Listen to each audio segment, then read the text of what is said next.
welcomed. You can ask questions throughout if you're not getting something, if you disagree, I encourage you to disagree. Okay? Because y'all all have the basis. So if you want to disagree with something I'm saying, disagree with it, and we can have that talk right then and there. Don't be concerned about slowing the lesson down, because I'm going to be going much faster than I normally do, because the assumption is that y'all get the basics, right? Y'all get the basics, so we can kind of run through a lot of this. Okay, so with all of that being said, I actually have to also download the hierarchy. We'll see if we'll get there. I have to download the hierarchy now. Maybe we'll get there next class. Yeah, we'll get there next class. Okay, so the abstract explorer. So understanding existence through the philosophy of order, a framework for understanding existence and engaging with the highest level of reality, a dialogue, not with a projection, but with existence itself. So does anybody know what my profile picture used to be on TikTok and what it used to say? Does anybody know my tag on a lot of places, even in my email? Because God told me. God God told me, I told think. me. Yes, very much correct. And that notion, God told me, used to confuse people a lot. Nikki, you just arrived. I just want to tell you, make sure you're taking notes. Be ready. Everybody has to answer questions here. So I'm going to be calling on people to not answer questions, ask questions. So be prepared at all times for that. Okay, so so when I said God told me, it used to really confuse people. What's up, Jules? I'm gonna tell you the same thing I told Toya. This is actually for Abstract Explorers, but I want you as well to stay for the whole first presentation. But everybody here, including Jules and Toya, if you're gonna be here, everybody here is expected. Oh, he bounced. Everybody here is expected to answer questions when I put them. Ask questions when I put them on the spot, no matter your level. So, okay. So when I said God told me, I was talking about existence, right? Interacting with existence. As abstract explorers, you are going to be having dialogues with God. That's what abstract exploration is truly about. It's truly about dialogue with God. Okay? Super important to understand. All right? Let's go deeper. So, the philosopher of order, an abstract explorer, is defined as a philosopher of order. Their goal is to use this philosophy as a framework to understand existence. The pursuit is not merely for static knowledge, but for a dialogue. It is a conversation with God. But crucially, this God is understood not as a personal projection or a wish fulfillment figure, but as existence itself. So you have to acknowledge within this that existence is is existence, right? Going back to it is what it is. So to beg existence for things from the perspective of an abstract explorer, and I'll explain why. And remember, you all are all invited to disagree. Is nonsense. Is absolute nonsense. And people get upset because we're raised within an idea of a very personal God, right? Not saying that you cannot have a relationship or interaction, but to treat God as a genie is nonsense. To treat God as if God is a wish maker, as God's purpose is to fulfill your every wish and desire, as a lot of spiritualists will tell you, is nonsense. And it's going to lead to a lot of unhappiness. All right, moving forward. Sidebar, can I The found, interject? My bad. I yeah, just wanted come to on, interject. As you were speaking, I was like, "Yo, this is why prayer doesn't work. Prayer is like you're begging, right? It's like you're going to God only when you're in, a time of need or in trouble, and your demand or your question is to free you from that struggle, right? But like he said, it's not a genie, right? You don't got three wishes. It's not like, all right, sim sim salah bim. Then you got 20,000 in your account. Financial worries is over. right, right, 100%. And I probably told all of you before, but I pray every single night, but I don't ask like he was like Obi was just saying, I don't ask God for anything. I haven't asked God for something. I don't remember the last time I asked God for things.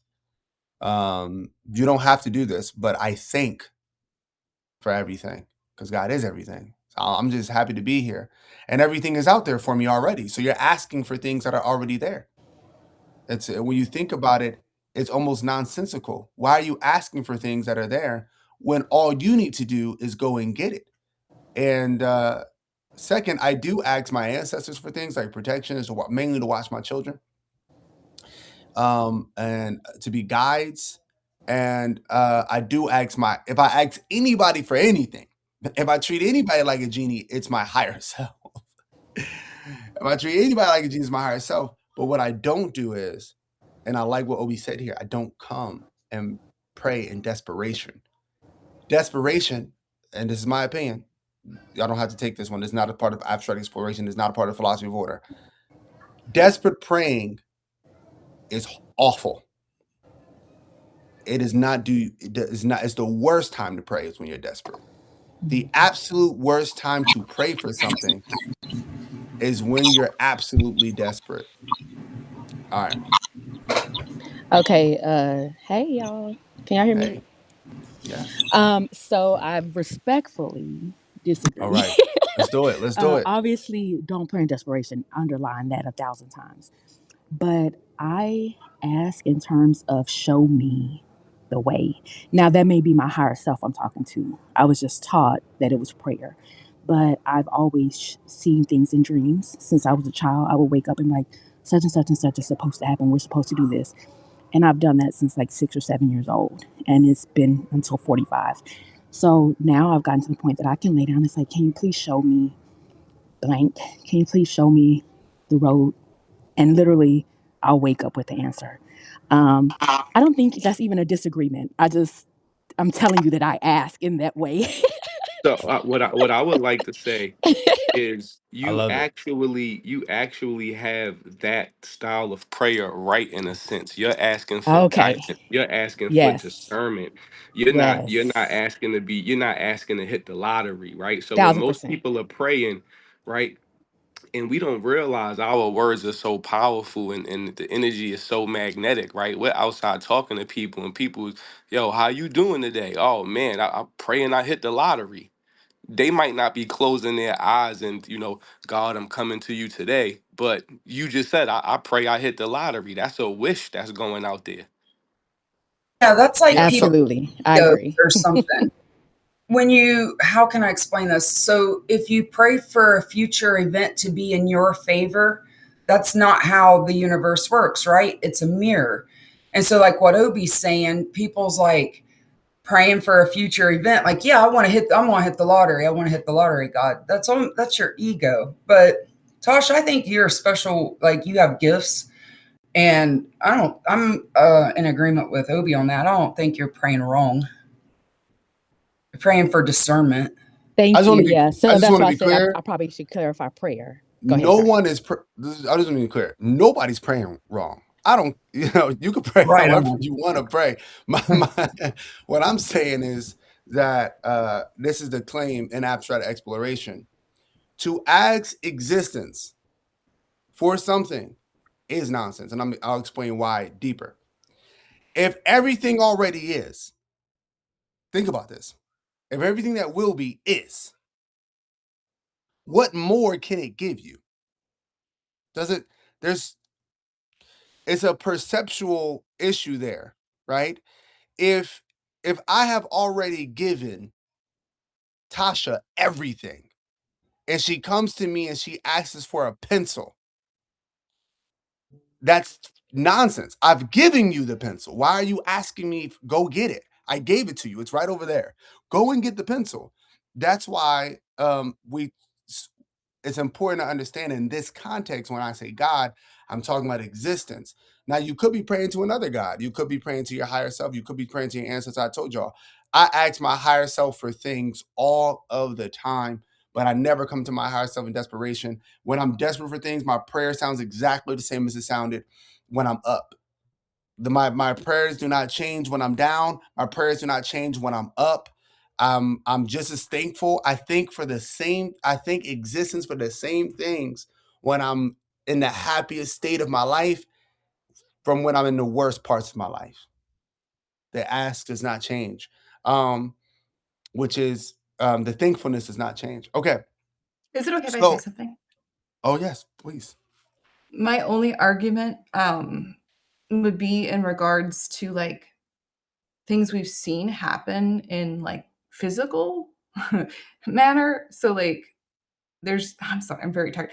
There's studies out there with water. If you give thanks to water, if you pray before you eat, things like that, there is a physical, like chemical change that occurs that we can see represented.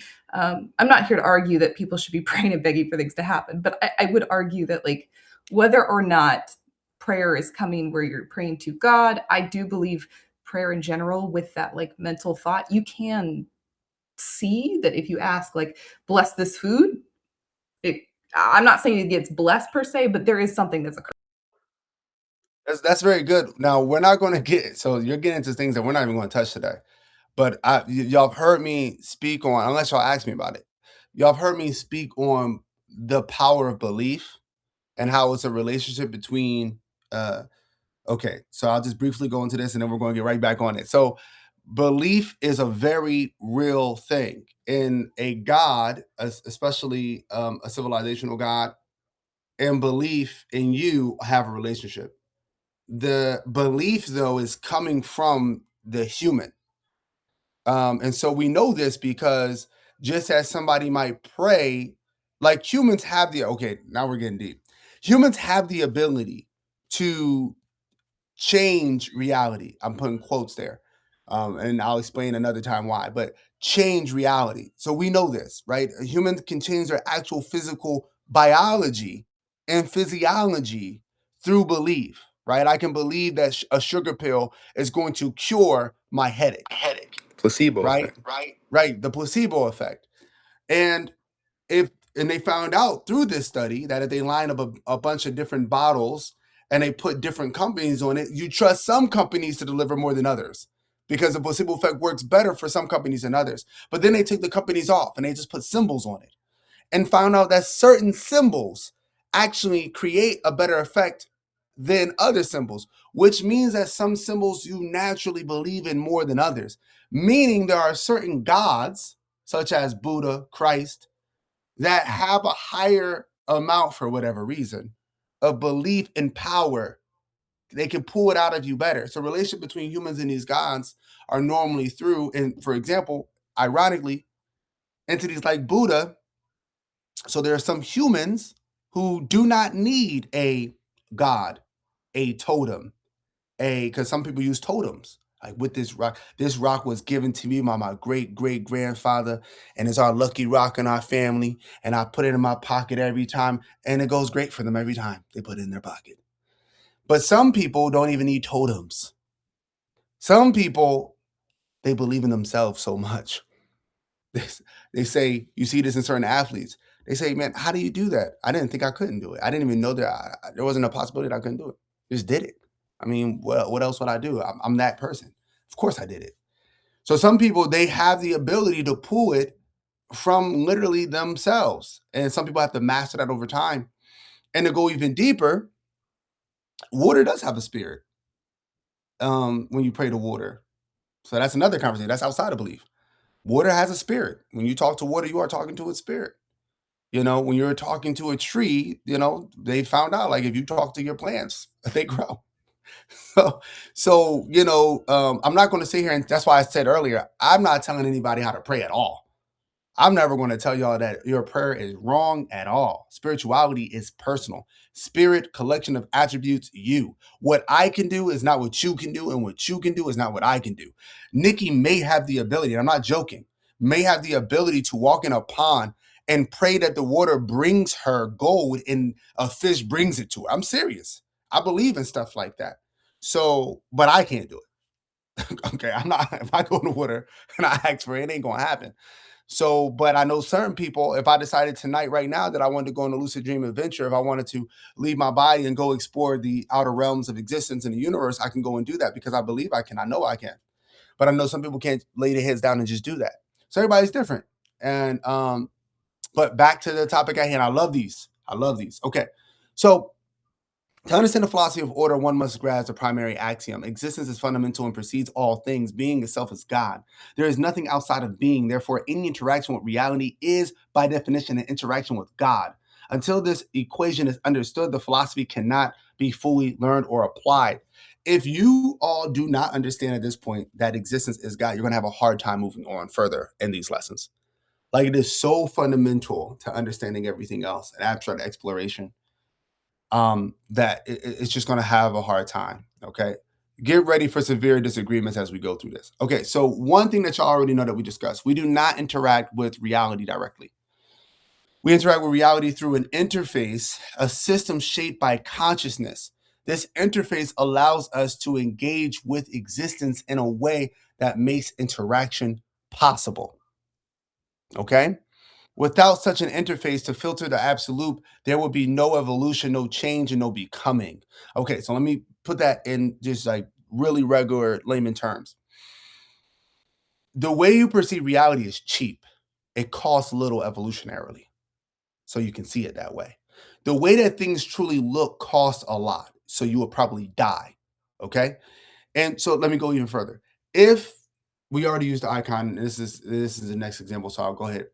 So y'all heard me use the icon thing for people who barely know anything about the philosophy of order. We're going to go even deeper into that. So the whole trash can thing, y'all heard me say that 1 billion times. We're going way deeper than that.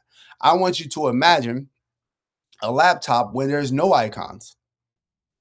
There's nothing but code. Your laptop, your phone now just turns into nothing but code.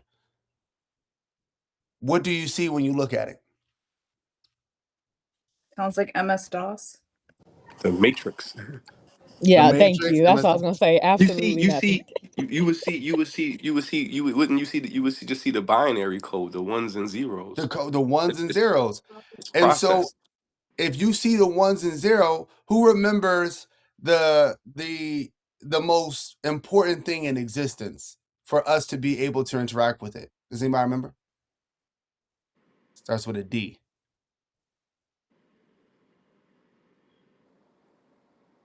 Y'all got Are you it. talking about What- dimensions? Close. You have to have a think back to cosmic sex. Why is it so important to have the dyad of the womb in existence? The womb in consciousness, masculine, feminine, creation. Why is it so important in reality to have Oh, is duality? duality? Yet we're getting closer. I use this word all the time. It's a hard word. Economy? Oh, that's close. Oh, one more higher. One more. dictonomy? Oh, Nope. that's what I was going to say, the doctronomy or whatever it's called. Dichotomy. Also, while we're on the topic, in class, y'all are saying casual. Say it's causal. Causal. Almost all. Oh, okay. But okay, so differentiation. Differentiation. Right. So if we don't have things that if we can't see why something is this and why something is that, it's like seeing nothing. There's something that came to me when a long time ago. I didn't put it in the first book, but it really belonged in there. And I said, I'll wait till my higher self tells me we're gonna put it in again. But it was a story. I'm gonna tell you a story. It's a very deep story. It's a story about this man. And a spirit comes to him. He says, I will grant you any wish, but you only get one.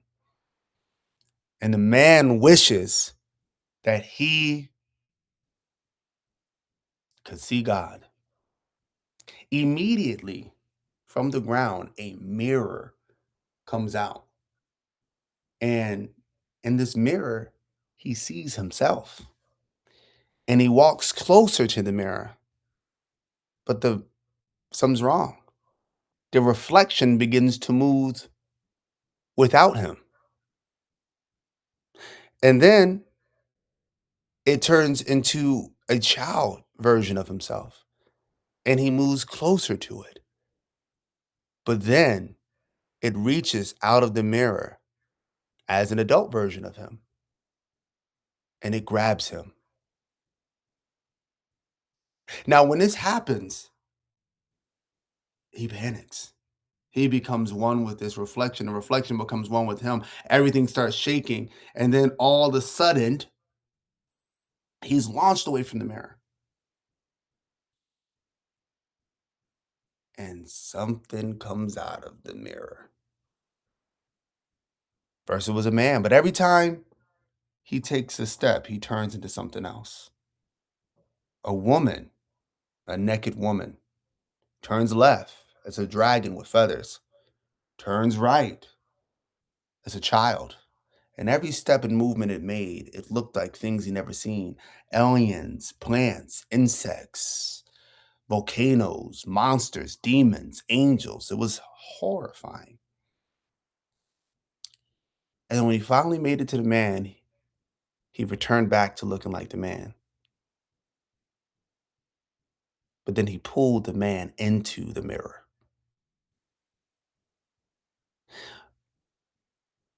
When the man is pulled into the mirror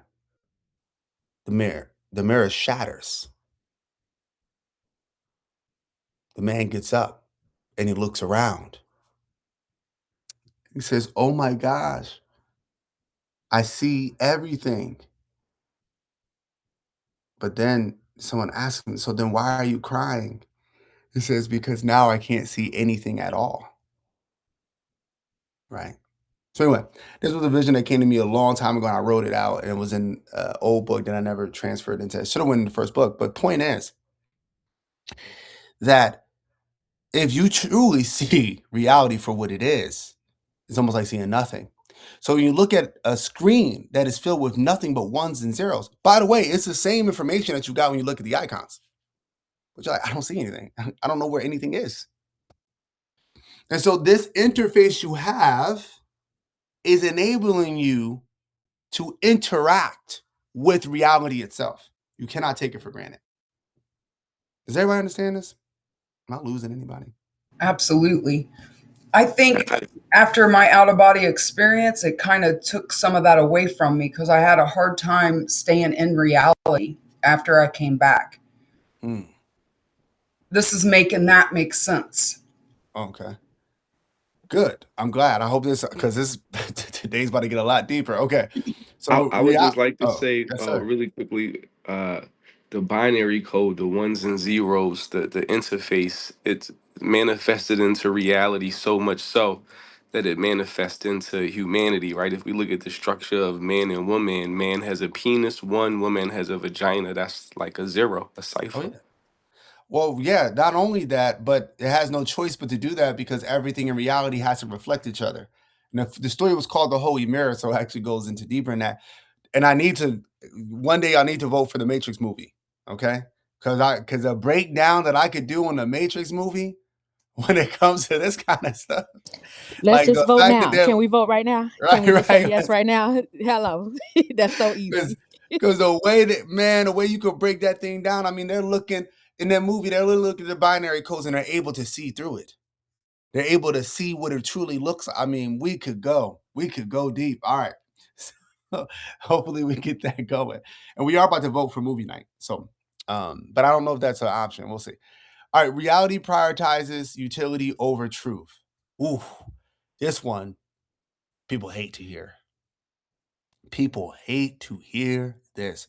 Our perceptions are shaped by to prioritize utility, not objective metaphysical exactness. So objectivity, by the way, versus subjectivity. For those who don't know, and always, by the way, as teachers, please remind me when I'm saying things and you don't know what it means. Seriously, because just like y'all, everybody has their own fields that they specialize in and things of that nature, and you'll say things that that you assume somebody else just understands because you've been saying it for so long, right?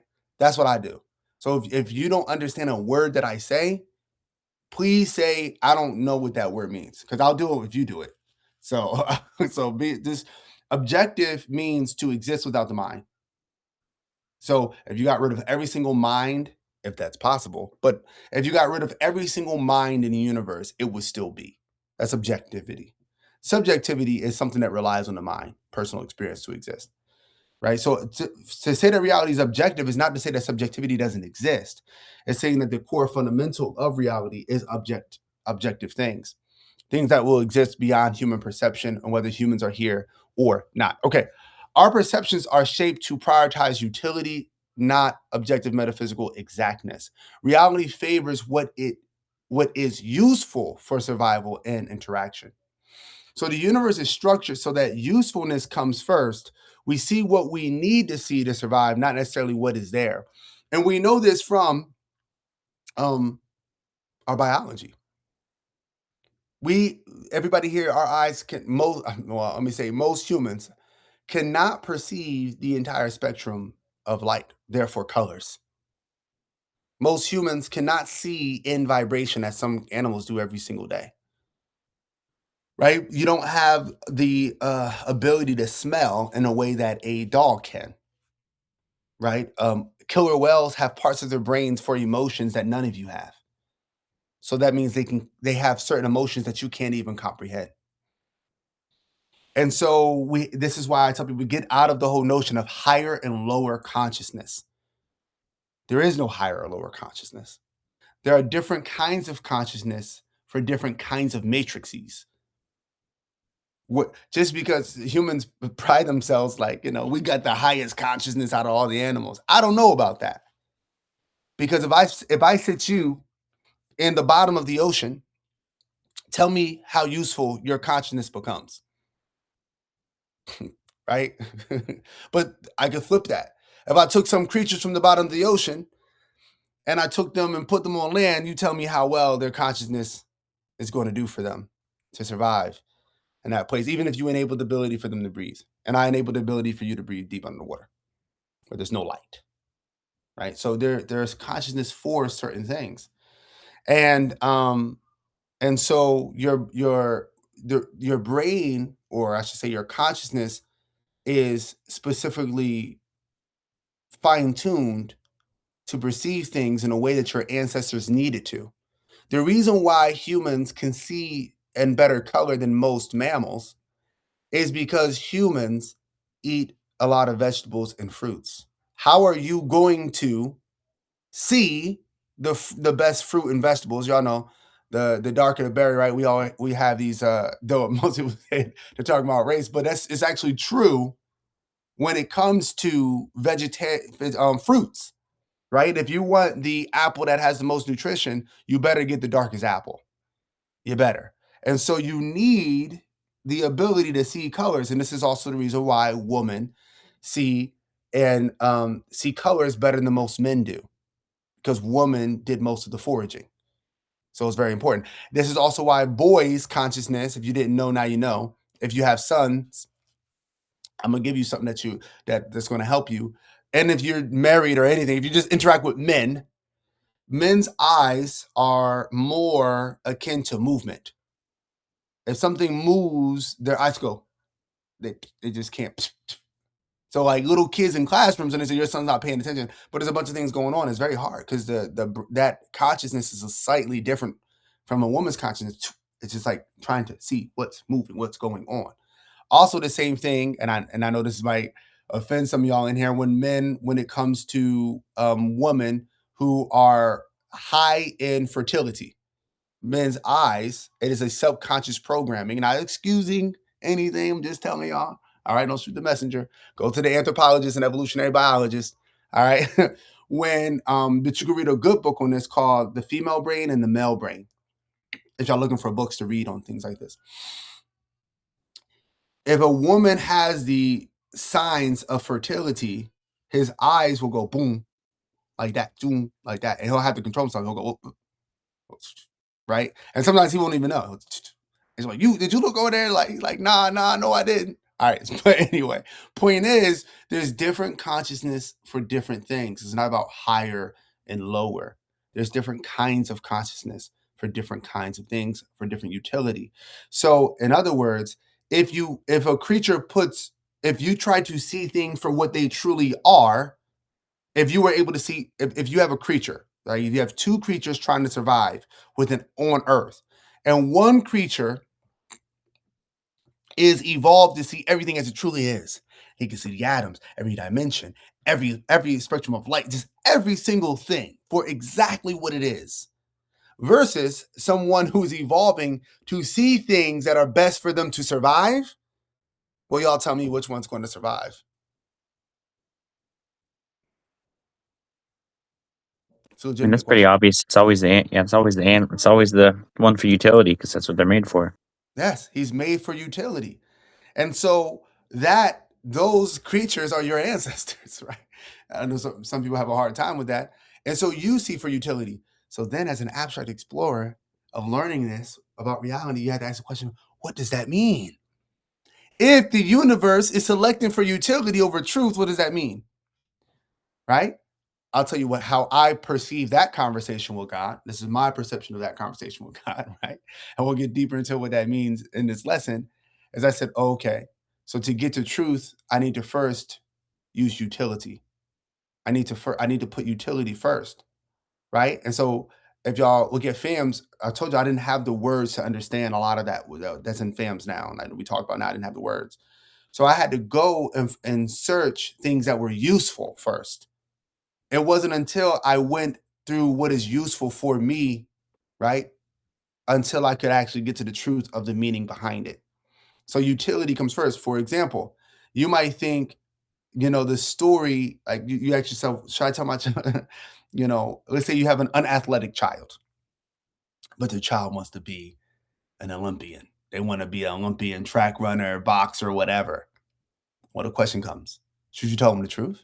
And say, listen, honey, you come from a long line of on both sides, unathletic people. Honey, I'm sorry to tell you. You got to look for something else. Or is it more useful to say, hey, man, you should practice at that as much as possible.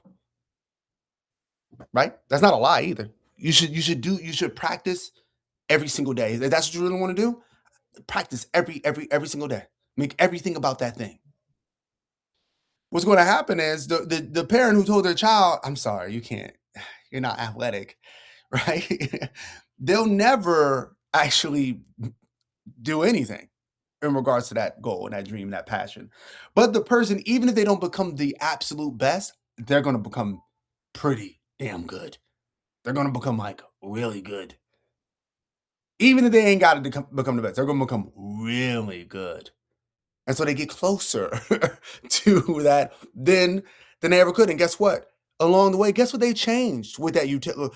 All from that spell of utility that the mom gave them. Guess what they did? They actually changed their genetics on the way. Anybody who studies epigenetics, they changed their genes on the way. Right? And so that means what? That means the kids that they have will be way more athletic than they were when they started. You see how these things kind of stack? Right? And they stack. So utility comes first, then truth. Okay. That's how I perceive that conversation. I love that you said that. You said apes and monkeys are our ancestors, right? Well, I said, well, I was going back further than apes, but I wouldn't say monkeys, but apes. Yep. Okay.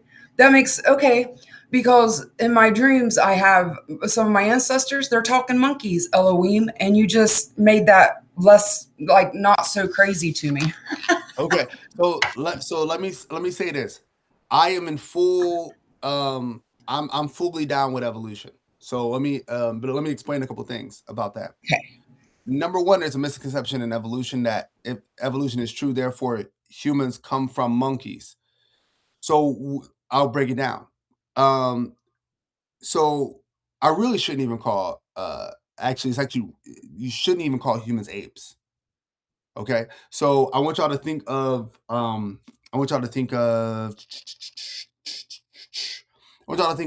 dogs, canines. You have foxes, right? You have wolves, and you have trying to think of a third in this clade that can't reproduce with one another. There's a third, I can't remember their name, but they're these small little dogs. They live in I think they live in somewhere else, but there's little ground dogs. Anyway, all three of them are canines.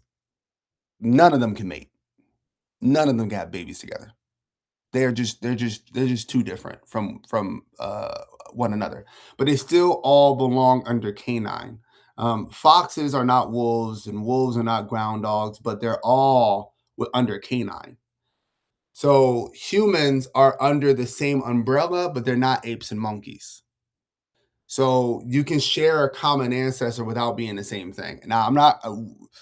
We can go into evolution another day. I just wanted to tell y'all that's what I mean when I'm saying it. I know it bothers a lot of people, especially if you're African American, because calling us apes and monkeys was used to dehumanize us and justify slavery and genocide. But that's a talk for another day. But if anybody has any questions, we can. I want to make a quick. I want to make a quick joke, well, not joke, but my recently I got into a argument with my mom, and in that argument, my devouring mother called me a monkey. Okay. Yeah. Well, I don't think she should have called you that, but well, of course, naturally, but when we're dealing with people with different consciousnesses or whatever. But it came to me because you said it was used. I mean, naturally, it's used Yeah, right. derogatorily. So the fact that we had a lesson the other day covering great mother and devouring mother, and the monkey subject came up, felt like I should share. I mean- would love to know how you responded to that. I'm just curious. I said my response to that was, well, first I asked her if she was out of her mind. And then I said, we actually don't, ever have to speak again. Like I'm okay with that, right? But to call me a monkey is just, it's insane. And I left it at that. I left it at that. We haven't spoken again since then. But just this past week, she did send me a gift, a bracelet. I thought it was rather nice, but I still haven't spoken to her. Yeah, we're people in general, we're all dealing with these spirits, and I actually think that your response was a good response, and that kind of goes and going. And while we're on the topic of apes and monkeys and humans, so the people get very caught up in physical, and you should, because your physical is an expression of your spirit. But remember, evolution, we're all animals. I told y'all that a billion times. And when you understand it, you can understand so much more. But remember that a hyena isn't a canine while having the spirit of a canine, right? And what I mean is that the spirit is the most important thing. And so a human, for all I know, a human could have came out of a reptile. Well, I'm not going to go into total reptilian conspiracies, but a human could come out of a reptile. A human could come out of a feline group. Very possible, actually, since they have similar mechanics for grabbing, an amphibious group. And so ancestral lineage is not the same thing as spirit, which we will cover today. I know, well, hopefully we get there. I know Nikki wanted me to get there. Okay, so why success does not always align with morality. Understanding the priority of utility explains many apparent contradictions in life. This is going to help you all out right here. Success is not determined by moral perception or effort alone. All right, the mechanism. Success is determined by fit, how well something fits into the structure of reality. Those who align most effectively with a given system or matrix will tend to succeed regardless of how they are. How many people have heard somebody say or wondered themselves, yo, I've done everything right. I'm a good person. That person's a sleaze bag. How do they possibly get, all these good things happening to them? Why are bad things happening to And me? you see it. Well, I mean, you hear it often because, right, we're looking at presidents, right? Everybody's tearing down Donald Trump. Right? Everybody hate Donald Trump, but even before he became the president, he was quote unquote wildly successful from what we determine to be success. Mhm. So I brought it up in in one of our classes a while ago, right?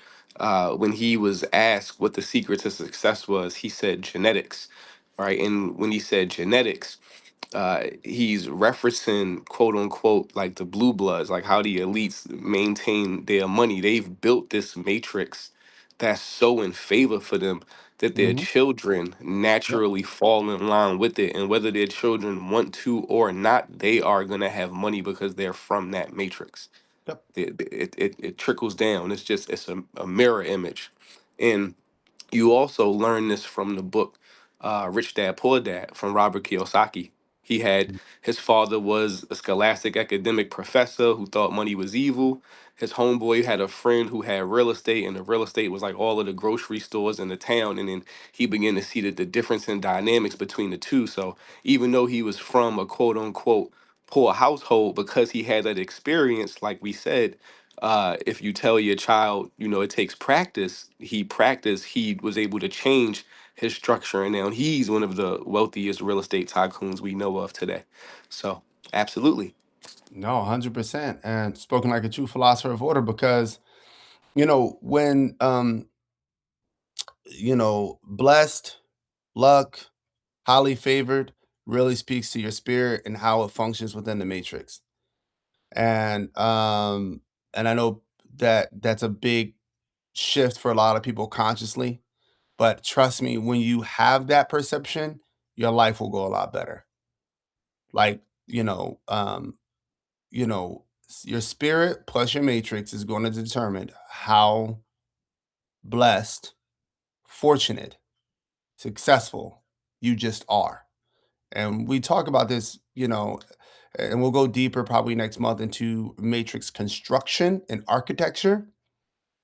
But y'all do all have access to that mentorship course, by the way. So, it's all there. But I actually go deeper into that. So there's things that I actually improved about that. Okay.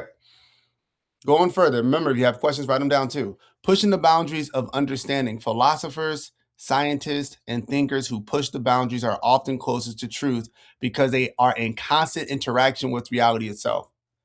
This is the act of the abstract explorer, exploring all domains of reality to understand what existence is and how it functions there. This is the ongoing conversation with God. So there's a couple things here real quick.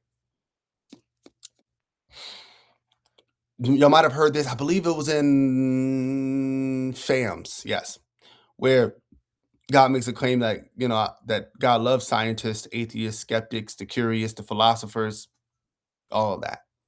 And Yep, people that's always wonder why. that's definitely in Yep. fam. That's the And conversation that's with Belina. yes, yes. And it's because, you got to think about it in two ways. So whether you believe, which I believe both, whether you believe that God created everything or God is everything, right? Why wouldn't that being want you to explore it? Why why wouldn't that being want you to see it, right? To understand it, to be curious about it, to wonder about it. Why wouldn't that spirit want them?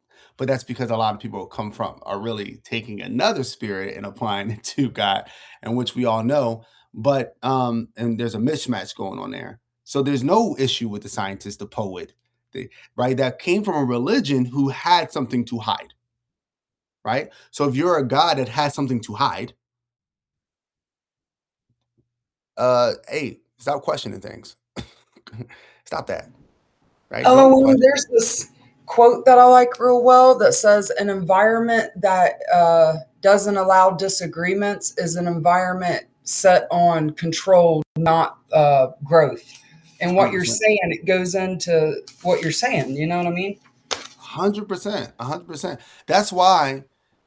Listen, I'm telling y'all now, if y'all ever hear me say you're not allowed to disagree with me, I've been replaced. Okay? So I have been replaced. Just understand that. Like I have been replaced. If I ever come out, I don't care if it's 30 years from now, no one is allowed to disagree with me. Everybody must agree with what I'm saying. Okay? I have been So real replaced. quick, this is what I meant. Jewel said, was it Jewel or Jeremy who said sometimes they have trouble being devouring father? And I said, I've taught my children to be too vocal because they will question me and they will I'm like, please disagree. And that's a beautiful, beautiful thing. So thank you for that. Right. I had to adjust that with my children. I said, okay. So I said, okay, I know I told y'all to like question da. But because certain things are emergencies, is what I tell them now, do as I said first, and then you can ask the questions. Because Exactly. sometimes I just need you to Yes. do what I tell you. No, there are times that I have to do that too. Like, bruh, trust me, I've been here on the earth a little bit Yeah. longer, but I Right, appreciate right, that you have a voice. right. Use your 100%. voice. Now shut Right. up. Right. Look, let me get you through this first, and then you can ask all the questions. You can question me down all you want. So you know, so yeah, that happens sometimes. Okay, so the Trinity Class. of inquiry. So this is important. As an abstract explorer, I need y'all to look at the world like this, okay? When you're doing abstract exploration, okay? Empirical evidence is phenomenal. Absolutely phenomenal. An abstract explorer looks at empirical evidence, metaphysical reasoning, logic like revelations from God. You understand? We do not run from empirical evidence. This is a program and has been given to us from Abrahamic religions. Okay? Specifically, normally Christianity. Okay? Do not run from empirical evidence. We want empirical evidence. We want to see how much evidence there is for something, right? And by the way, just because there's a lot of evidence for something does not necessarily make it true, but it gives you more tools to try to figure out the mystery, right? Okay, so metaphysical reasoning, understanding the abstract, mathematics, sacred geometry, or just geometry in general, dimensions, spirits, the essence of something, dreams. These are important, right? We're not materialist. In fact, metaphysical, as you know, as I would say, the metaphysicals precedes and are fundamental for the physical things, what we call physical things to exist. We'll hit that another time, what we call physical. Logic, structure, and beyond emotion. So emotions are really good for understanding your own subjective experience. So don't ignore your emotions. Emotions are not all that good at objective things that exist outside of you regardless. Sometimes, or most times, me personally, I have to put aside what I want to be true and what I emotionally feel for objective reality. I'm gonna tell y'all something, right? I have a natural bias to this day, right? With about 40 something plus old European men, European American men. Because as a child, those were the main people who were like, I haven't told you about all my stories, but giving me the hardest of times, right? So even today, when I see that archetype of a person, I have to be very aware and conscious of myself in my interactions because I have a natural emotional bias. Sometimes it's spot on. Sometimes it is spot on. So, right? So I'm not telling you to ignore your own subjective experiences, but most times it's not. So I have to be logical. I have to say, I don't know this man. I've never spoken to this man. Let me inquire. Let me talk to him and learn from, and then I'll see. Right? And so that's what I'm asking you to do there. Missy, you wanted to say something? I was going to say also, I've noticed like whenever I am teaching something on my story, and I do that so I learn, you know what I mean? But a lot of people don't care about evidence. A lot of people, some people, oh my goodness, Elohim, some people just don't. You can prove it to them a million different ways, but nope, it just, yeah. And so it's almost like just take what you need and leave the rest behind because not everyone's going to, they want more of like a spiritual. Right. And I want to, and by the way, I want to say, so there's a lot of people like that. I just want to be clear. Outside of abstract exploration, if people want to put their emotions first, that's okay because emotions help you in a lot of ways. It'll guide you to a lot of answers about things about yourself. Sometimes just like I have a high level of emotional intelligence, right? So I can read a room very well, in other words, right? You can talk to me and you don't even know that I know traumas that's happened to you that you never discussed with me. It's all called emotional intelligence, right? That's like that. So I'm cool with emotions. I think that emotions is a very feminine thing. I think emotions are a very powerful thing. I think emotions can be very useful. I think that some people is everything's personal to them. It's just about the way they feel about things, and that is okay. I'm saying as an abstract explorer, you got to go outside of that. So I just want to be clear to everybody. If that's your lane outside of abstract exploration, that is fine. Especially women are really big on intuition, and intuition is right. I think they did a study like 7 out of 10 times. It's not always right. Your intuition is not omniscient. I know a lot of people believe that. It's not. But it is right way more than it should be, right? If it's supposed to be random. So I don't want to tell people to throw that away and things like those are important. So don't get me wrong on that. I'm saying in the specific context of abstract exploration, most times you're going to have to put that to the side.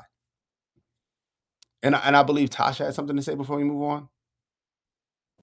No, I was going to tell Missy that sounds more like brainwashing. There are a lot of people who are right. brainwashed. Yeah. Right.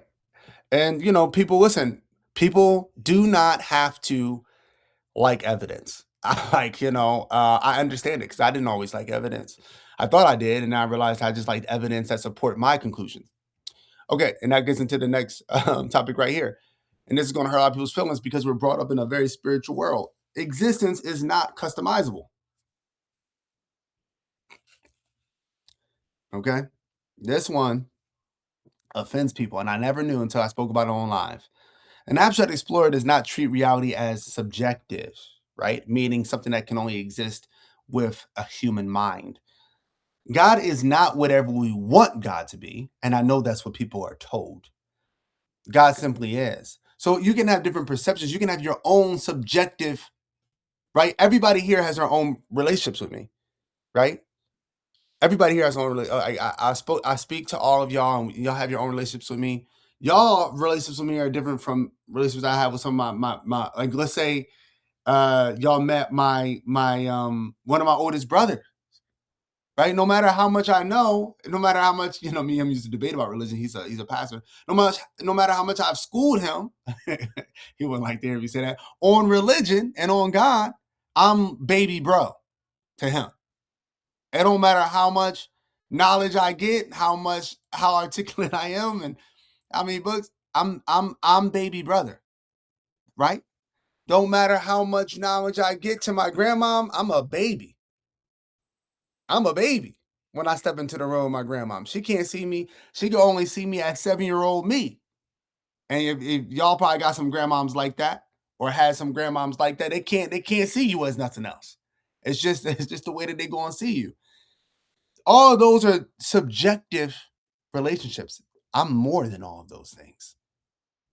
I'm more than the way that y'all see me. I'm more than how my brother sees me. I'm more than how my grandmom sees me. Right? I'm all of those things and much, much, much, much, much, much more. And this actually goes to, I won't spoil anything. This goes deeply into what's really going on in World War Gods. Deeply into what's really going on in that one. That mystery that everybody's trying to figure out in that book. I won't spoil anything, but since y'all here, I'm gonna help y'all out a little bit. Okay, so the era is attempting to reshape existence to fit personal preference, right? Is inaccurate and undermines genuine understanding. Honest study requires accepting reality as it presents itself.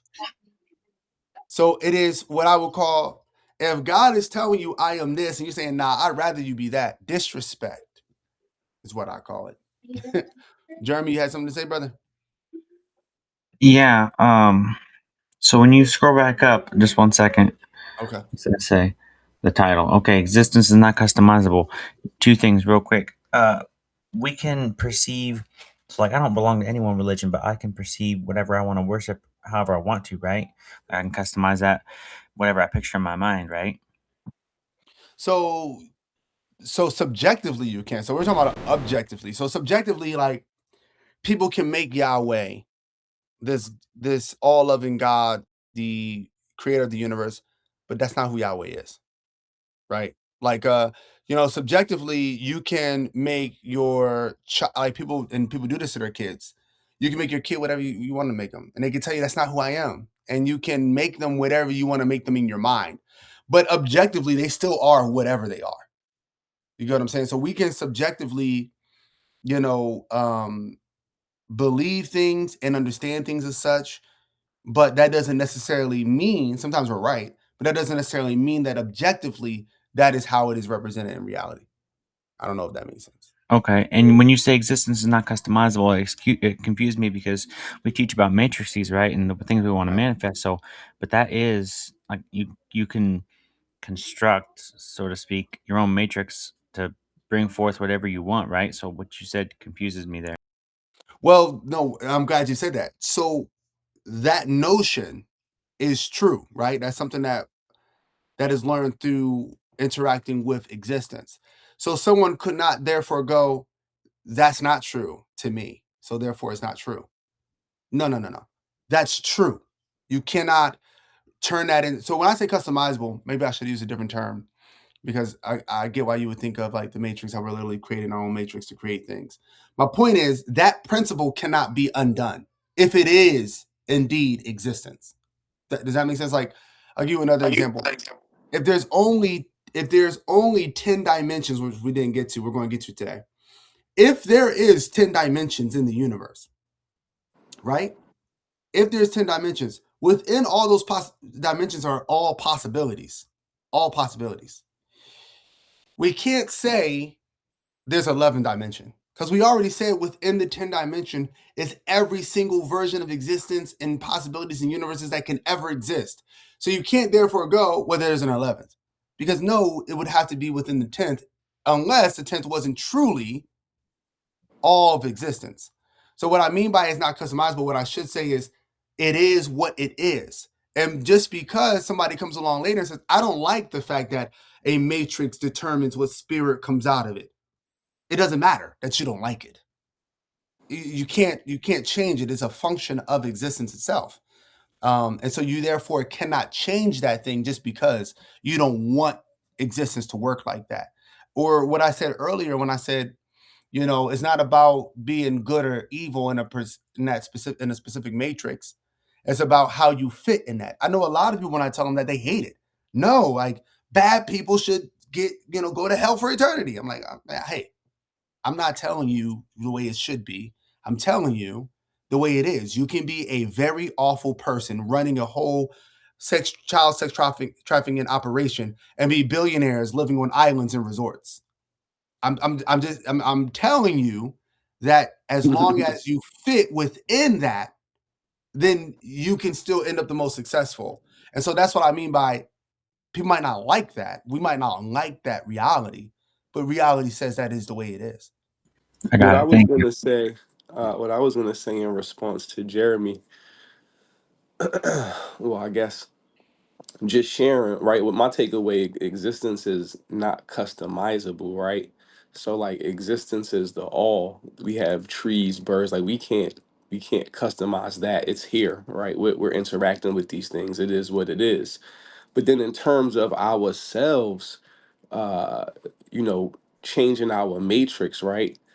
It may seem customizable to us, but in all actuality, existence is not customizable. So the law itself, the overall principle is not customizable. What we are doing as abstract explorers are researching that law and then applying that law to ourselves. So it's not that you're customizing it, right? The law itself is favorable. Now that you know the law and you're applying the law to yourself, your life is now favorable because you're following the original principle. You're able to customize, what you receive in that because you yourself are making these decisions, but the overall principle itself is not customizable.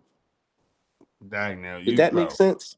Obi, you could write that down and sell it, man. You explained that way better than I did, man. Props to you. So, all right. Thank you. That was really. Jeremy, did that make sense? He was asking you. My bad. Yeah. Thank you. So, all right, the value of rigor and discipline. Okay, this part. Woo, this part gets people. All right, now let's get into it. Let's dig. All right, this even gets Earth enthusiast. Let's get her sometimes. Okay, so let's dig into this. When people study fields like foraging, ecology, history, psychology, or resilience, they are engaging in a conversation with existence. So I am going to defend academia here. Okay. So academia meaning the scholars, the scientists, the people who are doing all these studies, writing these things. Despite flaws, which they clearly have, academia consists of individuals pursuing truth with time, rigor, and discipline. That most right of their work represents conclusions drawn from long-term engagement with reality. Right. So scholars, because people didn't ask, well, if scientists are so good, how come they're always changing things? How come they always disagree? Scholars disagree because they are testing ideas against reality, not because truth is irrelevant. Meaning, somebody asked me, they said, well, you say here trust in anthropology, but anthropology said that only Homo sapiens were humans only 50 years ago. They just started changing that.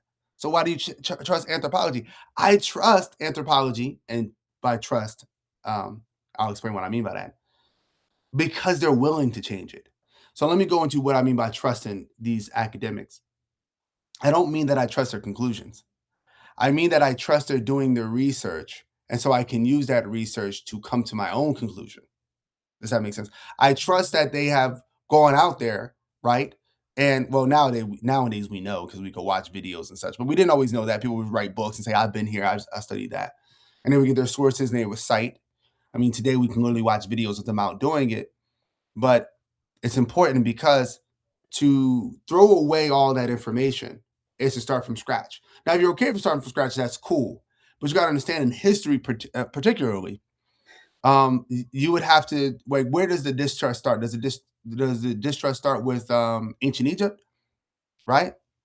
So do we say the historians of ancient Egypt we do not trust, right? Does it start with the are we going to start with Rosetta Stones?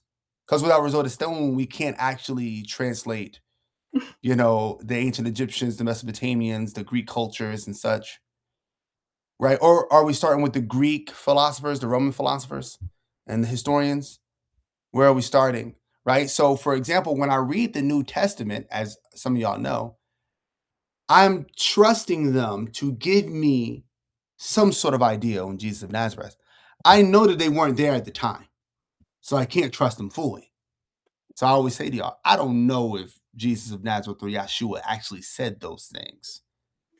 I just know that they were talking and interviewing people who were either around or who grandparents told them about what happened. And so I'm reading it. Same thing with the Gnostics literature. I'm reading it to get a better understanding. So again, I'm using those ancient scholars and I'm using modern scholars to come to my own conclusion. What I'm not going to do as an abstract explorer is say I can't trust any of the academics, any of the scholars without even reading their material. All right. Right. Turn this off.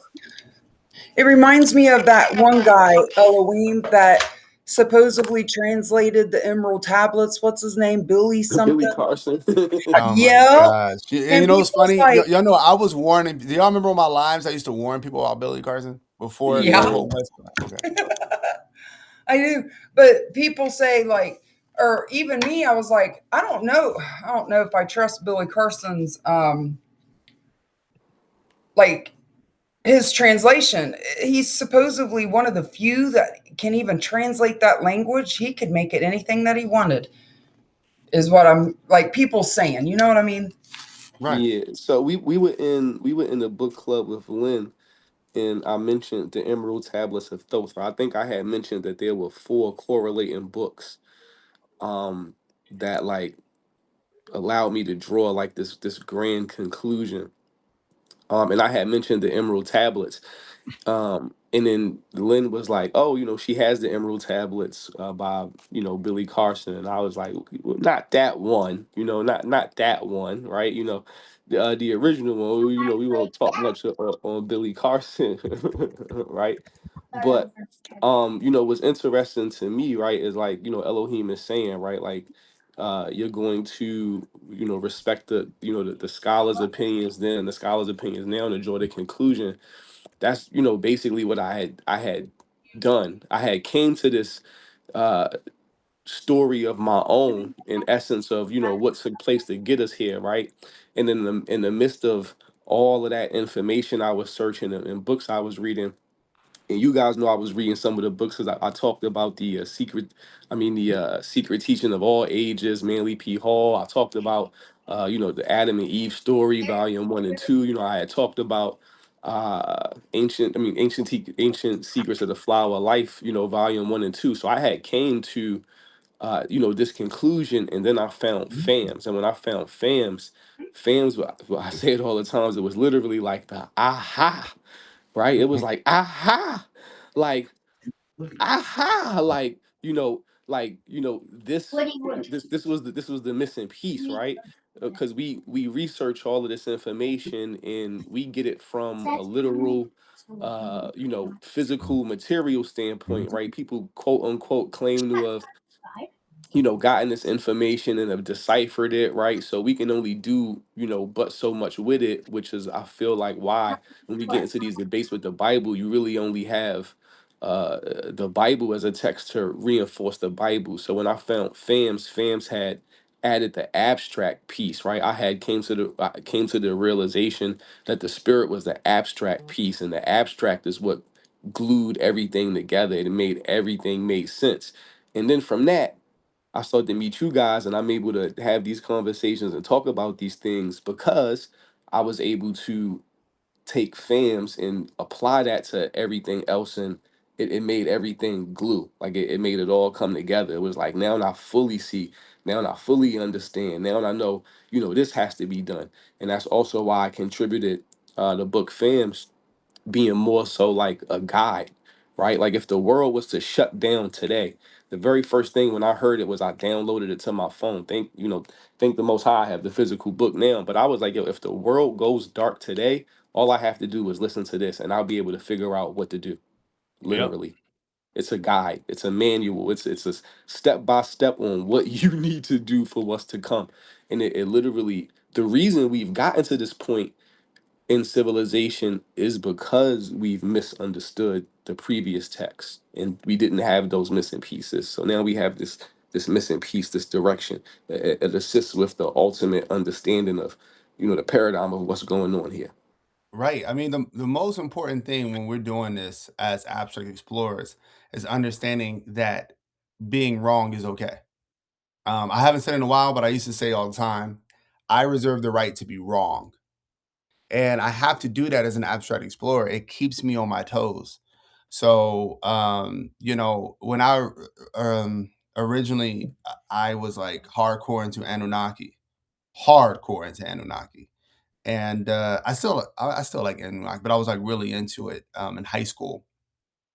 Yeah, I was studying Anunnaki in high school, and I went to college, and we had to read some of those tablets in English, literature, arts, religion, whatever it was. And I raised my hand. I told my professor, I said, "This is wrong. This is wrong." So he said, "Like, what do you mean?" I was like, it doesn't have the stuff it's supposed to have in there, like where the spacesuits and the gods were, wearing astronaut equipment, and they were taking, they were splicing DNA. They're not mentioning DNA in this. And she was just like, this is the tablet. So I just didn't believe her at first. I'm not gonna hold y'all. I'm not gonna say that's where I changed my mind. I didn't. I just was like, oh, this is just like academics trying to trick me. It wasn't until years later that I studied the man who I got the information from, which was Zechariah Sitchins, and found out that I don't think some people call him a fraud. I don't call Zechariah Sitchins a fraud. But this is similar to what I tell people in the Nation of Islam about Elijah Muhammad. Some people are working with what they have at the time. People have a really hard time with this. Some people, and by the way, we're doing this now. Some people are working with what they have at the time. There was nobody translating that language at the time but him and a few others, Akkadian. There's nobody who was really translated. So there was a lot of bad translations. He personally put a lot of things that he believed into translations. By the way, which translators do a lot, even in the Bible. So this is a common issue within translation, by the way. And so, but people who read that, they went off and they spoke about it. And you had people write many books and theories based off of his teachings, which is awesome. Y'all got to remember though, information becomes, it's like, look at information like goggles that are blurry, and just through adjusting over time, we can see more clear. Think All of it like that. misinformation. You said what? I said I have this theory: all information is misinformation. Right. So it's like through time, it clears it up for us. But again, for that specific kind of consciousness. So I don't want to get too deep into this, but the main point is that you have to be willing to put your bias aside by academia. Growing up, if you were into conspiracies, as I was and still am, if you're into out of the box thinking, if you're naturally against establishments, as I naturally have always been, in institutions, as I naturally always been, you're going to have a natural bias against academia. It's natural. You just have a natural bias. Keep the questioning, keep the rigor, but do not ignore academia. It's a lot of research in there. Study it. If you cannot disprove something that they're saying, either throw away your old belief or be agnostic about it. Right? If you cannot disprove it, right? Don't go in circles about it. Let's go further. So this is another one that's controversial. There is little reason to distrust academic inquiry. I'm going to explain what that means. More than one's own personal bias. Leaning on existing work allows us to build on conversations with existence rather than starting from nothing. Remember, all these people are having their own conversations with existence. Okay? All of them are having their own conversations with existence. Okay? So now when I say, just to be clear, there's little to no reason to distrust academic inquiry. Inquiry is the important word there. Inquiry just means to question in order to get information. So I'm not going to say I'm not going to read any of their studies, because all they're doing is asking questions and trying to figure things out. That does not mean that I trust their conclusions. You get what I'm saying? Y'all can study these people and these academics. I told y'all, if you look at the back of World War Gods, I cite academics who are translating and doing all this stuff, right? It reminds me of the what I learned in business, right? So they said and anybody who runs a business, who started a business, you're going to realize you're going to run into this. You have this issue. Anybody who tries to do this started with me with writing books. Anybody who tries to write an entire book by themselves with no help is going to write a bad book probably, or they're not going to be able to scale it. You need editors. You need people to look over it. You need people to help you and stuff like that. The greatest books in the world, okay, if you ask them about their editing team is crucial. Somebody looked over the book. Somebody checked the book. Somebody made sure. Somebody said, man, you should probably take that out. Nah, I don't think you should put that in there.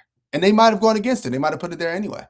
But the point is that people who try to do it all on their own go slower, and they do it less effectively. There's an ancient African proverb, and they say, if you want to, what is it? If you want to get there, somebody knows that in here. What is it? If you want to get there. If you want to go fast, go alone. If you want to go far, go together.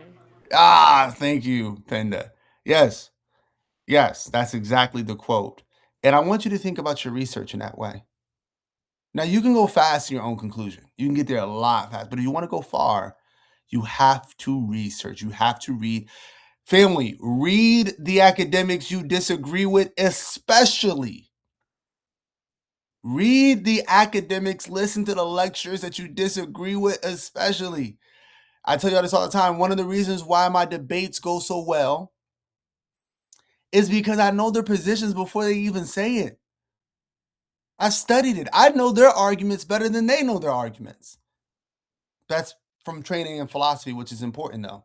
They train philosophers in schools to know the arguments in and out and to write arguments against the arguments.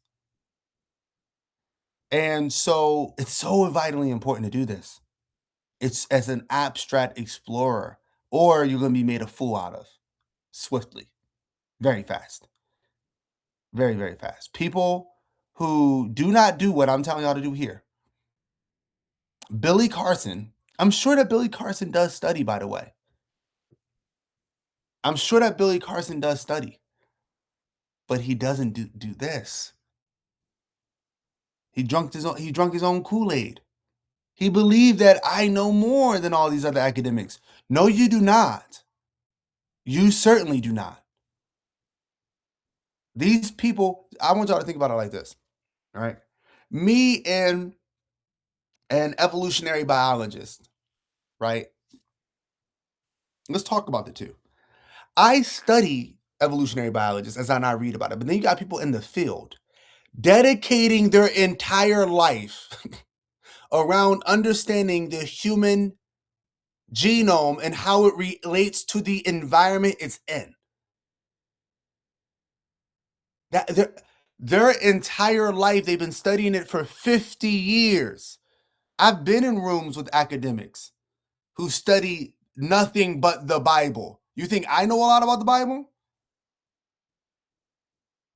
Go into a room with these people who will study one book in the Bible for their entire life. Every translation, every iteration. So when you're looking for information, they're good people to go to, even if you disagree with their conclusion. They're just a good person to go to. All right. I'll never forget you telling me when I was doing my Mary Magdalene videos, you said, Misty, you're studying Mary Magdalene. Go look at what the scholars say about her, because they dedicated their whole life to studying. Doesn't mean I need to agree with them, but I remember you telling me that when I was doing my Mary Magdalene, and what the scholars say is really interesting. Yes. And guess what? What it's going to do is it's going to deepen your knowledge. And then when you talk to somebody about Mary Magdalene, now you're going to have that knowledge that listen, it's like a cheat code.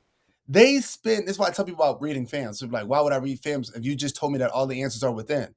Yeah, I mean, the answers are technically within. You are a map, but I did it for you. I wrote the map for you. Why would you go and do all our work? Like you can just start from there. I always say, like, I'm jealous of my students. Like when I was teaching in schools, my dad, man, I wish I had a teacher like this. I didn't get this. Right? So why start at a disadvantage? That person who did all that research, they spent 50 years studying Genesis. I can go and read the 5 books they wrote on it in a year and acquire the information that took them 50 years. I can get that in a year. The ultimate cheat code. So I want y'all to think like that, okay? And that's hard for people, but trust me. So complementary perspectives on reality. Okay, so real quick, no more questions for now. I just need to run through this so we can get to the other sides. So the scientific method, logic, mathematics, metaphysics, and the philosophy of order are different ways of conversing with God. They are not opposed to one another. They are complementary perspectives on the same underlying existence: science, logic, mathematics, metaphysics, philosophy. A contradiction is a correction. An abstract explorer does not fear being wrong. I kind of just went over all of this.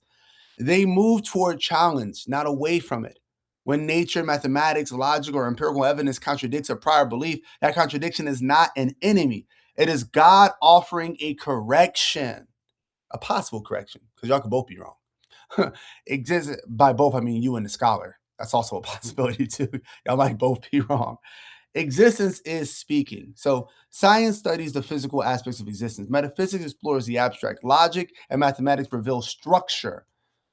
All of these are expressions of the same fundamental reality. When they tell us something different from what we believed before, that is existence itself speaking and an abstract explorer listening. Here's what we're going to do. Everybody gets one question. I told you I was going to ask everybody to come with one question. Everybody gets one question to ask. After we do this, we're going to move to the next slides. If you're not an official philosopher of order, meaning you're still in classes, to become a philosopher of order, after these questions, I need you to leave before we go to the next slide. All right, so we're going to start with Misty. One question. What? Okay. What? Me? Yep. I know. Had me go first. Okay. Everybody's like, oh man, I need to go right now. Misty's doing this. I need to. Right. I'm like looking through all my notes because I've taken notes on everything. I got my question if Misty wants to have bite time. Well, we know Nikki got her question. What's up, Nikki? Okay. So I'm going to apologize right now. There might be a little bit of noise. I'm near my kiddo.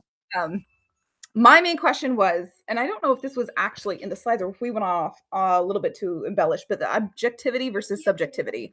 Okay. So I would like to know like the limitations of that and how it can intersect between the perception of others.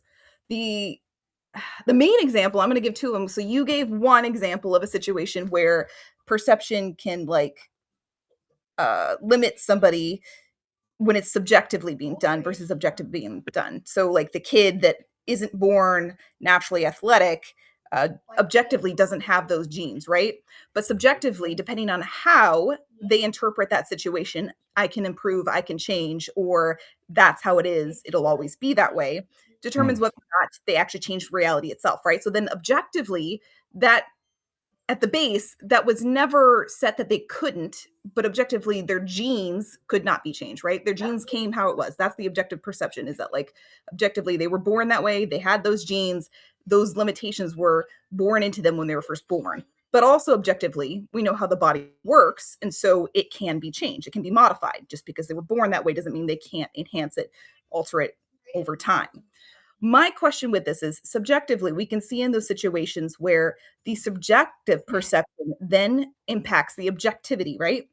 Like even though they were born a certain way with just those genes, they now subjectively believe that they can change it. And objectively, it doesn't contradict it, but they have changed their base objectivity from there forward because now their genes are better, more inclined. They've trained their body and their genes to know to do those movements. And so the next generation will inherit those. That's your example. I have one that's a little bit different and a little bit more. But before you give your example, Okay, I just want go to ahead. clarify. So there is no change in objective reality. That would mean that objective reality was always that his genes could change. And so the subjective perspective was from the mom who was, and sometimes your subjective experience, again, that was her experience, is that, you know, you're not really athletic. You come from a long line of unathletic people. That's a perception and that's subjective. And that's the way she feels and that's the way she thinks. Objectively, he can change, but also objectively, what she said is true, which is your starting point is unathletic. You're not athletic. So that's true. That is also objectively true. But what is purely subjective, right, is her thought that that means you can't be athletic. You know, that part was never objectively true. He could always be athletic, but she is correct objectively that me and your dad both, and their parents before them, and our parents before us, are not athletically gifted. So I just wanted to clarify that part of it. Yes, so I totally get that. What I'm saying is that the outcome afterwards, hold on one second, boo. The outcome afterwards ends up being that now their genes are changed, right? Like because their subjective changed. So subjectively, they changed the objective future. Do you get what I'm saying? Future generation that they have now has more potential to start at a higher baseline because their subjective was changed. Does that make sense what I'm saying? So I'm not saying that the objective ever changed of what they were capable of, but that the next generation that they birth now starts at a different baseline because their subjectivity changed. Oh, right. Yeah. So your perception gives you different access to object reality. And we're going to get into this when we go into dimensions. We're not there yet, but yeah, you're kind of, I don't know if you're meaning to, you're kind of actually hinting to that. But yeah, your subjective perception on reality is going to give you or restrict access to parts of objective reality. Okay, so then my question mark on this is, what level of impact can that go into? Because I've been on a child's view working on this with my son, talking about like how confidence will impact the outcome of things, how we can kind of predict or statistically modify our outcome. We use games like card games where there's like it's randomized, right? But also there is a piece of like that subjectivity. If you believe you're going to win, I'm not saying it'll change the cards, but I am saying that if everybody in the room believes you'll win, objectively, the cards are there, they exist. It's possible to increase that outcome just by the subjective of, if in the environment everybody believes it. I'm not saying, again, I'm not trying to tell people this is magic or that you can change cards, but what I'm saying is that like what I've noticed is in some instances, if you believe you're going to win, even in things that are randomized like that, as long as the limitation that exists is not constrained, like there's not a clear constraint, right? Like the constraint is that you have to have the cards have to be in the deck, they have to come in a certain order. But if while you're shuffling the cards, right, you're thinking about you're going to win, you're thinking about certain cards, it's possible that even though you don't know how to do it physically, subjectively, you're altering that reality in that sense. Yeah, Nagy, you're Sorry, going there's a into lot in things. here, but what I'm trying to say is that the limitations, I'm- I've tried to explain to him the limitation. It's like, I'm not saying if you believe these things, it will happen, but I am saying it will increase the chances by having So confidence in it. this is amazing, and this is like way beyond where we're at right now. But I'll answer it anyway. So there's a combination of things going on. So we talked about the power of belief and how all humans have it. We've also talked about how there is an objective reality, and objective reality is what it always is. But what we haven't really spoke about, which we're going to talk about today, is that there is a multiverse, and there are possibility phases that allow you, or layers that allow you to interact with that multiverse.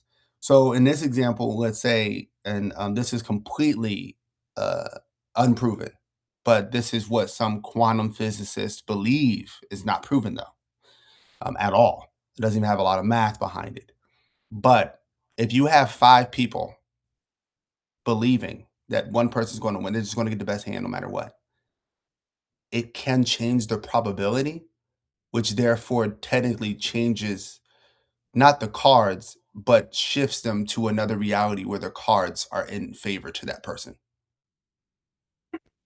I see what you're saying. Okay, that's very different than what I was thinking. I was thinking more along the I lines know. that like everybody's collective energy, like the person shuffling the cards, you know what I mean? Yeah. Like they don't know what they're doing, but because they believe The- the person's gonna win, they're gonna somehow shuffle the card so that the card ends up objectively, physically where it needs to be for that person to get it. The people that are playing, like their mentality of choosing one card versus another, like that's more where I was coming from. I'm very I curious know, about this and that's timeline true thing. too. I try not to go too far into that side of my stuff because I don't, not that I don't believe in timelines or dimensions, but I don't have a comprehension of how we And perceive those in we're getting reality. into that today.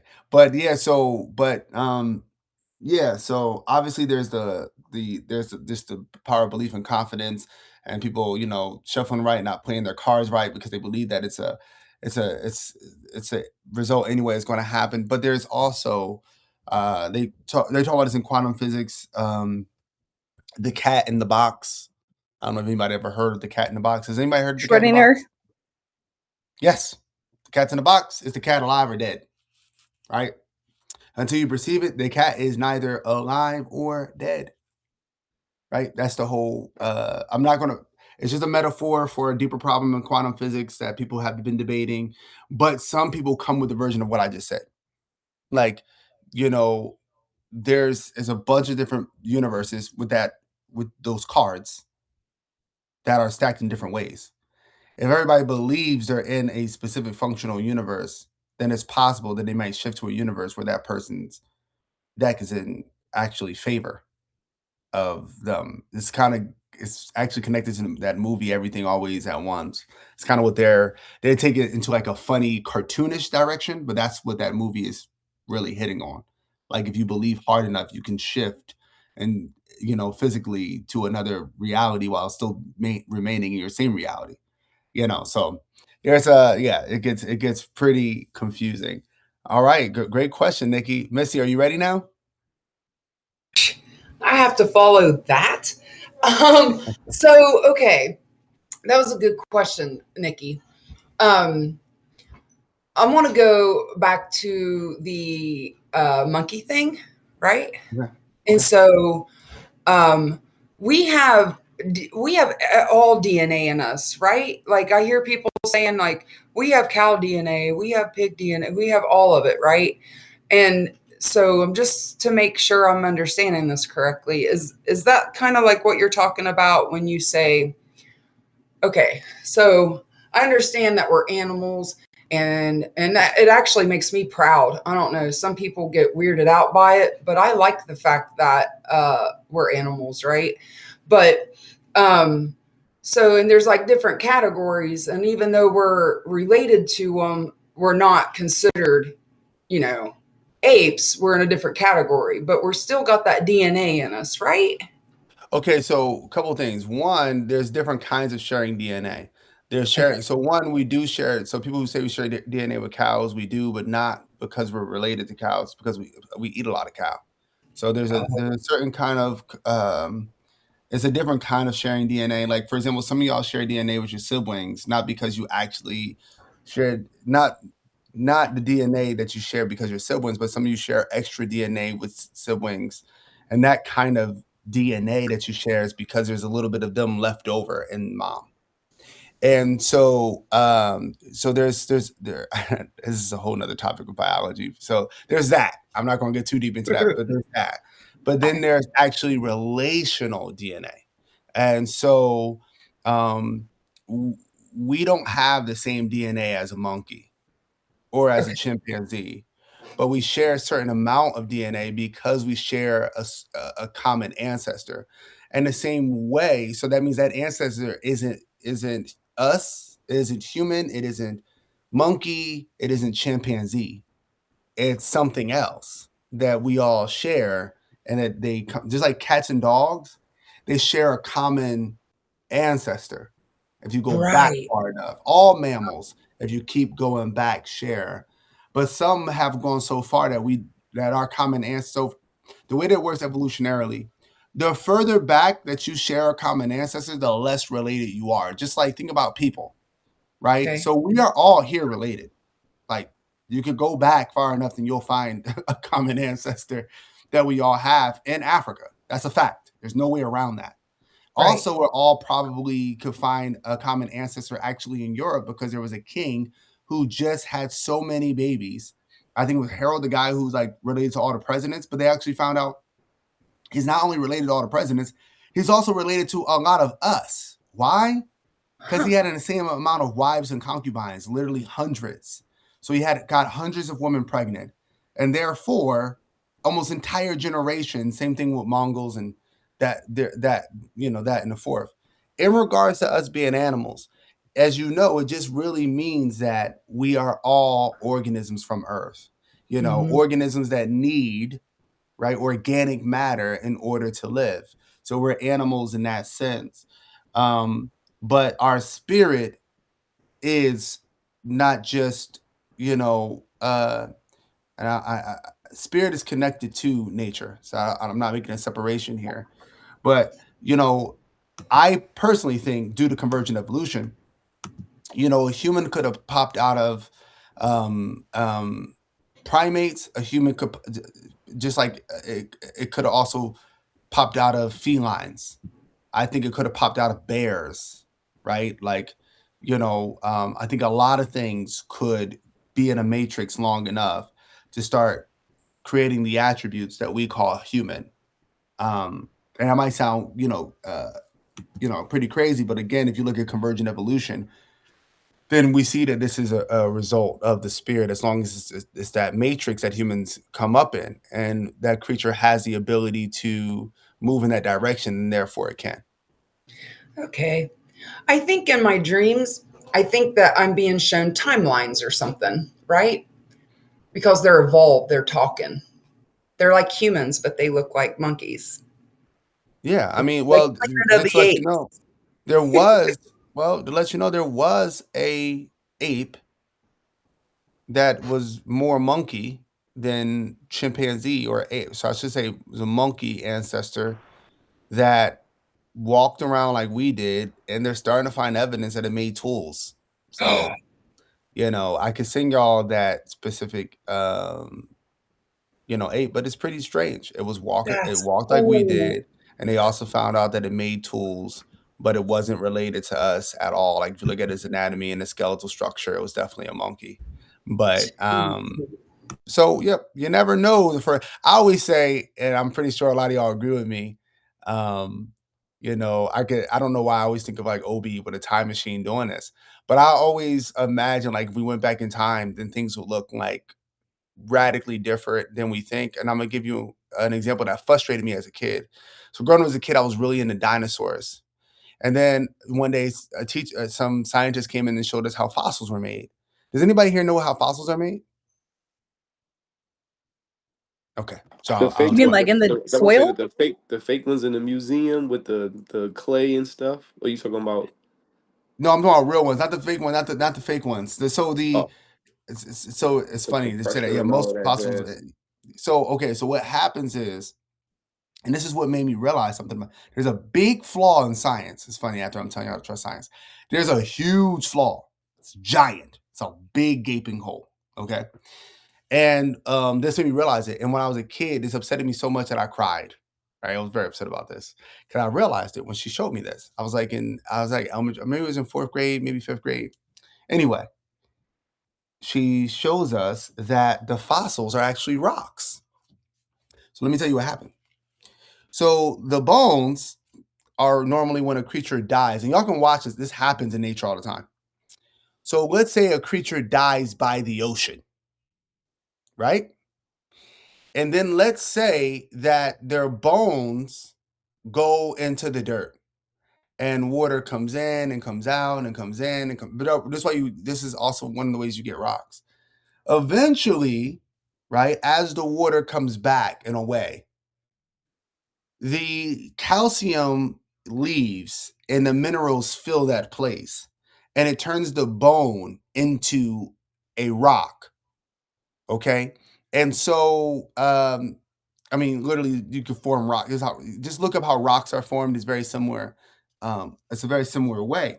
And so the bones are being replaced with rock. Now, the reason why this upset me as a kid was because this is very much reliant on two things. You would need like a volcano, or you would need like water, meaning that the only fossils we find, what y'all think about this? Well, y'all tell me, what would that mean? The only fossils we find are what? Are animals that what? Who can figure this out? Died? Died near what? Water? I don't Yes. know. Yes. No. Near Port It's of volcano. it's Yeah. only the ones that die by waters and volcanoes. Hold on. So that means what? We only know what? We only know about what? Creatures from those areas. That means as a kid, this bothered me. I said, wait a second. So that means that there's a bunch of creatures that we'll never know.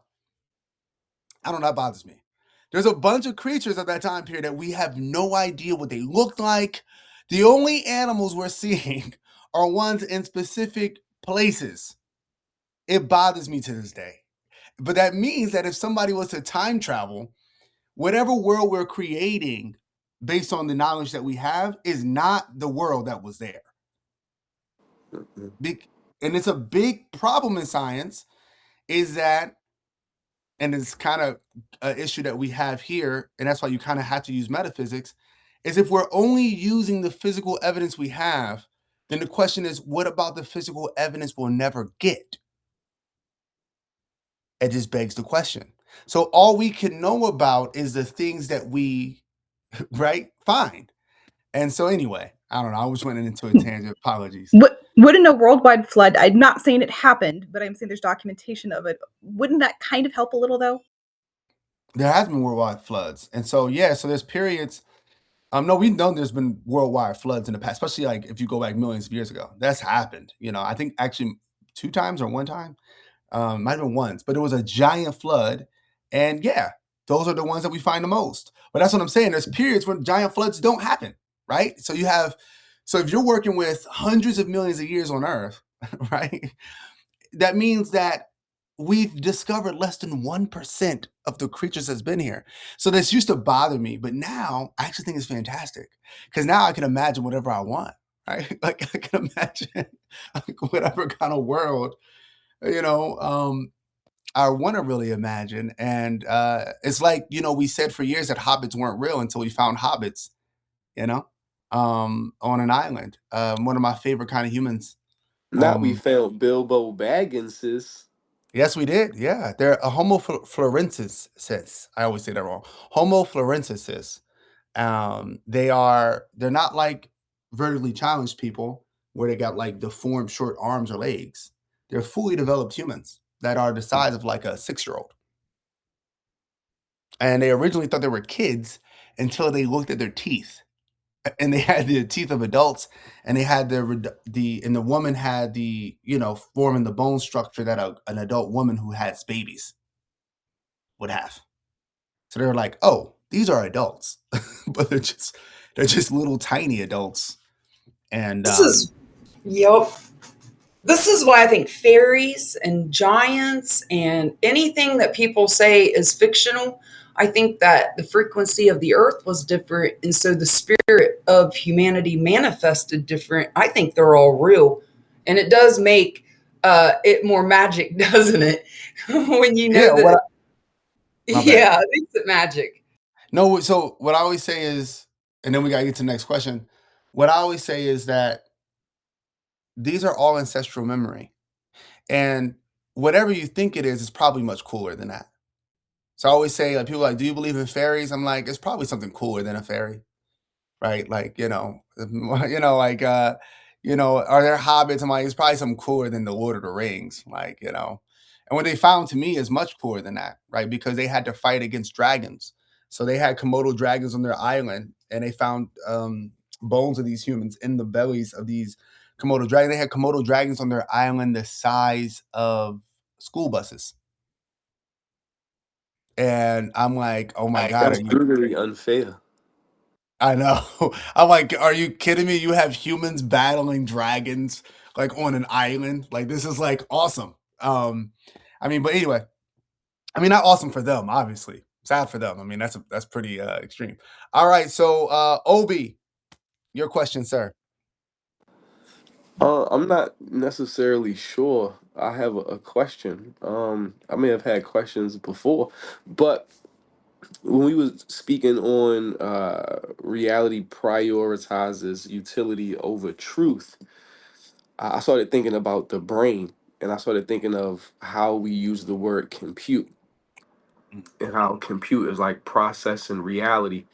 So then I was like, well, then that means our brains are obviously computers, right? Because uh, what we're dealing with is high vibrational energy, and if reality is prioritizing utility over truth, then our ability to see is based on this structure. If we see past that, uh, we're able to interact what we're able to interact with due to the interface. But if we were to see past that, then it would blow humans' minds. And then that made me say, well, this is the reason why we have such a large amount of people arguing over, whether or not the earth is flat or round, because utility is prioritizing truth based off of, their level of consciousness, and what they're seeing is two different things. And then I said this would also apply to why we quote unquote have so many different attributes of God, or why we have so many different uh perceptions of God, because if the creator itself was to appear in front of us,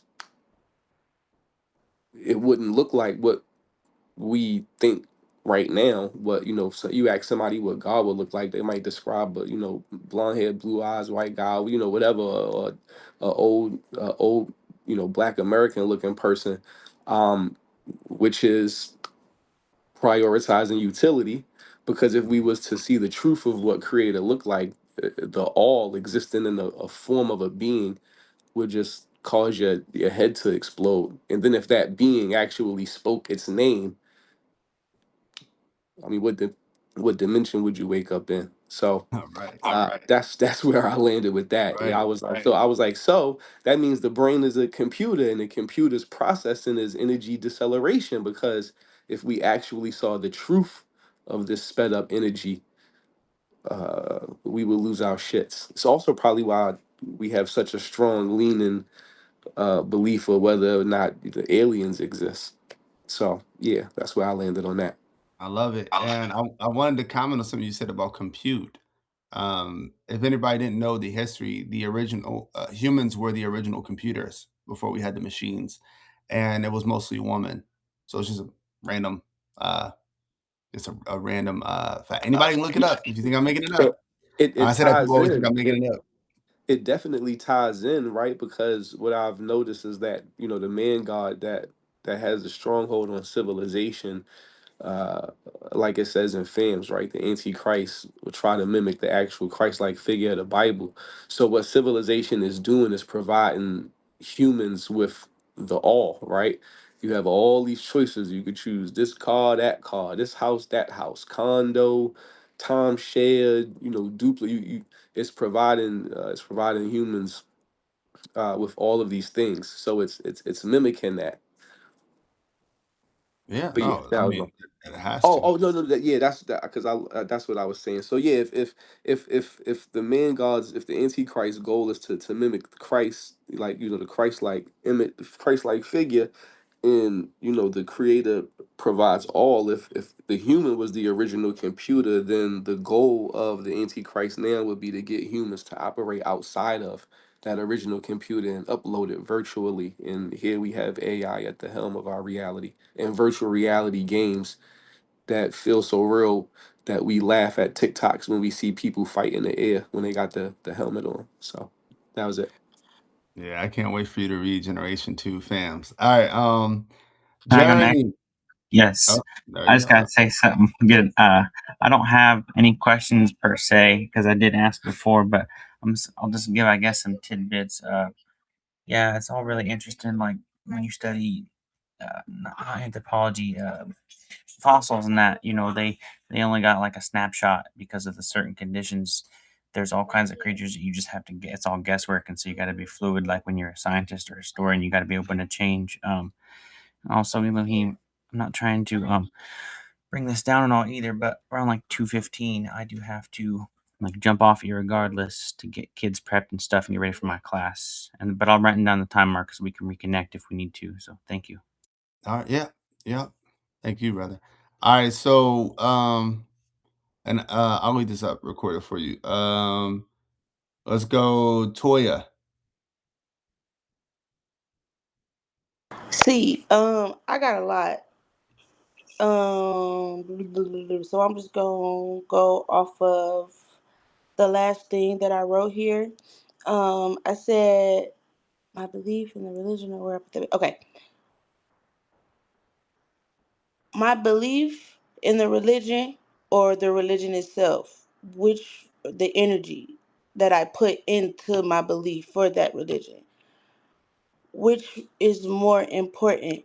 Because like one thing that's constant that I'm reading here is the change. The things happen, and then the consequences of those things, and then the change that comes behind it, right?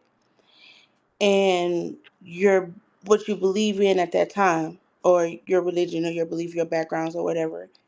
And if we could put that same energy into believing something outside of ourselves, because I know we come in disagreement sometimes, especially for myself. I can say that I don't agree with the religion because of some of the practices, but there are some practices that I do believe that that religion follows. But that don't necessarily mean I believe what they what they believe in. Does that make sense? Hmm. And if I can put that same energy into that belief, why can't I put that? Not saying that you can't, but why is it so hard to redirect that energy inward most of the times? Because it seems like we're always looking for something on the outside to make sense of what's going on, like perceptions. When you were talking about how our emotions are personal, you know what I'm saying, and it's better to leave it out certain situations. Your which is true, but believe that your emotions just still tie in into those beliefs, right? Yeah. So how is it that we can always put it in something else or someone else and the things around us, which is actually creates the matrix that we're in, instead of putting it where it should be? So there's a couple things. One, remember, in abstract exploration, you shouldn't put your emotions first. A lot of times in your life, it might work for you. So people's lives are different. I just want to always make that a clear distinguishment between life and when you're doing your work or trying to understand things from the perspective of an abstract explorer. Like there's like you ever hear scientists say like, as a Christian, I believe this, as a scientist, I believe that. Like, so you might have to do that a couple times in abstract exploration. In regards to belief, why is it so hard? One, you should take things that are good in religion and leave the rest. Like you should do that. To me, in my opinion, I think that's just good to do. But in regards to why can we put our beliefs in other things and not in ourselves? It's really just it's like going back to the athletic thing. Some people are just more athletic than others, but you can develop it over time.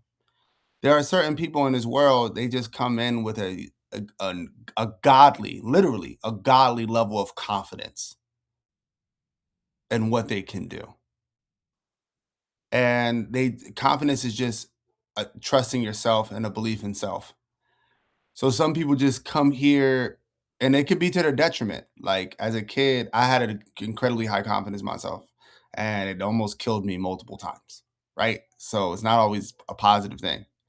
Um, but some people come here with a very huge self-doubt. Now, they might have gotten it from their mother's womb. They might have gotten it as soon as they came out. Who knows? But they're going to have to build that over time. And so in that time, sometimes believing in others helps them believe in themselves. So believing like, they might look at their mother or their father and say, whatever my father says I can do, I can do. And so that is a trust in their father. And so their father says, man, you could beat that kid in that race. They'll go and do it because they believe that their father knows everything. So they just believe that if he says something, therefore it must be true. And that just changes them to be able to do things that they couldn't do prior. So, it's almost like a muscle you have to work out and some people have to build it gradually over time. And then they can put that belief in themselves instead of into other things. Okay. But Yeah. well, go ahead. Go ahead. Oh, like you said, when you were younger, you had an extremely high confidence in yourself, and to some people that could be to their detriment. And some people come in this life with extremely low self belief. But then again, as time goes on, like you said, it's something that you have to build, that you have to like moderate. You have to find your balance in that and whatever. So that's what makes me say, like, when you go through things, everything comes to like a certain point where you at where you're supposed to at, so you can meet everybody at this point. Mm. So are you saying that we had to get to a point to meet everybody at the same place? um well, yeah, I mean, because we don't all start off in the same place, Oh, right, right. But I and that's don't what I'm personally, saying. I don't think everybody needs to be at a place where like they have the level of self-belief where they can just conjure things without anybody else. I It think don't people necessarily have to be belief, but as far as like understanding, um things as well. yeah, most definitely. Yeah. Did I answer But your question? I don't know this yes, you particular did. conversation. Okay, You did. I was it's like I don't know. All right. So Earth enthusiasts. Yeah. You thought you were gonna make it out without giving a Not question. this time. So I know you said to study research inquiry or just study research in general, and not to discredit it. So I wondered if you had any suggestions on people or different research resources that we should, look to that have helped you get to where you are with your set of knowledge. Oh, well, one, just like looking at reality. Like before you even go to books, just go to nature.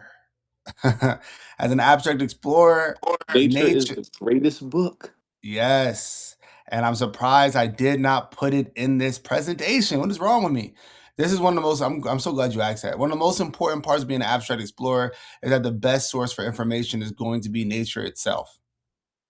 I don't know how, I mean, I put physical reality, but I should have explicitly said nature, like water, elements, fire, trees, ground, dirt, animals. Look at them, watch them, think about what they're doing, why they're doing, who they're doing it to. That's always my first and most fundamental, like when I need something, I'm a go to. But in regards to books, you know, the Book of Ishmael, highly recommend. Civilized to Death, highly recommend. Um, in regards to people to study, Donald Hoffman, highly recommend. Carl Sagan, highly recommend. Alan Watts, highly recommend. I want to tell y'all Dr. Malachi York, but I don't know if y'all should use Dr. Malachi York, only because yeah, I don't want anybody getting lost. And Does anyone know who Malachi York is? No? All right, cool. yeah, Y'all can keep it so that way for now. yeah, I don't want y'all to get lost in the and then in the Malachi Yorkness of him. But so those are some of the ones. Great question. All right, look. So if you're not a philosopher of order, not to sing you out, Toya, I'm gonna see you later. For everybody else, we're about to go a lot deeper. I know Jeremy has to go soon. But we're gonna go as deep as we can while he's on here. And this time for this presentation, save all questions and disagreements until the end. But I want you to write down your question again. And yeah, let's do this next one. So where's my download button? What? They took away my download button. Let's go to downloads. Cast, no. Find and edit, no. Okay. Oh, here we go. Downloads. All right.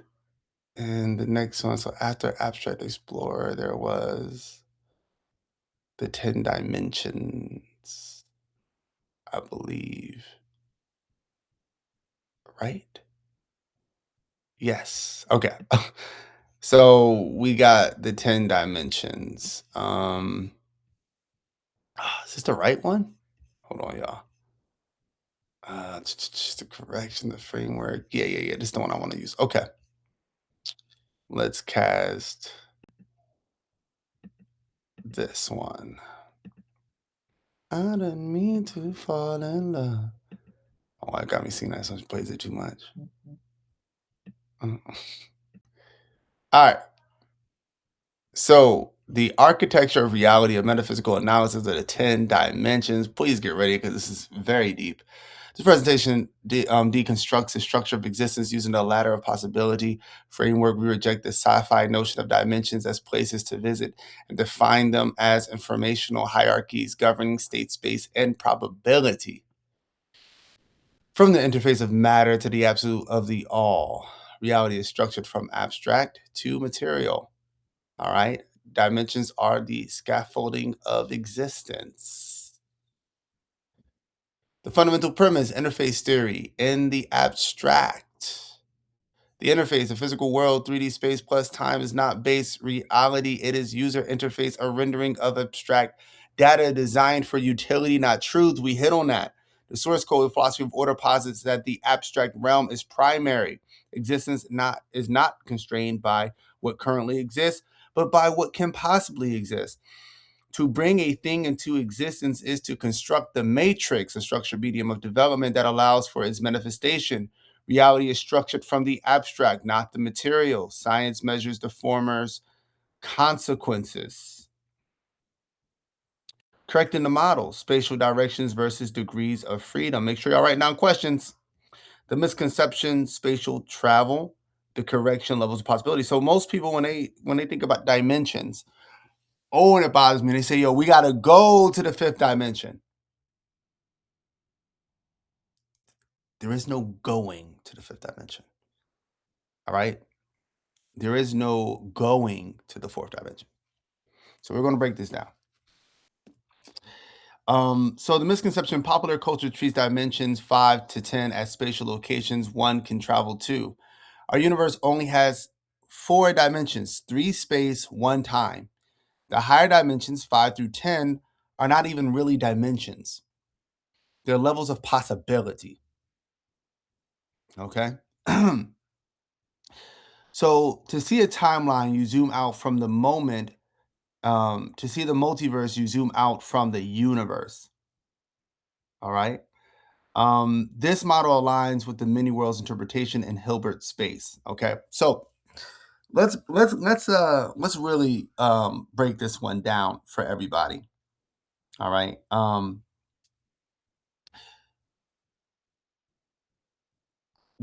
You live in 4 dimensions.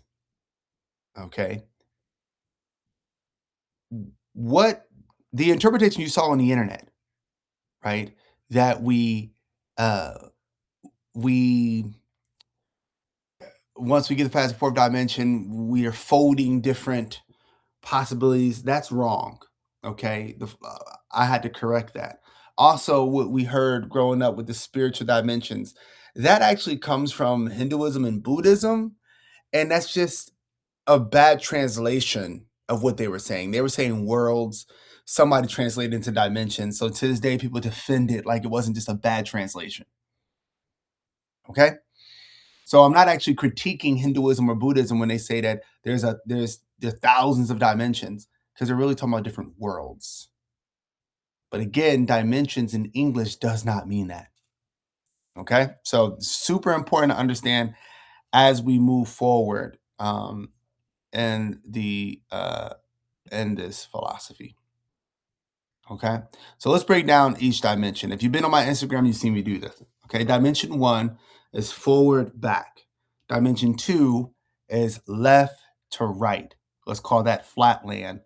Dimension 3 is forward, back, left, right. Okay? And then you have up, down. Okay? So these 3 dimensions constitute the spatial stage of our existence. This is the rendering limit of immediate biological perception.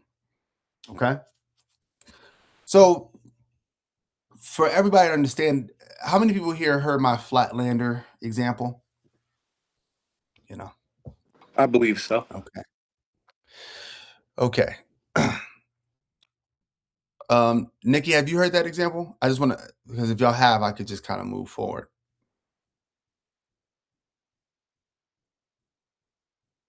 I'm going to assume that's a no. Okay, so let me just explain this. So let's say you have somebody living in the 2nd dimension. The 2nd dimension is flat land, where things can only go forward and back, left and right. They're flat people, they're squares, they're triangles, they're circles.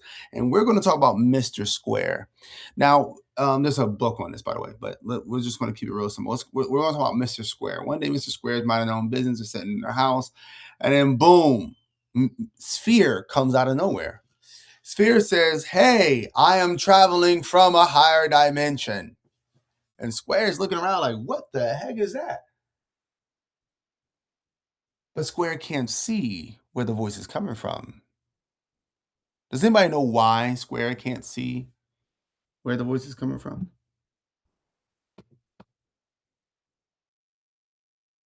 Because he's up. Because he's in up, right? And Square can only perceive forward, back, left, right. So the Sphere becomes very frustrated about this. So he comes down and he lands on the 2D dimension. Now, even though he's landed in front of the Square, can Mr. Square see the totality of Sphere? No. No, not at all. All you can see is the very little bit of whatever is flat on a sphere. And if the sphere is rolling around, he might even look like a ghost. And now Square really thinks that he's losing his mind. So Sphere gets so frustrated that he grabs Square and he takes him up. Takes him up to this place called Up. And Square is amazed. He can see in people's houses. He can see through people. It's completely different perception than he ever had before. And then the Sphere allows him to land back down after telling him that there's a place called Up, and he pops back into existence. And all the other squares and circles and triangles, they run to him and they say, where were you? He says, I was in this place called Up. And they're like, a place called Up? Where is this place called Up? Can Square point to Up? Yes. Wait, the No. square. Oh, he just frontwards and backwards. He can't point to Up. He can't point to Up. So he says, I don't know. I can't point to it. I experienced it. I know it's real. And they're like, there, Mr. Square. Sure. And then it's like, man, he's just, they assuming he's crazy and they move on with their lives. So he had an interaction with a higher dimensional being in a higher dimension. Okay. So the direction of time is future and past. Can somebody here show me a picture of you pointing to the future? Is that possible? No. No, I would like you to try though, if you can figure it out. And please let me know. But yeah, you can't point to it, but you know it. You know that you're moving in a direction. Dimensions are directions. So there's a direction of time. We're all moving there. To me, I say it's cyclical, but we're going to stick with physics. They say it's straight forward, right? And so we all know we're moving in this direction. I know that I'm moving in the direction in which my children are adults, right? I know I'm moving in that direction, but I can't point to it. I can't point to it. All right. So very important to understand. All right. Right. So time is a line. If you could see yourself in the fourth dimension, you would appear as a long, undulating snake stretching from conception to death. If anybody saw, does anybody know what movie I'm about to bring up right now? That was actually about this. It was a very depressing movie. It's very dark. You talking about Dark. Mr. Nobody or something? You said what, Jervy? Talking about Mr. Nobody? Is that it? I didn't hear you. It starts with a D. No, not Mr. Nobody. Which is Mr. Nobody covers this too, though. But it's a movie. It's super dark, but it's really good if you're into it. It's called Donnie Darko, but it's super dark. Before y'all watch it, I just want you to know it is a very dark movie, but they go over this in great detail. If you want to be happy at the end of a movie, don't watch it. Okay, so the limitation in 4D, we are locked into a single direction we perceive now, but the dimension contains the entire line. I call this the trap of the time loop. We're not going to get into that today. Well, no, actually, I do want to get into it. So let's get into it. So there's a time loop, okay? There's a time loop. How many people, and just say yes or me, how many people have constantly made the same, has experience the same things over and over. You're like, why do I keep dating this kind of person? Why do I keep making this kind of decision? Why do I keep doing this thing? Like, has anybody had that experience?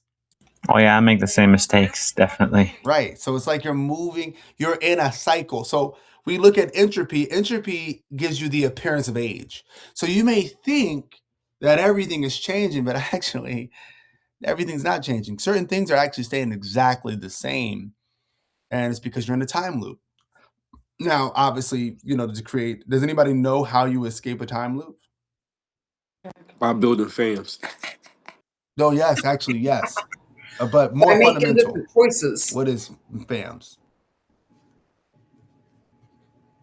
Break down the food for would break down the More egalitarian fundamental. society. A Metaphysical. matrix. A Matrix. matrix, yes. Yeah. A I'm about to say, matrix. but break down the acronym food Oh for. my God, Obi. Just bring it simple, Obi. Bring it simple. A My man matrix. was about to break down the whole film. Food Force, Fortune, Hunting, I know you Anti-Fragile, saw. I saw it. I saw Egalitarian. it. I saw the future. Now I can see the future. Damn it. That's right, brother. All right, let's go. But yeah, so you build a matrix. So in every cycle, there's going to be an opportunity to escape the cycle. Now we're not going to get into it today, but this goes into the 4 turnings. The 4 turnings is a cycle, and I'm just going to tell y'all this for y'all life, just so you can know this in the rest of your life. Please remember this. Please do not ever forget this.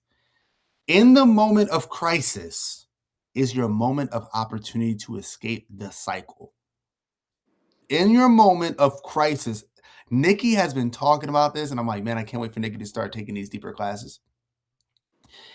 When entropy hits its peak, when everything looks as if it's falling completely down, that is your moment to escape the cycle. It is literally the best moment. You can escape the cycle any moment, but the best moment to escape is at peak crisis. Best moment to escape. It doesn't seem that way, so you can't be distracted. You'll be distracted by everything falling apart, and it'll look like you're even more trapped, but you're not, because remember, it's falling apart. It's literally breaking apart. You can now get out. The window is opening, but most people, they're too afraid to, so they recreate the same cycle, and they actually reset it. Say that one more time for me. Say the whole quote. Right. Most people are too afraid. At the peak crisis, peak entropy is the best time to escape. But most people are too afraid and too distracted. And so they decide just to reset it. And they just start over. Right? Because the reset, everything's good again. Right? And then you're going to just wait until it gets back to that crazy point, and again and again and again and again. So keep that in mind in your lives, please. But this is one of those things that is all the way up, all the way down. Okay? All the way up, all the way down. Think about birth, right? The craziest time is the best time for that baby to get out. I don't know if y'all know, if that baby does not get out during labor, there's going to be some big problems. Okay? This is your best chance to get out, okay, of this matrix to another. And by the way, escaping the matrix doesn't even always mean the matrix is bad. I leave matrices I've created for myself that are good, that have made me into the person I am today, and I create another one because I want to be even better. Okay, so, all right, moving forward. So now, what does that have to do with? That has to do with the quantum threshold, entering the realm of probability. So the way it functions in quantum physics, a system exists in a superposition of all possible states until measured. Super important. Until measured, or they don't want to use the term observed because it sounds too much like spiritual stuff. So they use measured now. So the fork in the road, every choice, chance, event, or quantum outcome creates a branching path. Higher dimensions are the library of these branches. They are not where we are, but what else we could be. Okay? Higher dimensions are the library of these branches. They are not where we are, but what else we could be. Super important. So, right before you make that decision, y'all, you're in a superposition where everything is possible. And as you know, Mr. Nobody highlights this very, very well. So now let's talk about dimension 5. Okay? So the set of all possible timelines for our universe given its specific initial conditions and physical laws. So when the universe started, right before it happened, it was in the 5th dimension. I really want to start just calling these probability spaces because they're really, that's what they are. In the 5th probability space, okay? The set of all possible timelines for our universe given its specific initial conditions and physical laws. So just like right now, you're in the 5th, like right before you make your next decision, you're in a 5th dimension or the 5th probability space where all the things from this current point you are. Many worlds interpretation. So every quantum outcome branches into a new valid timeline. This is a dimension of choice. To change your future is to navigate the 5th dimension by selecting a different branch, which is called matrix. Which if you're an abstract explorer, you should use matrix engineering in order to create the timeline you want. So let's get into dimension 6 or probability space 6. I'm really going to stop calling these dimensions. Please, y'all, as my favorite students, all right, do not call these, try not to call these dimensions. I'm just been calling them dimensions for so long, it's hard not to. But the 6th probability space, okay? If dimension 5 is a branching tree, dimension 6 is the garden the tree grows in. It is a phase space, the abstract territory containing all possible states of the 5th dimension. Just as you fold 2D paper to connect distant points in 3D, the 6th dimension allows for conceptual connection of disparate timelines. Okay, so in other words, let me explain that better because that's going to leave a lot of questions. The results should explain this better. The complete map of every possible outcome for a universe with our specific laws. So the 6th probability space is every possible version of our universe that could have ever been. Every possible version of our universe that could have ever been. So if you want to use for you with the 6th probability space or the 6th dimension, for you, it would be every version of you that could be. Now, I'm going to be honest with you. You don't have access as we know it, unless you dream. You don't have physical access to the 6th probability space because you've already made decisions. So those doors lock behind you. You can go to these places, which I have in your dreams. But here you can use the 5th one.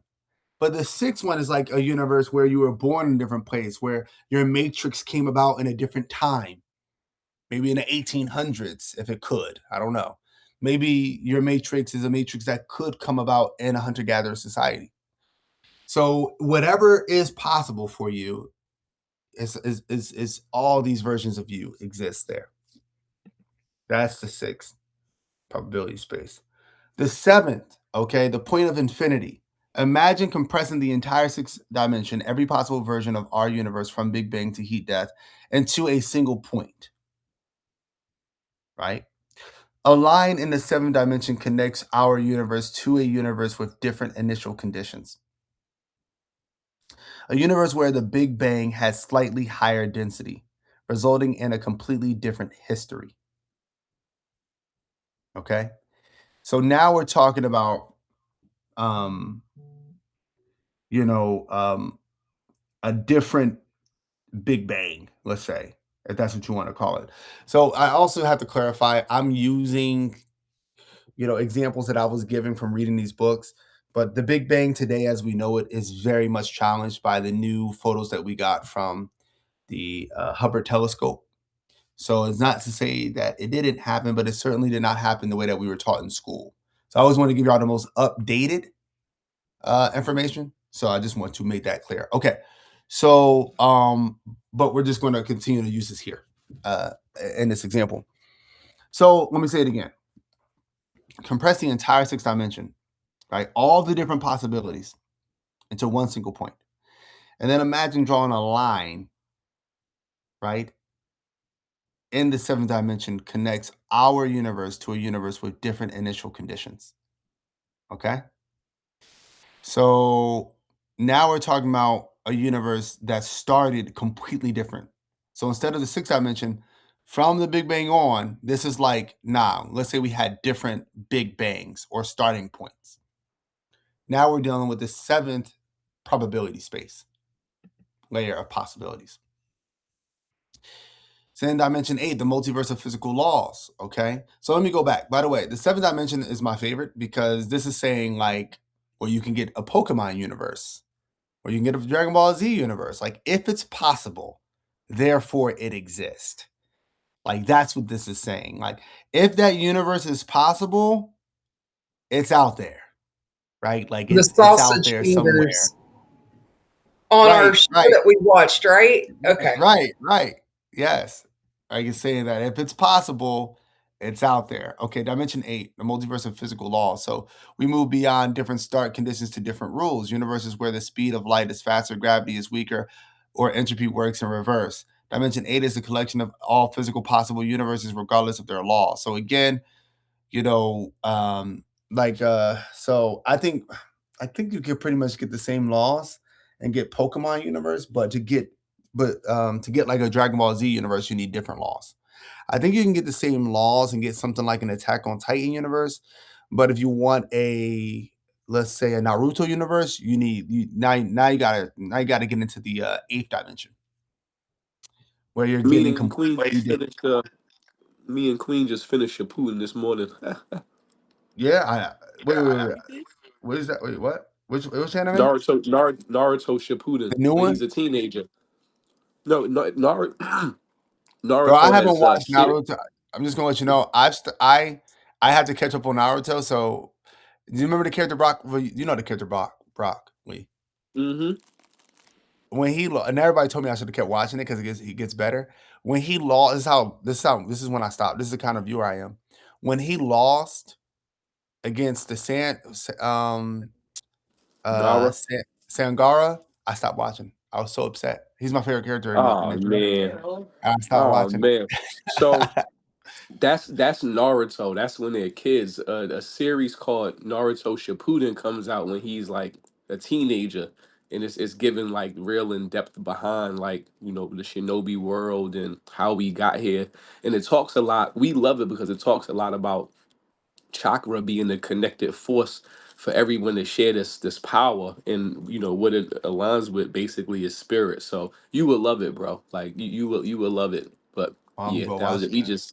We was just watching it. So yeah, you brought up Naruto. I was like, oh, we just literally just wrapping it up. Right, and that means that universe, Naruto, if it's possible with a different set of rules, then Naruto's out there. So, then dimension 9 or the ninth layer of possibility, the conceptual void in logic systems. So beyond physics, we enter the realm of universes with different logical frameworks. A conceptual space containing patterns that cannot result in physical stability. This is the realm of pure abstraction where the rules of logic themselves may vary. So we're really dealing with like the abstract realm here. That's where I find it's most interesting. You know, um, it exists, but it's just it's just a possibility space of different logic that may not ever be able to manifest physically in any capacity, which I find so interesting. And then you have the 10th probability space, right? The ultimate ensemble, the collection of absolutely everything that is possible. Once you have a set that contains everything, all points, all lines, all timelines, all universes, all laws, all concepts, you cannot step outside of it. The static state, the 10th dimension, is timeless and unchanging because it contains all time and all change within it. This is existence itself. The omniverse, some will call it. So, the static perfection. Why there is no 11th dimension? So people ask me this all the time. They're like, yo, where's the 11th dimension? In different schools of thoughts, like in Hinduism, and there's like 11, there's 12, there's 15. If you go into Like actually in Hinduism, I think it's infinite. But if you go into the nations of gods and earth, they'll give you why there's nothing beyond 9, which is like one of my favorite things. I'm sure Obi knows what I'm talking about. And these are dealing with they're talking about completely different things than what we're talking about here. Okay. So the logic of completion, if you are in the 10th possibility space, you are everywhere and every when simultaneously. To move, you would need a destination outside of everything, which is impossible. Existence is the uncaused cause. It has no outside. The 10th dimension is, y'all starting to see why it's so important to get the prior classes to be here. But the 10th dimension is the frozen state of the all. Frozen, by the way, I don't mean literally. It is the library of all potentiality before it is observed by consciousness. Okay. So, like, think about it before, right? We get into these weird terms, consciousness and womb. It's just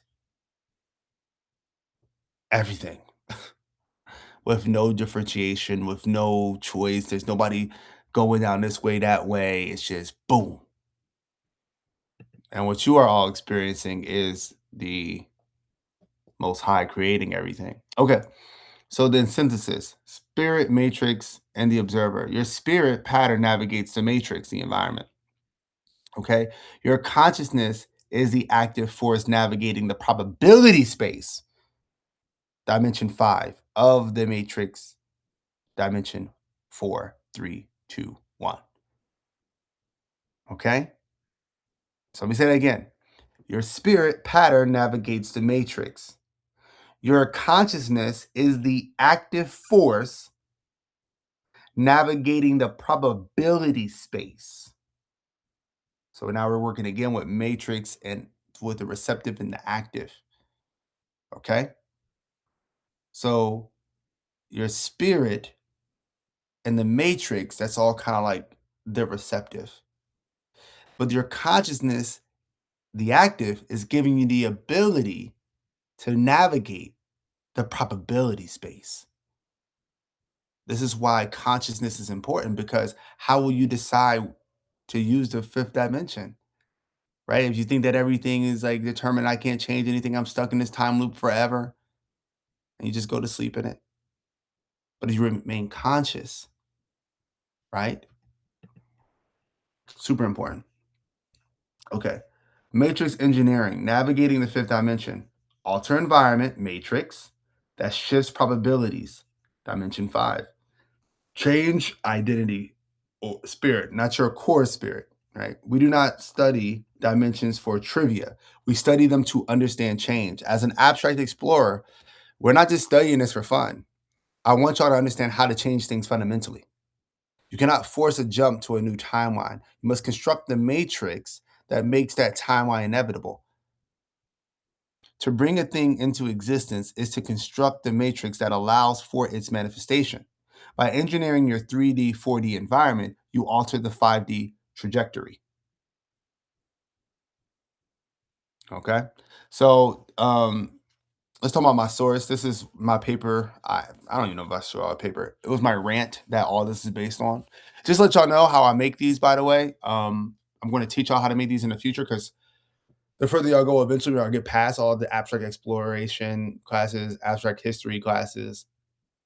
Eventually, I'm going to allow y'all to just create your own courses and stuff like that. Maybe create your own school community and link it up and all that. If you want to.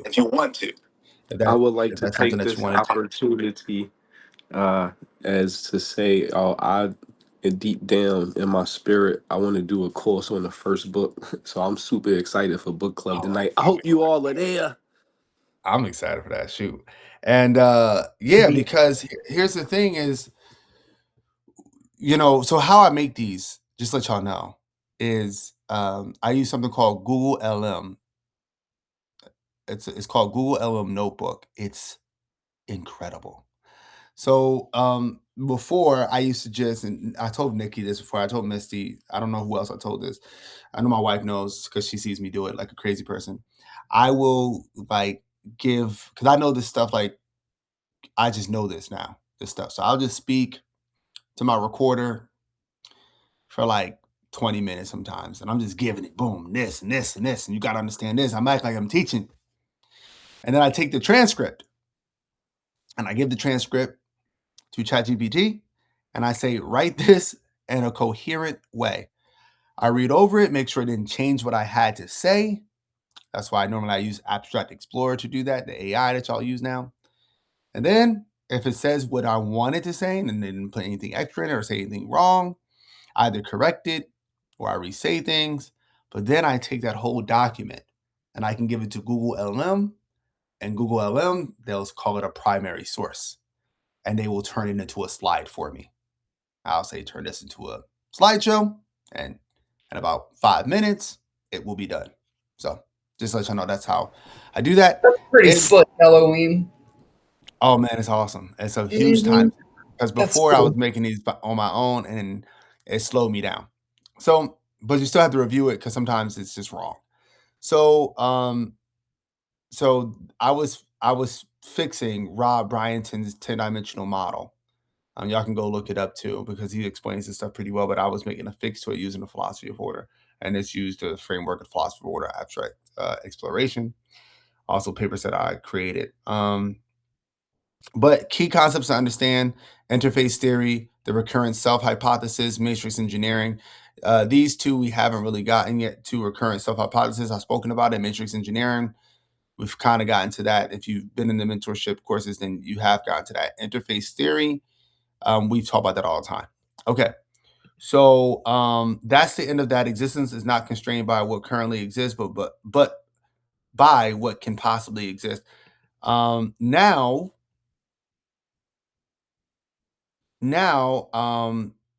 I'm going to take everybody's one question. Man, I hope I'll try to answer these as quick as possible because I have one more slide that I want to get to about the spirit and the dolphins and the sharks.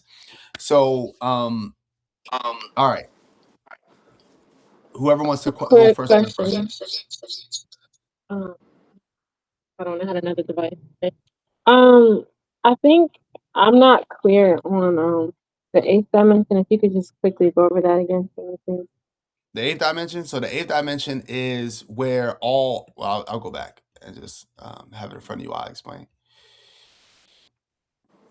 So the multiverse of physical laws. So we move beyond different starts to conditions and different rules. So universes where, let's say, the speed of light is faster, gravity is weaker, entropy works in reverse.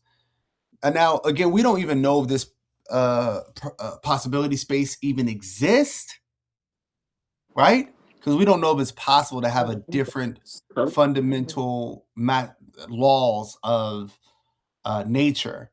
But let's say that it is possible, then this would be, then just from that one possibility, you would have so many different universes that start with like a different law for gravity, that have a different law for light. And that would mean the universe would operate completely different, that creatures would evolve completely different, and that the matrices would be completely different.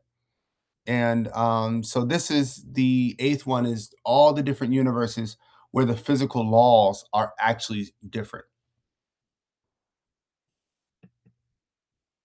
Did that answer your question, Penda?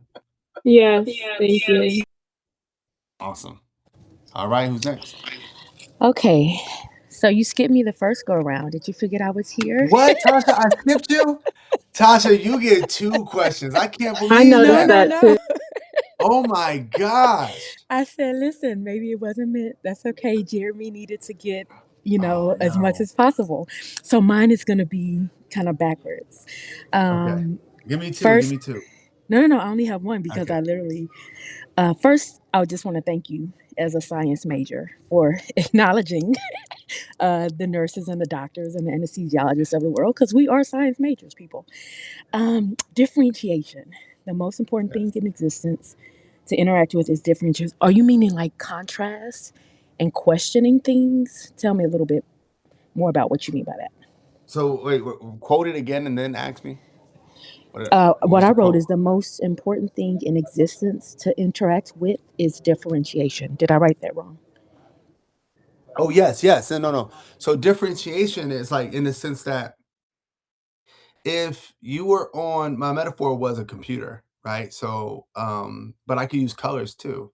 So if I was to take all the colors and just mix them together, right? And then somebody says, "What colors you see in this?" I'm like, "I don't know. It's just like one blob of colors." Or right, if I was looking at a computer interface and it was just code, there was no symbols to differentiate one code from another. And somebody said, "What do you see?" I'm like, I don't see anything.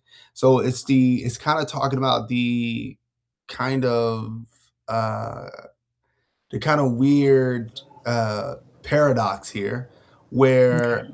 though there is no such thing as nothing, So the if ability you're to differentiate. Okay. right, because if you're Okay. seeing everything without the ability to differentiate two things, or without reality differentiating itself from other things within itself, then it's like seeing nothing. It's like being blind.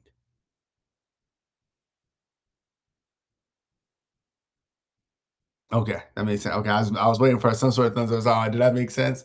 You sure you don't got a second question, Tasha? Because I skipped you. I feel No, so horrible. good. No, I think it worked out just fine. Thank you. Oh, okay, awesome. Yeah. All right. Who's next? I'll go next. All right. So you brush past it a little bit, right? Because as you was going over the slides, I was like, well, I wonder exactly what dimension is the dream space. But when we was going into dimension 6, the phase space, you spoke about dreams and probability space. And the reason that was the reason that was my question is excuse me, some years ago, excuse me, a few years ago, I had deduced that a lot of our frustrations in reality came from our inability to manifest things in a timely fashion. So we wish for this, but it doesn't appear when we wish for it, and we get frustrated. But in the dream space, I was wondering what dimension is the dream space, because in the dream space, you don't have to wonder about, manifesting. You don't even have to, Right. like, in the dream space. Like, I had a dream one time, right? And this is what brought me to this realization. I was in a dream, and I don't know exactly what I was doing, but I had like jumped like crazy high over this tall wall. And when I landed, I was like, whoa. I was like, I immediately realized, like, yo, this is a dream.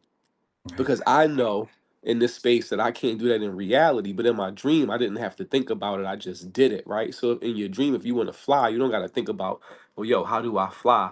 You don't got to go analyze Superman and say, well, what components does Superman need to fly? Or it's not like this is Peter Pan and you got to think happy thoughts to fly like in Neverland, right? In your dream, you just fly. In your dream, you just manifest things to your desire instantly. But in reality, the difference between the dream space and reality is that in reality we have a concept of time. So that concept of time is the difference between our dream space and our reality. So in our reality, when we wish to manifest a hope to bring these things to fruition and it doesn't happen, we're not consciously thinking of the impact time has on these thoughts or desires, and it's not manifest in the same way. So I was wondering exactly like what dimension was the dream space. Oh, that's such a good one. So I believe there's two different dream spaces from lucid dreaming. This is just what I found. Who knows how true this is, but I think there's a dream space where I am the creator of the world. And then there's a dream space where kind of like the multiverse of creators of worlds, like, and so in other words, there's one that I know that I have complete control over. Um, I never got so in lucid dreaming. There's levels. So there is the adventurer level where you have the power to go wherever you want, like you can run places in your dreams and walk places. And then the next tier is supposed to be like the hero level. So you're able to teleport, to jump really high, to fly, like in lucid dreaming. People have to work on these things actually, like a skill, because it's actually easier to do things when you don't know you're dreaming than when you intently lucid dream, because you bring that perception that you were just talking about into your dream with you. And then so the heroes like flying, teleporting, like drawing doors on the wall to go wherever you want, like to a different dimension, or entirely different universe sometimes, or world. And then you have what they call like the God dreamer. I never reached that. So I was always at hero level. I could teleport, I could visit different realities, I could do all of that, but I never reached the space where I could create universes, um, and planets and be worshipped as a god. That's what some people do. I know it sounds crazy. Some people spend their like months lucid dreaming or years to try to get to the point. I did reach right before that. Oh yeah, there's one before that, which is manipulator. It's not a negative manipulator. So I did reach the point where I could manipulate time. So I stayed in a dream for, I believe, 75 years one time. That was the longest I stayed in a dream. So you start getting better at stretching time out. So I had a lifetime. I know it sounds weird. I had a lifetime in a dream. I spent it in the mountains. Anyway, point in being is that those are all in my control. But I did find in lucid dreaming, you can go places where you're not in control. And I call that like the outer, dream space. So I think all of this is going on between two places, to answer your question. I think it's all happening between 9. So these are like the dreams that are like, bro, there's nowhere this can happen. Just pure abstractions. Like you can even explain those. All the way through 6. I believe you're doing 6, 7, 8. Oh no, I'm sorry. Apologies. From 5 to 9. So not 10, not 4, not 3, not 2, not 1, but all those. And so this is what happens when you, oh, that's not true. Let me go back further. Sorry, from the 4th up. Somebody has asked me this question such a long time. So anybody here ever have deja vu? All the time. Okay. Awesome. So you spent time in your dreams in the 4th dimension. You've experienced the entire time loop. So you went into that time loop and you're like, I've been here before. I had this in a dream. Well, you did, because you can do that. And so then you have the 5th dimension when you say, I was in a dream and you're right. It felt so real. I was with my, my spouse, but it was different in this reality. We were mad at each other or whatever, like those kind of like nightmares that felt really real. Yeah. So we're talking about 5th, and that goes all the way into 6 as well. And then you have those where you're like, I was in a completely different realm. Like I was like it was very real though. I was with like Pokemon. So you're probably experiencing 7th and 8th. And then the 9th is those dreams. You're like, I can't even give you words for what I just dreamt about. There's no words for it.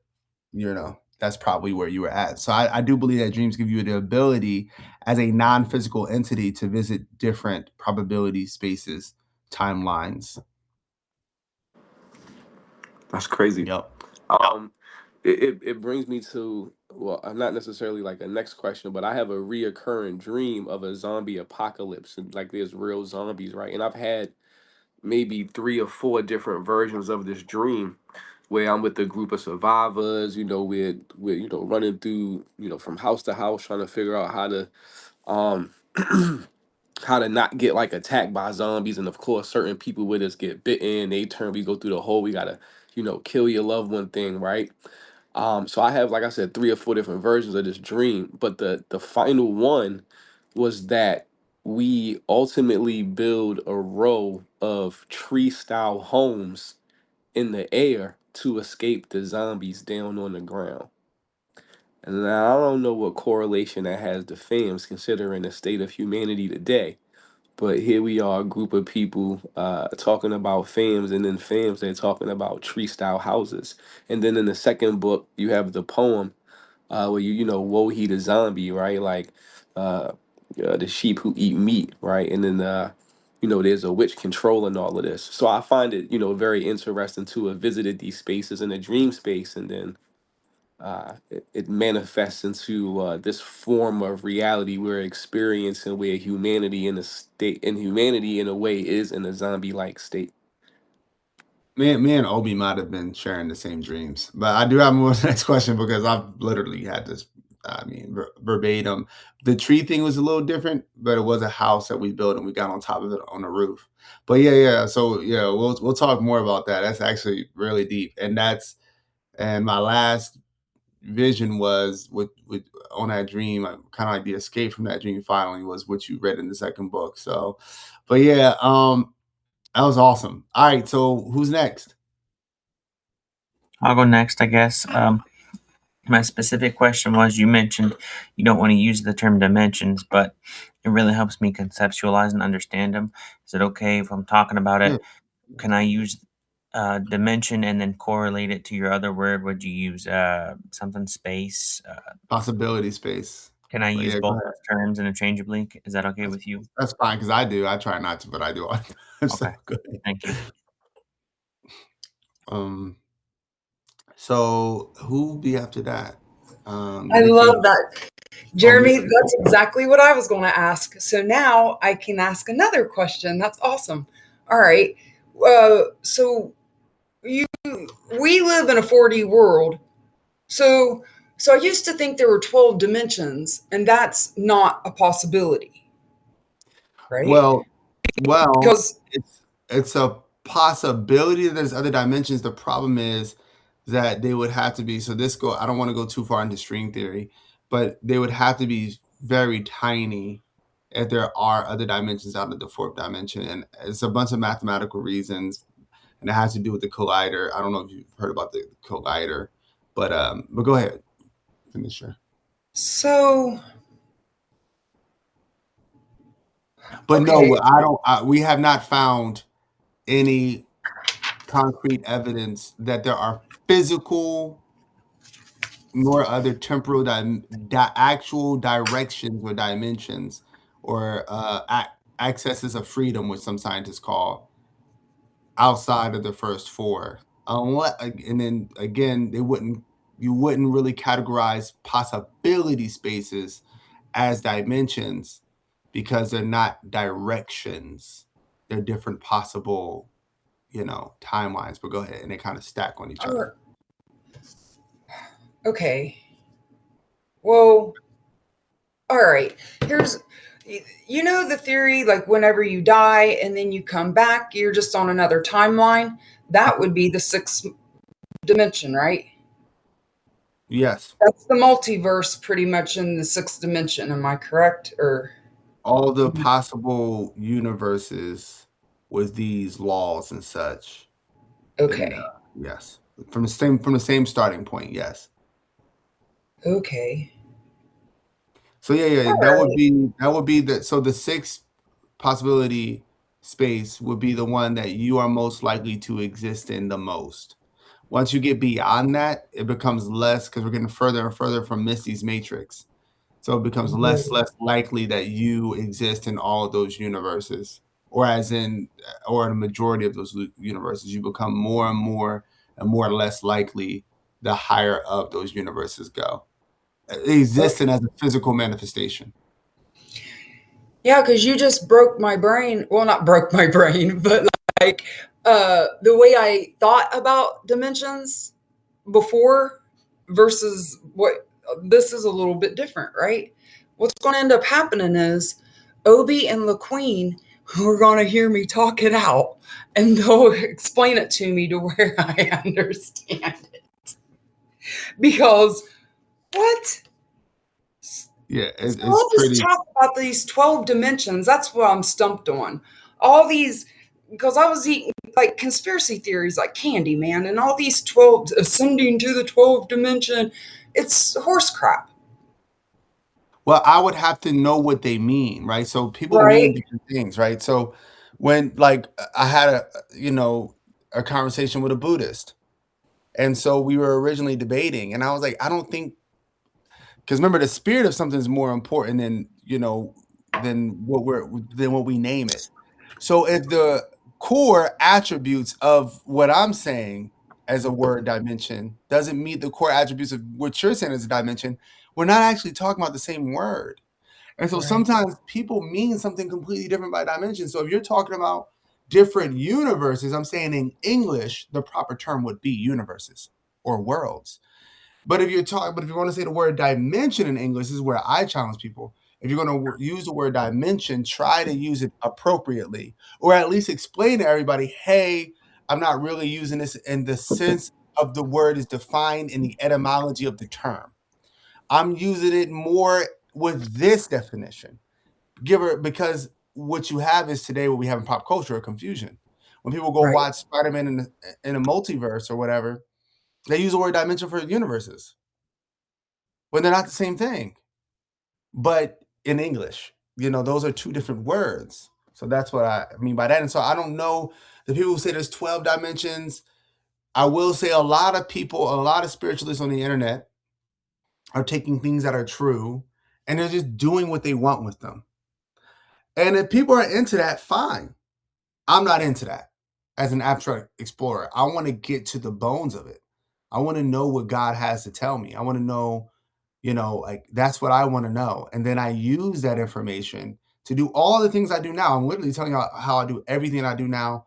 Like that is the way that I do it. This is, this is what was given to me.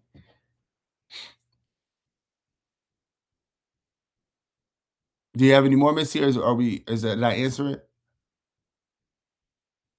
So, okay. So the fourth dimension's time, the fifth dimension, it's all on choice. It's all just possibility. What people's calling dimensions is actually just higher timelines. Correct. When Okay. most people, when they're saying, oh, in one dimension, Misty, you are the goddess of Earth, they're talking about another timeline. And and they don't know, but there's a probability that would be a sixth dimension, but that would be the sixth probability space, right? Got Where it. there are different yous who started off differently. And therefore, there might be a version of Misty who becomes the queen of the earth, right? But I say it's important to distinguish between the two because one you have physical access to, and one you only have dream access to. So the distinction becomes important. Thank you. That's perfect. You're very welcome. All right. Who's next? Who didn't go yet? What is it? I think this is Nikki who didn't go yet. I know I'm not forgetting Tasha this time. I think Nikki's I think Nikki's the only person who didn't go. Yeah, I'm just kind of struggling with what I want to ask. I wrote something down, but I'm not confident that it's actually related to the slides. I had a moment where all my stuff fell down. I missed the slide that's between 4 and 5. There's one slide that's between the fourth and the fifth dimension. Can I see that just real quick? Because I think it might be related to the one right after that. Right after this? That Quantum one, I think. Yes. And quantum physical system exists in a yeah. This is just talking about the superposition before you make a choice. Yeah. There was one that said something about observer. Yeah, measurement observation. Okay. Yes. Quantum physics. I think my question is about They this. started Sorry. I using think it- measure because observer, they thought it was too superstitious. So they started using the term measured. Got it. Okay. So in all these contexts, we're really talking about the dimensions and how they're broken. We're using an example of dreams just because that is the easiest way to see some of these other ones, right? That's the purpose and reason behind putting dream realm into it, is to be able to conceptualize where these type of dimensions can be experienced. Is that true? Yeah, well, we brought up dream just out of that came out of Obi's question, like where do dreams take place? And I was saying dreams, they kind of take place between the fourth and the ninth, but as well, I mean, technically as well in the 10th, right? But the bigger point was that you can use dreams to experience the different possible Okay. timelines. Where was it that you said that there is the moment of that it shows that moment where you can change, right? Like we talked about entropy within this, and that like when that is increasing, the pattern is that's the moment where the pattern can be like transitioned to get off into a different, to change things. Where was that point at? Well, I just added that in, Here? but that's these two. So I was talking about the fourth dimension, and so science sees the fourth dimension as just a line. Yeah. I argue that it is, a cycle. It is circular, Okay. and that they meet one another, and that in any time loop, things seem like they're changing, but normally they're remaining the same, and that the best time to skip into another timeline going into this is when the easiest time for this whole process to happen or to use this to branch off somewhere else is actually when things are at its peak crisis, is when the windows is the Okay. largest. So my main question, it's related, but I feel like it's a little bit off topic. My main question is like we're talking about like those are the opportunity moments for this to happen.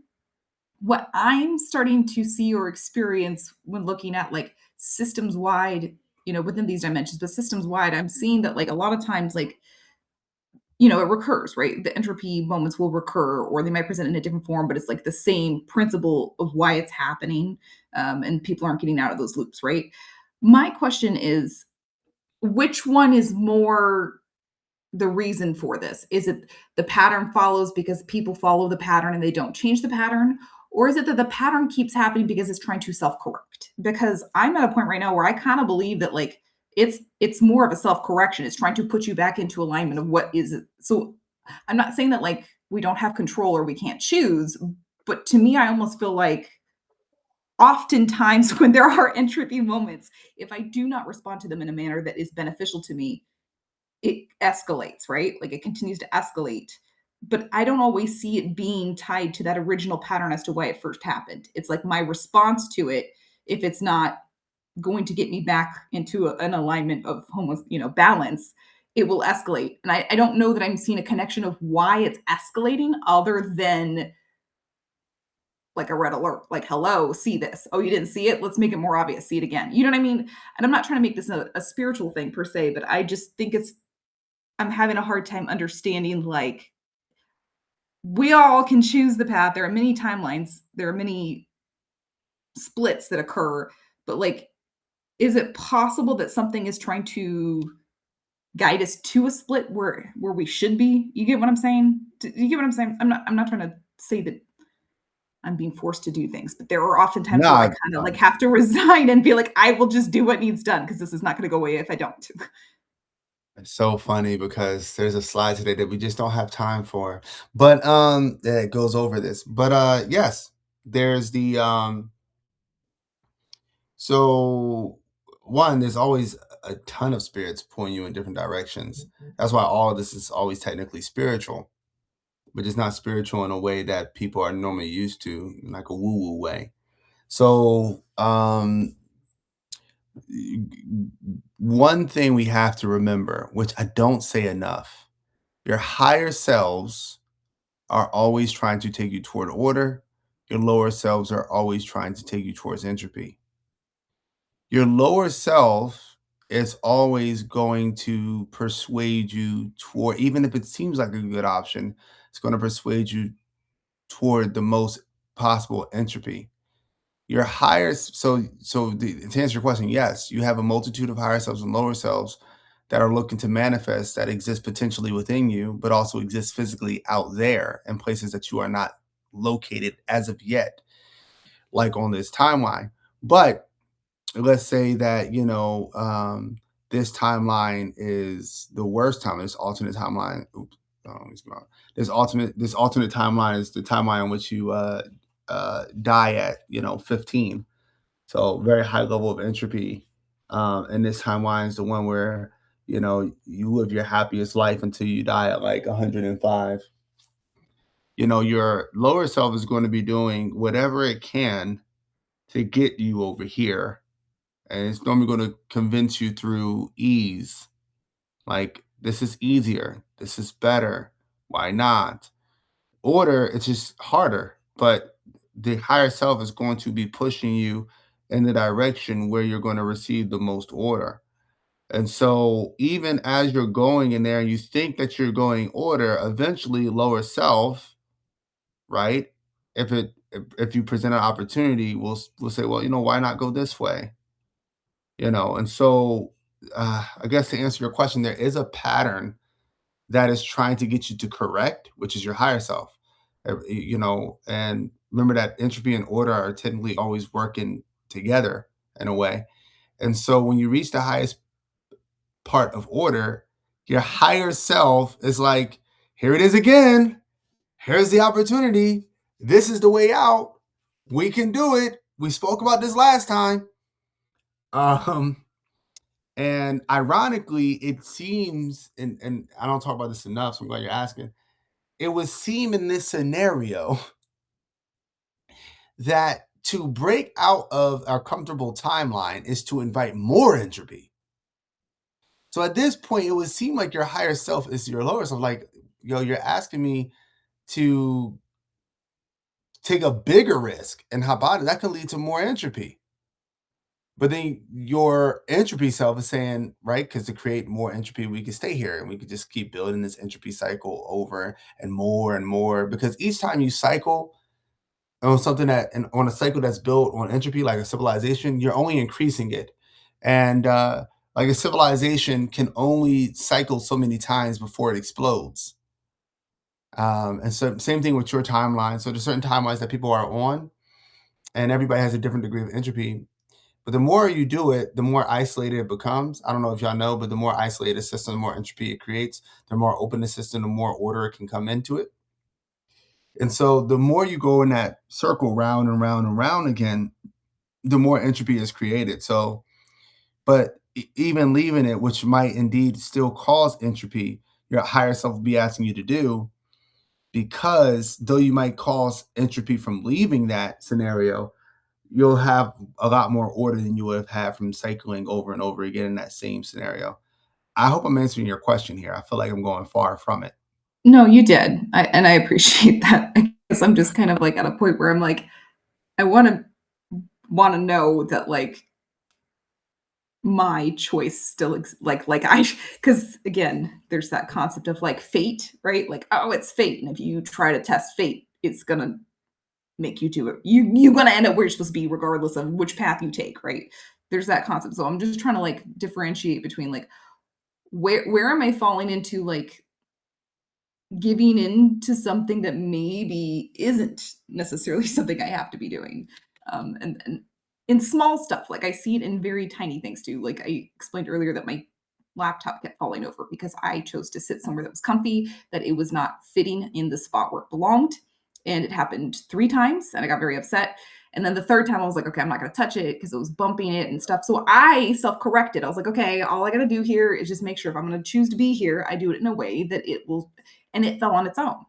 The last time it fell on its own. I didn't touch it. Nothing happened. I'm not saying a spirit came and touched it and wind or whatever. I'm just saying that like, regardless of my actions that I thought were self-corrective, right? Like I thought I took a correction to make it work. It still fell and I had to move to a different room. I just had to accept that I had to do that if I wanted to participate in this class and not that at the very end. Frustrated.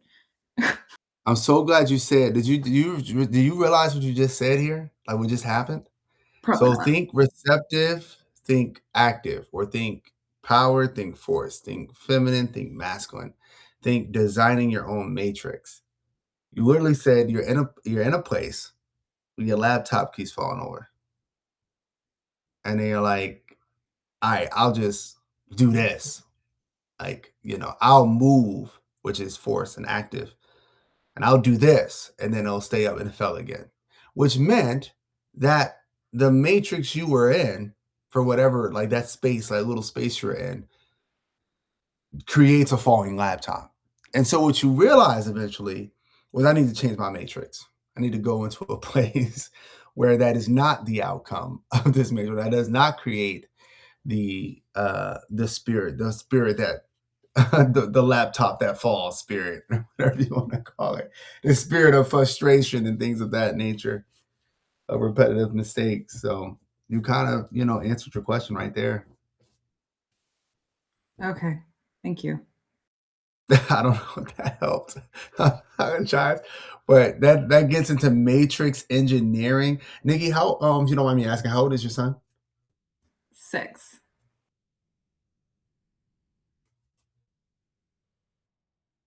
The 6? Oh, that's good.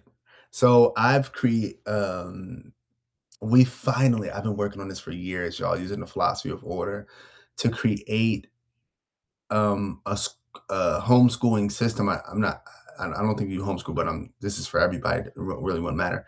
A homeschooling system. Me and my wife, me and Earth Enthusiasts have been working on this, where we finally create a matrix where the outcome is they're just doing great in education. And we have done it, and I am literally just getting it all done, written out, and we have it from kindergarten to 3rd grade. So my my daughter is 7, but she's literally about to be on 4th grade math. But it's really done from creating a matrix. And so now, Zacchaeus, she doesn't even have to have a schedule, tell them when to do their work, tell them when to study, tell them when. They just do it all on their own based on the matrix we created. And they're very happy to do it. They're very excited about it. She woke up in the one morning and she did 100, assignments. My other daughter woke up and did something we call the earning system, just did it straight. Nobody asked her to do it. And so anyway, it's really good now. And I'm going to put that in the Philosophy for the Studios for all the parents in here. Anybody got, kids who are creating it, but it's going to take me a while to get to high school and such, y'all. Apologies. But yeah, we're creating it from the So ground up. I gave my high schooler the Matrix mentorship lesson. Like, here, read this. And then That's I what's was up. like, here, I want you to read this. And then I was like, I want you to take what I wrote about this. And then I also want you to take the story, because, doing that lesson allowed me to write the story of the big bad wolf and the Yes, owl that knows all but does nothing. So I was like, yo, just, read this. This is what I wrote from this, right? So I'm giving her a little time to get back with her and be like, all right, now let's see what you take from this. So I love that, man. I love that. I'm Yeah, and excited for you to put that out. I'm also putting out some workbook stuff. So yeah, I got some things for y'all, but I kind of went on a tangent. Did I get everybody for questions? Okay, so I think Just so you know, Jeremy said he had to go. He put it in the messages. Oh, okay. Appreciate that. I think 12, 1 to 2. We officially have run out of time.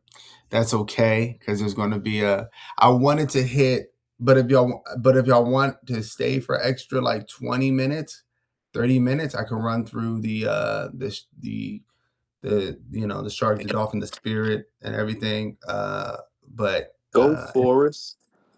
all right, okay. Well, but I wanted to say whoever cannot stay is okay, because I did say 3 hours. So whoever's like, nah, man, I gotta hit the road. That's okay too. Um, I had 4 hours on my calendar. I guess I didn't. I hey, heard 3. Yeah, I had 4. well, that's good. We Give can go. Tasha a gold star.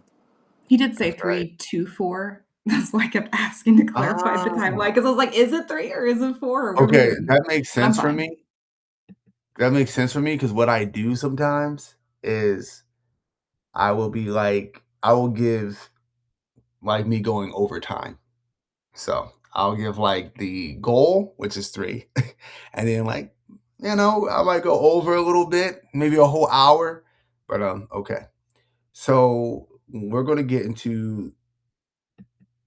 I really wish today I had ready for y'all the they. So just real quick before we go into this, oh my gosh, I forgot I had that too. Sorry, y'all. I'm like looking at this stuff. Okay, where is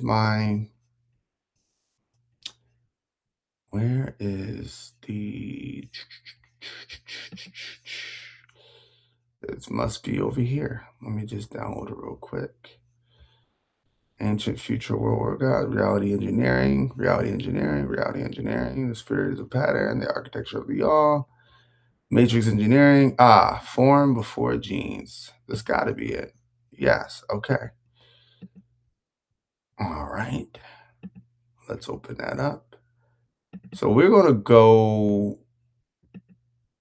oh yeah, this is good. So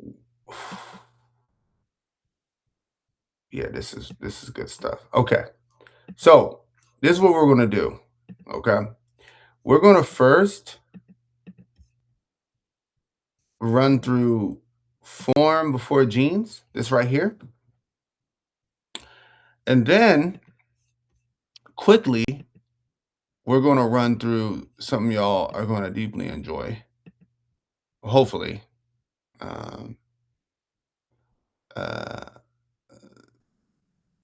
Zakia, do you have the kids looking at the screen downstairs with this? Oh, good. Okay.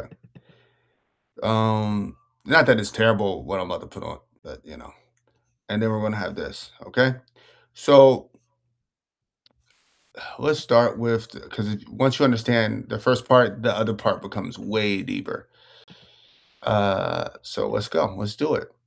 Please save your questions until the very, very end. Write down all of your questions because I'm going to take a nice long. We're going to do a discussion at the end. So I'll let y'all talk and say what you want about it, disagree, agree, and all that.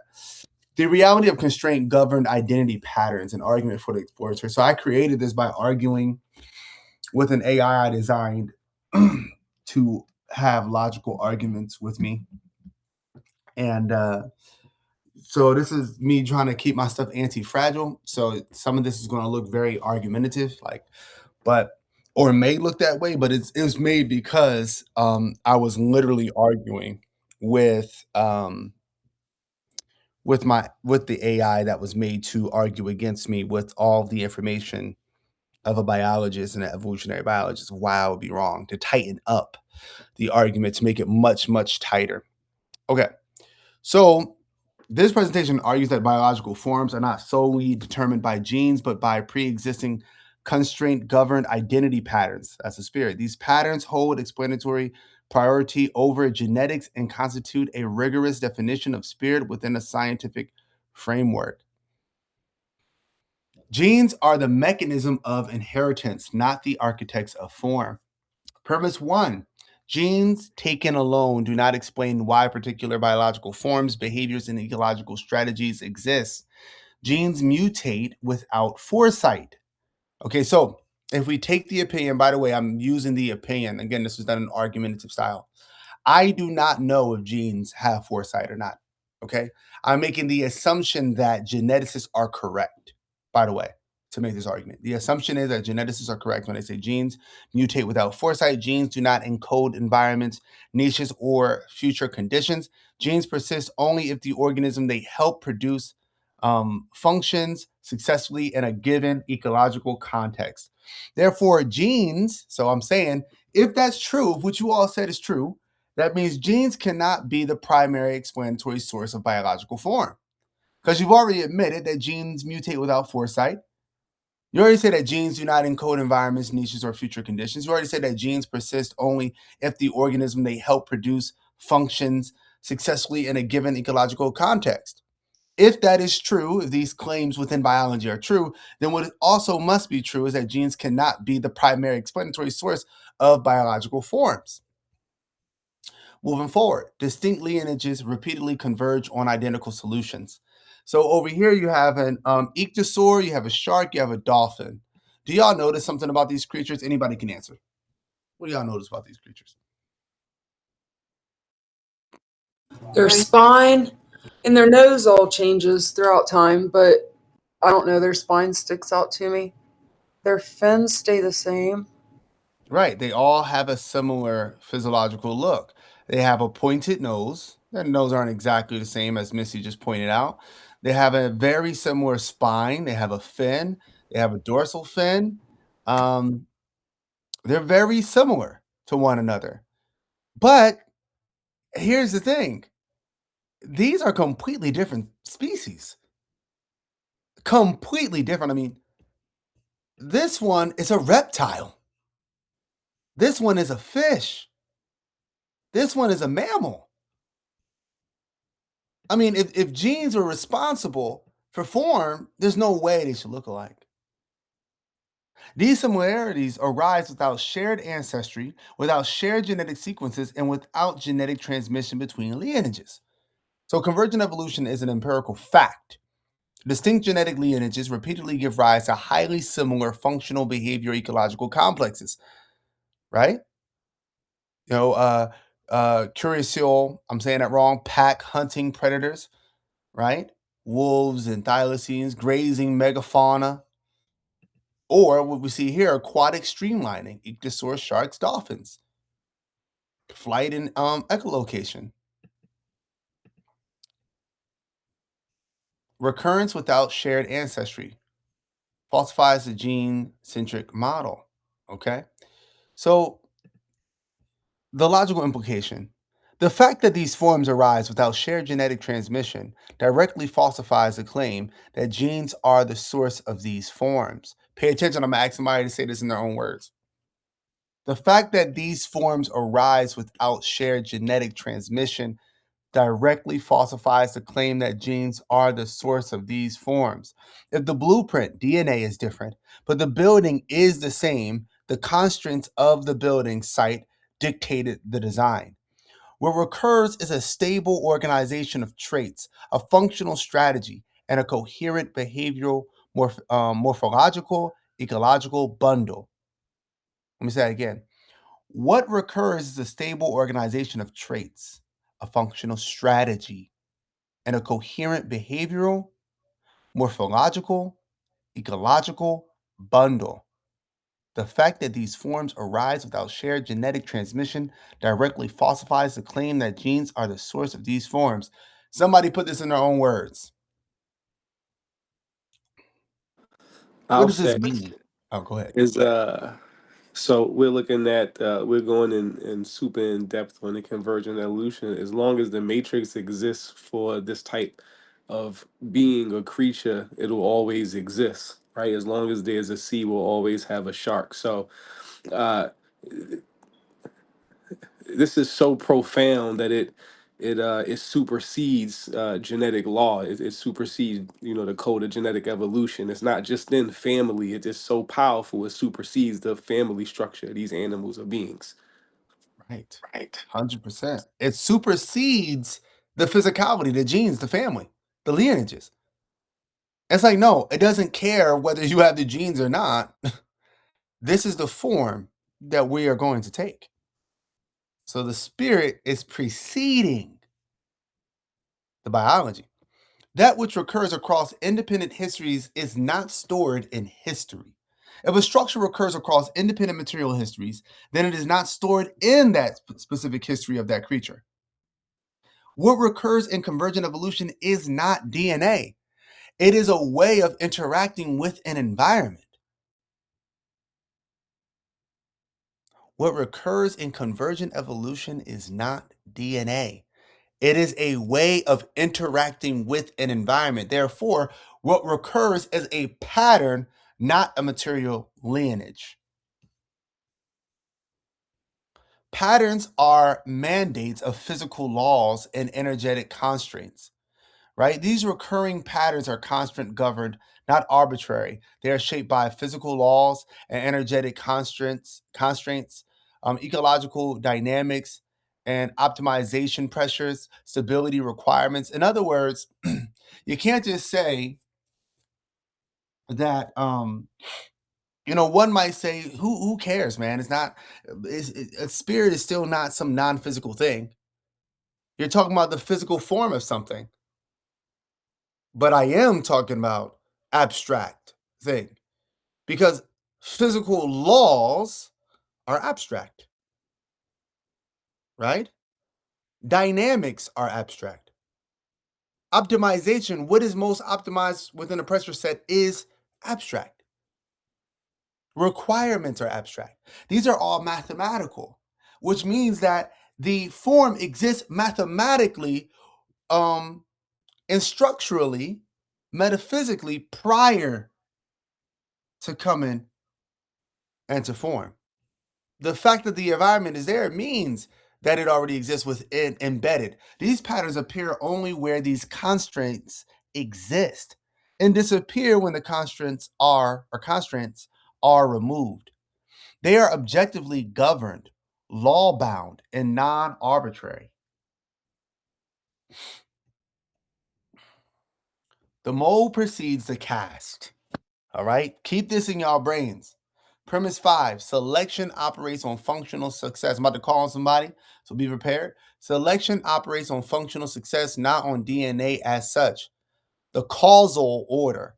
Constraints define what can function. The constraint is the matrix, by the way. Certain organizational patterns become viable, right? Genes that approximate those patterns persist. I'm gonna ask two people two different questions. Number one, somebody break down the Most High within this structure. What we learned in the philosophy of order from cosmic sex. Let's call on Misty to do that. And then let's call on Tasha to put this in her own words. Misty, you're up. So Most High is existence itself. It's the highest manifestation.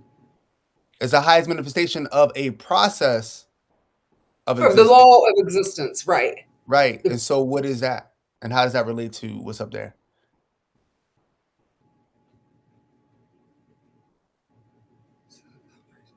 Sending you some energy, Misty. I know, right? How does... Oh, okay. So, right, it's the law that allows existence. How about, so the patterns persist. Okay, so the genes that...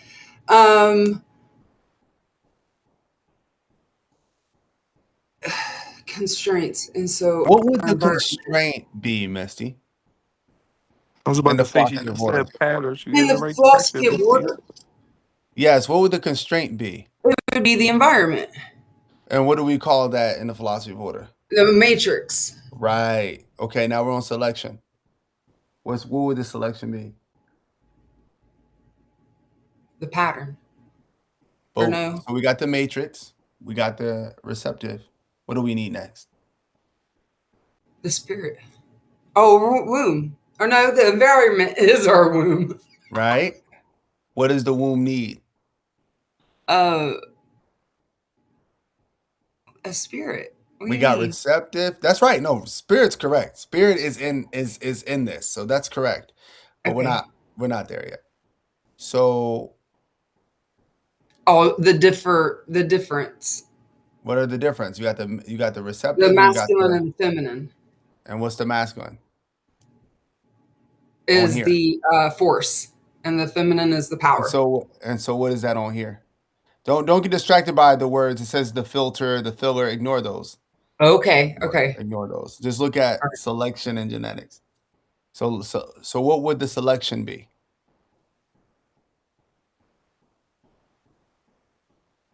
If the constraints is the matrix, what would be the selection? You already said it. I just want you to connect. So the spirit. No, I'm getting confused. That's all right. So that's why we're here. The matrix, and what's the selection? The what? And think about the word select. Right? To choose, to be. So I almost said dimensions, but the different possibilities. Yeah, but you select one of the possibilities, right? And so what is that? Is that receptive or what? What would that be? So let's go back. So we got the matrix, we got existence, it exists. We got matrix, and what does the matrix need?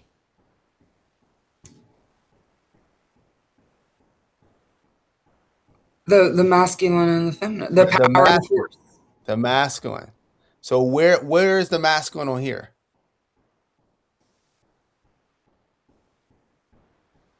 I don't know. Oh, wait. I don't know. Think about it.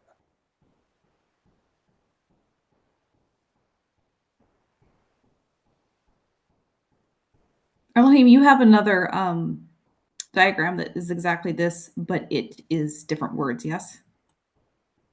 Very similar, yes.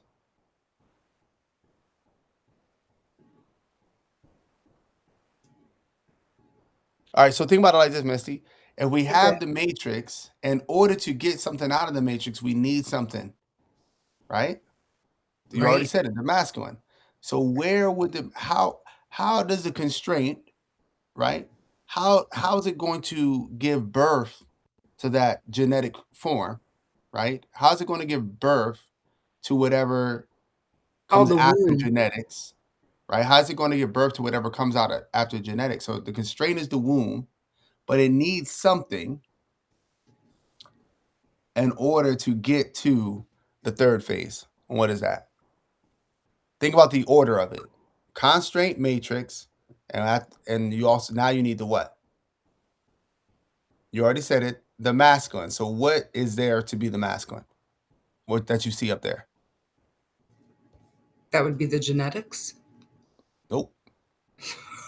now we can now you know what it is. Process of elimination. All right? What is it? If it's not constraints, it's not genetics, the masculine would be the last thing on there.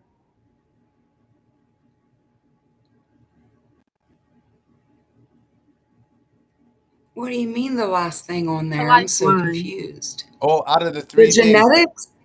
So there's constraints, there's selection, there's genetics. We said it's not genetics. We know that constraints is the matrix. So which one is the masculine out of those three?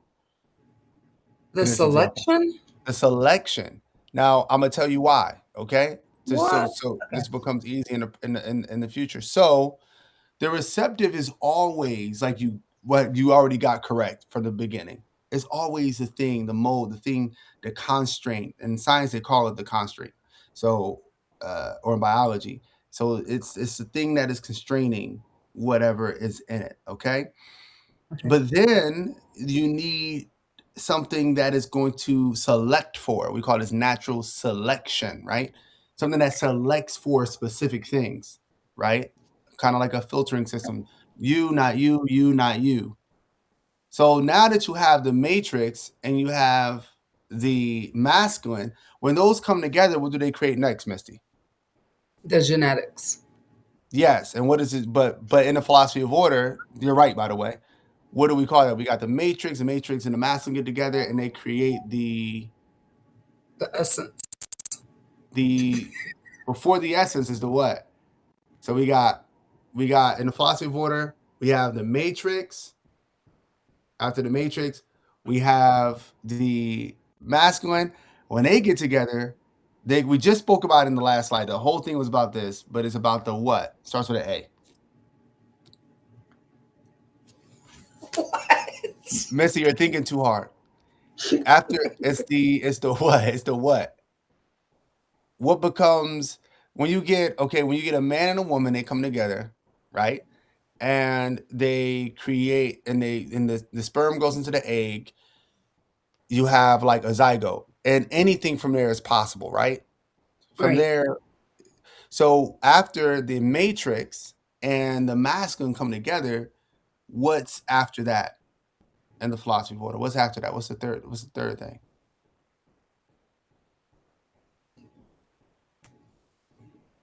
I don't know. You said it starts with a what? I just told you. So it's, think about where do things exist before they exist physically? Abstract. The abstract, correct. So we have the matrix, we have the masculine, and then when they come together, we get what? The abstract. The abstract. So I was just Okay. showing in here, you kind of have that process going on. You have the constraint, which is the matrix. You have the selection or the filter, and then you have the genetics, which is the possible. It gives it the possibilities, right? Based on the genetics, decides what is possible. That is going as far as how this thing is going to manifest, how the spirit is going to manifest, right? So if it's a fish, it's going to look more like a shark. If it's a reptile, it's going to look more like an ectosaur. If it's a mammal, it's going to look more like a dolphin. But it is going to manifest. So let me make sure I got this. Okay, so constraint is the matrix, Right. right? The masculine is pretty much natural selection, or it is natural selection. And when you get the masculine and the matrix together, you get the abstract. Right. Natural selection is technically all of this, but in this one Okay. example I'm giving you, selection right here is the masculine. And then we have a bunch of options now genetically on what is going to occur from this. And that is that abstract possible. And then you get finally you get that form of whatever that creature is going to look like. All right, Tasha, that was a lot of time. Misty, awesome job. That's not easy to be put on the spot. And I have to answer in front of everybody. I appreciate you. And I appreciate you for being patient with yourself and continuing through that and not giving up. I love it. All right, Tasha, you're up. Oh, good job, Misty. Woo, that was some heat. Okay, so the first thing that came to my mind was nature versus nurture debate, in a sense. Before you all start talking, like the constraints I saw as like your environment, maybe racist, like your racism, like you said, you naturally have kind of like when you see someone over 40 of a certain persuasion, sometimes they see us of a certain persuasion and think something else. Prejudices, and then the family you're born into. Sometimes I feel like that can be a constraint for some people. Then I moved over and I saw selection. I thought, and before you said choices, You went out for me. I don't know if everybody else can hear you. Am I out? select. Oh, there we go. Um, We couldn't hear you, Tasha. Say that again. uh-oh, where did I go off? Right when you're about to speak. So just The whole thing? no, the second part. Oh, okay. Selection, like choices. Was that what you meant? Like the paths we choose, the friends we choose. Again, in the nature versus nurture type So discussion. the question is, Tasha, so when you look at this, the causal order, constraints define what can function. Certain organizational patterns become viable. Genes that approximate those patterns persist. When you read that, what does that mean to you? The mode proceeds to cast.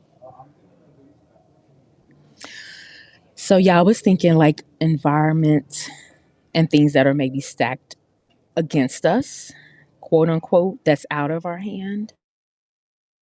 Keep going. This is good. You went out again. Can You you hear went out me? again. Yeah, I can hear you now. I don't know what's going on. I was having this earlier. Obi was going in and out for me. What part did you get? None of it. Dang.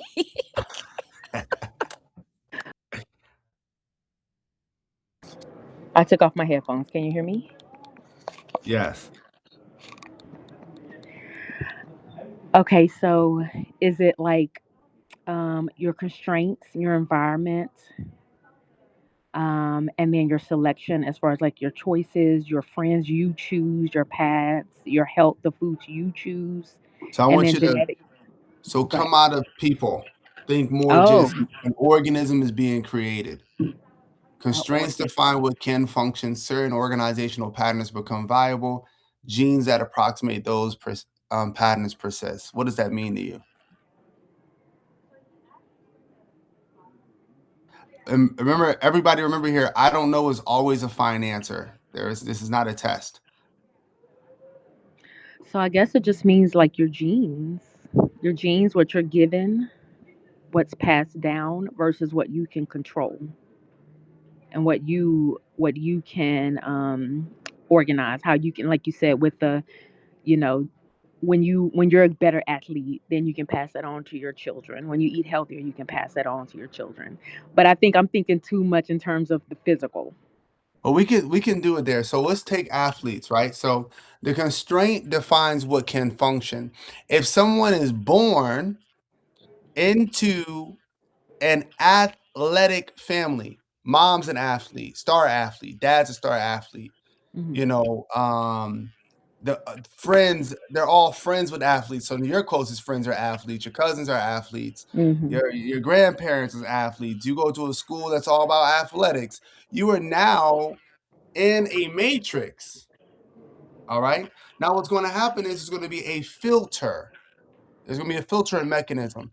You're at the most prestigious school, so you got the genes, right? Okay. Now, if you don't got the genes, we're going to find out soon. Because you're going to go through this. Your parents are going to push you into sports. And what's going to happen is through the filtering system, right, there's going to be a selection process. When you do football, you're going to figure out how good you are at football. You're in the best schools for sports. If you're not so good at that, you're going to go and try wrestling. You're not so good at that, you're going to go try track. You're going to go try tennis. You're going to try volleyball. But you're going to go through, and whatever your genes don't know, which one you are going to be the very best at. But what happens is, as you're going through the system of trying to figure out what you want to do, the one that you're best at selects you. So now you're filtered through that system, and you start doing volleyball. You become better and better and better. Now, right, and now your genes, whatever genes you had, they just have to go with whatever you are now, which is a volleyball player. Even though mom was a gymnast, dad was a basketball player. You went into volleyball, so now your genes have to just go into that. So there is a spirit of a volleyball player, right? And even though your parents might not have been volleyball players, you still somehow went through a filtering system and matched volleyball player. So that's where you went. And so certain animals, they're in a matrix, right, that contains everything they need to be a certain kind of creature. And then they'll go through a filtering system, right, that only allows this kind of creature to come out of. The genes, the gene's going to have to deal with whatever the selection filter that they come out of is, whatever the genes allow, or whatever the filter whatever genes the filter allows to come through out of all the different organisms. Those ones that come through the other side are going to be that spirit. So in other words, imagine you have a literal filter, and you're trying to create, and it's like an art filter. I don't know. Maybe it's a triangle, and you shoot water through it. Well, a certain kind of triangle-shaped water is going to come through it, like a tri-beam. It's going to shoot through it because the filtering system is only allowing that to come through it, right? So that's what this is saying. It's saying that shape was already predetermined. The water did not decide the shape. Okay, the water did not decide the shape, right? There was a mold, and then there was an actual force, and again, the masculine part going through the filter. And whatever makes it through the filter is going to be triangle. I don't care how circular the hose was and the water was when it hit the triangle or it hits the shape. What comes through the other side is going to be a triangle. And so that force creates it. And so you have you have that whole process. Before we move further, I know I said I wasn't taking questions. If you are confused or if you're not understanding, now is the time, because it doesn't get simpler from here. So now is the time. Everybody sure they good? Because like I said, it's about to get a lot deeper. All right, cool. All right. Awesome job, Tasha. Awesome job, Misty. Oh, Misty, you got something? Go ahead. I was just going to say, the mold precedes the cast is the same thing. It's the thylacine. That's what I go back to each and every time. as you're explaining it, the thylacine. And lots of 100%. other animals, but yeah. 100%. Exactly correct. All right, let's move through this. The identity pattern is the integrated system of organisms in niche. Premise 6, a biological form cannot be specified independently of the niche it occupies, the behaviors it performs, and the interactions it sustains. Let me read that again. A biological form cannot be specified independently of the niche it occupies. Nikki, put that in your own words, please. Okay, one second. Let me read.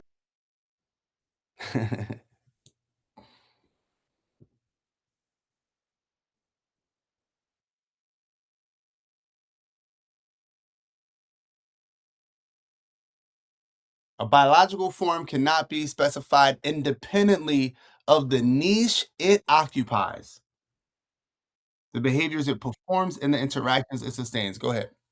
You have so much faith in me to re-put this in words. I'm trying to think if I understand what this is saying, if I'm being honest. But if I'm reading this, the biological form, it's saying like a plant can't be specified independently of the niche it occupies. So it can't be specified independent of like the earth or the soil that it's in, right? So the behaviors it performs and the interactions it sustains. So like everything that it does is tied to the soil, right? Like it's not independent from it, even though it can be labeled as a different item, it's still connected to it. Is that what this is trying to say? 100%. You cannot have the plant without the soil, without the sun, without the environment, without the forest. Like you cannot have it. And people are so separatist with everything. It's ridiculous. You know, like we're gonna make a lung and then we're gonna grow our own lungs and then put it into a human. Good luck on how functional that lung is going to be. Okay. So you need one for the other, you need what is a lung without oxygen? What is a lung without oxygen? So these things are absolutely required. So likewise, a niche cannot exist without organisms that realize it. So the niche itself cannot exist without it. What is a womb without a baby? Right? The concept of baby doesn't even exist. Can the concept of womb exist? This is why we all go back to the very beginning, or at least how I interpret it when this was given to me. The reason why the child's already in the womb, because the womb can't be a womb without a child. How it conceptually it cannot be. In the same way, what is a God? I used to say people, oh man, she's offend people when I was in religion classes. I used to say God needs us. Sorry to yell. God needs us. What do you mean? Well, how could God be the creator without his creation? Like, what are you? How you can't be a creator without me? You need me to be a creator. We one. We together. We're one in this. You can't be who? How can you be the highest if there's nothing else? The highest of what? Like, it doesn't make any sense without me, right? That's why I tell y'all, you can't say that you're not your lower self. How could there be a higher without a lower? That doesn't make any sense. How could you possibly achieve to become a higher version of yourself if you aren't the lower versions of yourself as well? So the identity pattern is not organism alone or environment alone, but the integrated system formed by both. This is what recurs in convergent evolution. So the spirit is embedded. Always remember this. The spirit is embedded in the matrix. I cannot be me without my mom and dad. It is not possible. People used to get mad at me. This is years ago when I first started going live. I told a woman on live, she was talking about her mother and everything. And I said, yeah, it's crazy because you are your mom. No, I'm not. I'm nothing like my mother. And I'm like, well, I'm sorry to tell you, but that's not true. I mean, I might be like my dad. I'm like, you're literally 100% of your mother and 100% of your father's genetics at birth. So, That's like just the way it is. And the more you deny that you're like your mother, probably the more you are like your mom. Like, and you can't, that's your womb. How could you not be your mother? Your father's your seed. How could you not be your father? Like, it doesn't make any sense. Of course you're your mom and your dad. Of course you're the best and the worst parts of them. But you can decide which parts of them you're going to manifest. Okay. Going even deeper. Imperfect instantiation does not negate the reality of the pattern. So if somebody's arguing against me, they'll say, yeah, man, but an ichthyosaur and a dolphin and a shark are not the same. They'll say a thylacine and a wolf and a hyena aren't the same. This will be the argument that they give. A strategy can be approximated to varying degrees, though. A stable solution can have a range of realizations, right? Recurrence does not require exact duplication.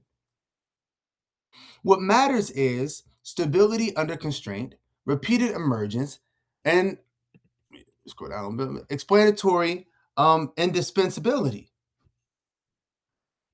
Let me say this in simple. Matter of fact, Obi, can you explain this? Right, a strategy can be approximated to varying degrees. A stable solution can have a range of realizations using, because I know you like geometry, using a circle. And the same way, because we're talking about dolphins and sharks and ichthyosaurs have the same spirit or are headed toward the same spirit, but they have these different versions of it. How can you explain that using a 2D circle? I'm challenging y'all today. Well, I was about to explain it in my own words. You threw me in I a know. That was too different easy. direction. Circle, circle. Talking about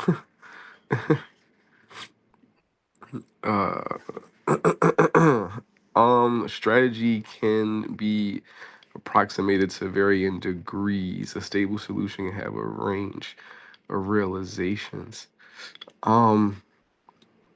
I mean, so if I was to explain this uh in geometry,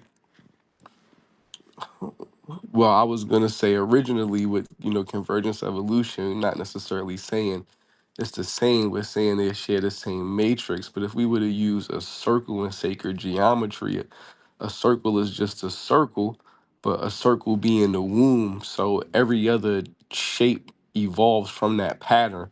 When we get into the conversation of Genesis and the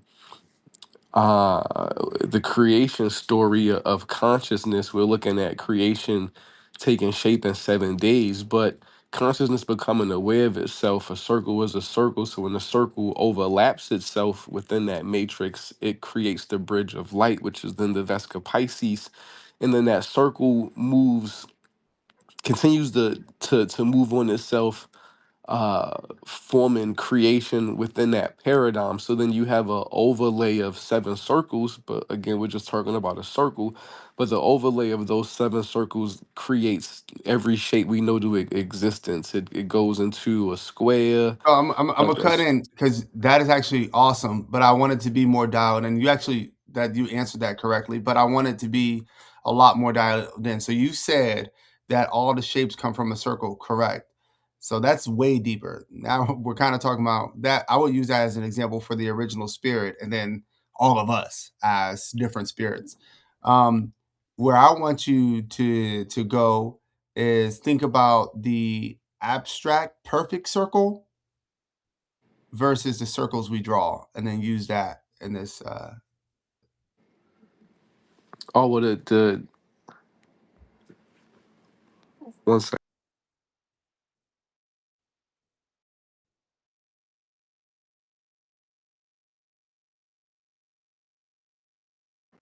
All right, so you were saying, so the abstract circle is a perfect circle. When we draw a circle, it's only a image of that circle. It's not necessarily all that is encompassed within that circle.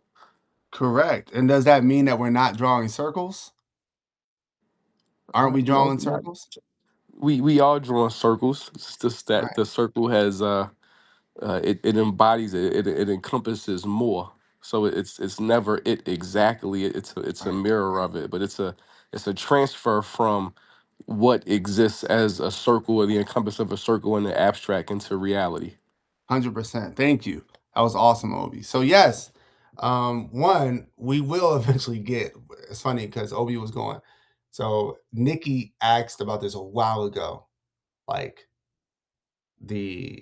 how the spirit of the all versus our own spirits, and Obi was actually giving a good example of how you could get almost an infinite amount of shapes all from circle.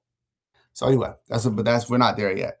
Where we are at is how you can take how if somebody says, "Hey man, they're not all going through the same spirit. They don't look exactly alike." Well, that's not a good argument because I can make a circle. It's the best circle I can do, but it doesn't negate the fact that I'm trying to draw a circle. So they're all headed toward a form. Because they're not all hitting that form directly, doesn't mean, if you think about a target, doesn't mean we're not all going for the same target. So they're all headed toward the remember, I haven't spoken about this in a while, but everything wants to be the highest manifestation of their own spirit. Everything wants that. They want to optimize best. When y'all all go for your higher self, you're aiming for the most optimized you. You at the fullest capacity of you-ness is what you're aiming for. And so sharks, dolphins, and ichthyosaurs are all aiming for the same spirit. All right. Awesome. Defining spirit as rigorous scientific concept. So constraint identity pattern. So a spirit is real, constraint governed identity pattern consistent of a collection of attributes that define what a biological system is across change and across instantiations. This definition does not invoke supernatural substances, ghostly entities, or a separate realm.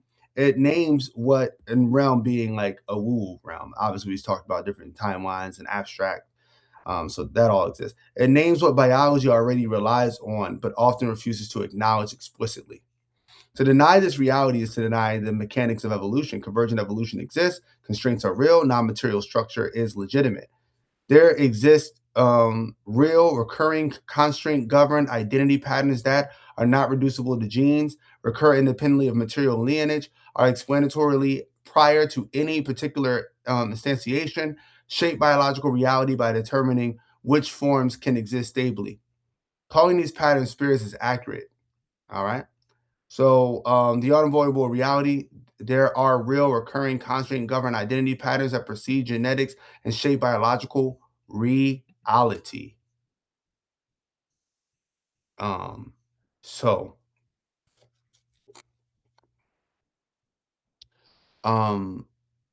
trying to think if I should, I'll take, everybody doesn't have to ask a question. I'll take 3 questions and then we'll move on to the last slide that's really going to blow y'all minds. I cannot wait to teach y'all this. All right. Anybody can go. If you have a question or a comment, but I'm only taking 3. If everybody doesn't, that's okay too. Can you hear me? Yes. Okay, so I'm on. This isn't going to be completely about this. Is that okay? That's fine. Okay. Supernatural. They were saying, like, don't say it, which just makes sense. Like, if we're all amazing, then how are we supernatural? But what about the ones of us that are more amazing than the others? I know that's my ego talking. But you know what I'm saying? Like Usain Bolt, is that how you say his name?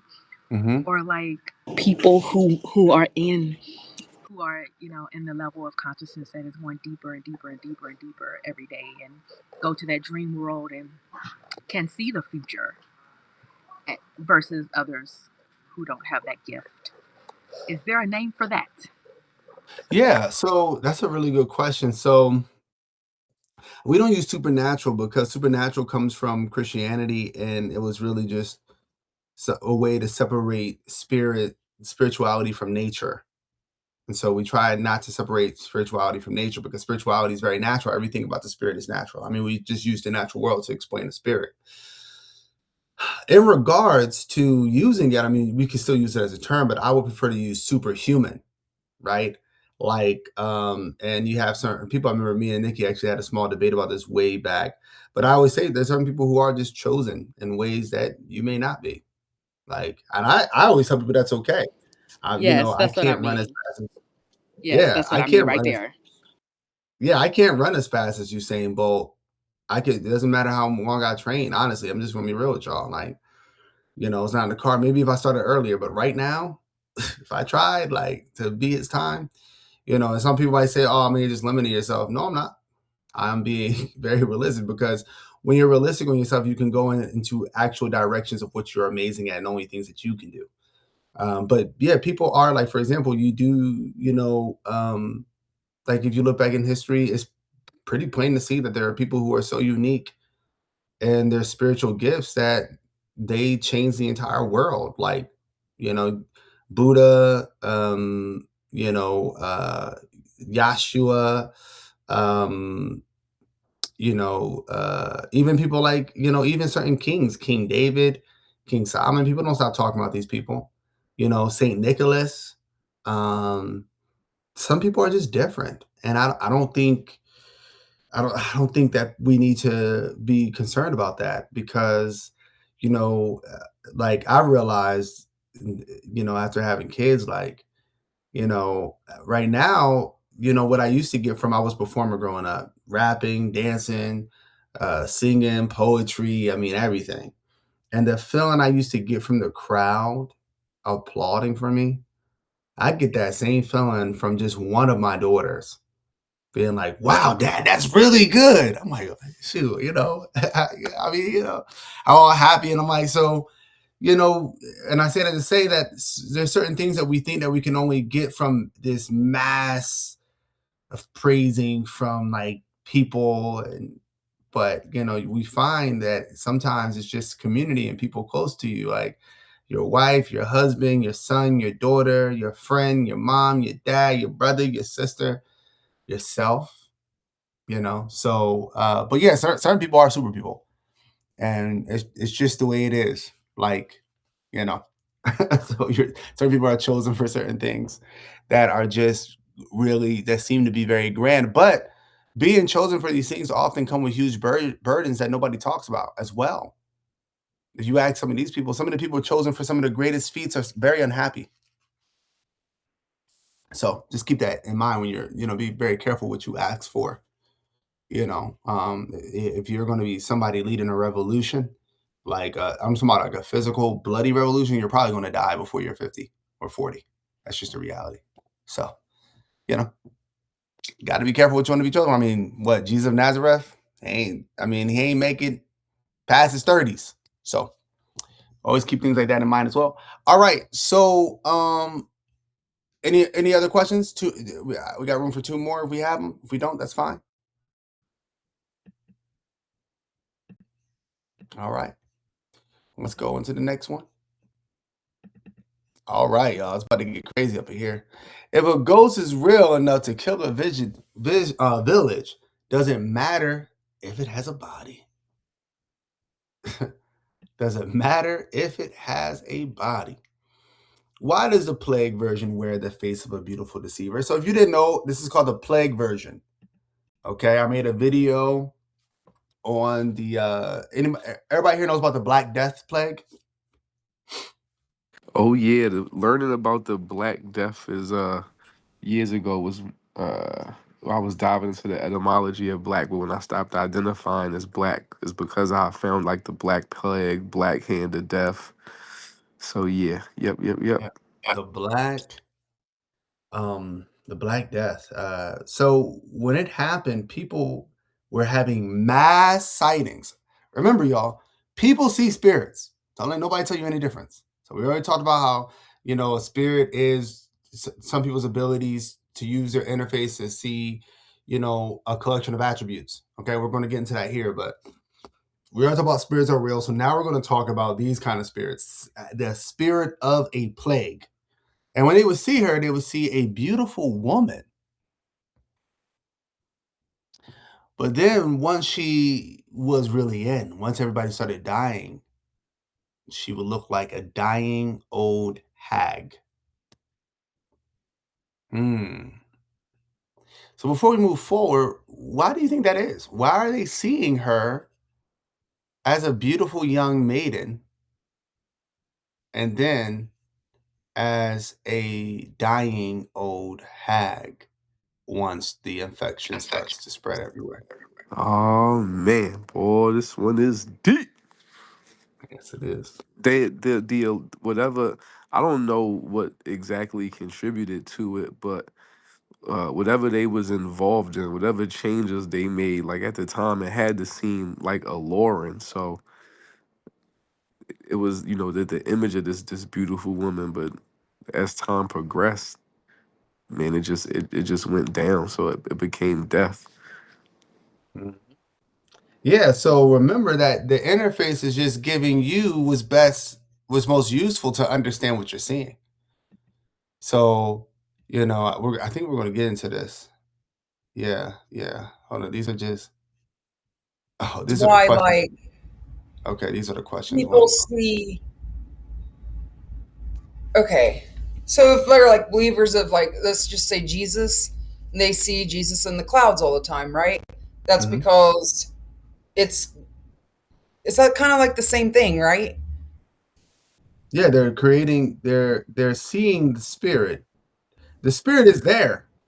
So they're not hallucinating in the philosophy of order. They're not hallucinating. And so, but they're seeing it in a certain way to communicate something to their brain. Right. Okay.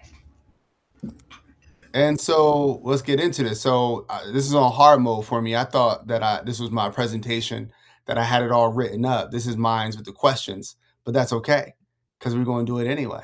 We're going to. Okay, so when she comes by, she waves a red handkerchief. All right. So she comes around and she waves a red handkerchief. All right. And she casting a spell or transmitting data. So what's happening here is, so when they see her, right before somebody dies, people will report seeing her in front of a house, and she will wave a red handkerchief. Now, this handkerchief, does anybody know what they used this handkerchief for in the village during the Black Death? They would cough blood into it. I was about to say, was it to cover their mouth for Yeah, Consumption. it was to cover your mouth so you didn't get your cough everywhere, but the handkerchiefs turned red when the disease was so far that it was in the lungs and it started spitting blood. So if you have an old woman, first of all, she's coming as a young woman. So why does she look like that? Let me answer that first. Number one, as Obi was saying, like, a young virgin is unthreatening. She's beautiful. She's unthreatening. So she's coming into the village. Whoever she comes in with, because it's a disease, is unthreatening. Two, you got to remember, so when you see a feminine spirit, it means that it's a what? It's who can answer this? Powerful one? It's power. Yes, it's a matrix. So this is something that is not going to be forcing things. This is a spirit that is going to be attracting things. So what does this tell us about disease? That we what? we brought it on.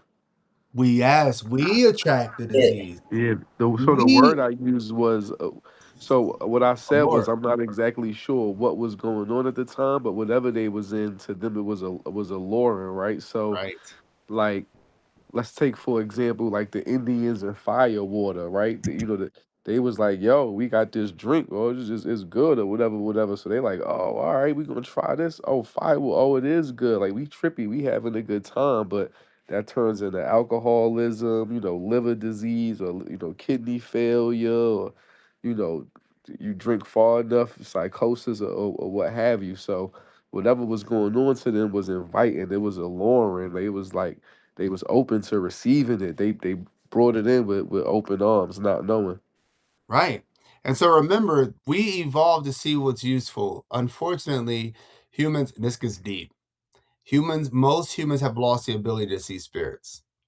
Remember, all humans report a time when all humans saw all the gods and all the spirits. But for whatever reason, it became less useful. I don't know, let's call it that. And so most people don't see these spirits, but some people do. And so it gives that message. Okay. And when they see her as the old hag, now they're seeing what she truly is. So you're seeing somebody who's old about to die. If a spirit is really old and about to die, not old as in like, wise and skippy old, but old as in like I'm dying, like that. It's representing death, for sure, representing death, and so that is what she's actually is. She is here to deliver death, similar to the whole pale horseman, which people did report seeing at the time. Okay, so one, she is both casting a spell and transmitting data, both.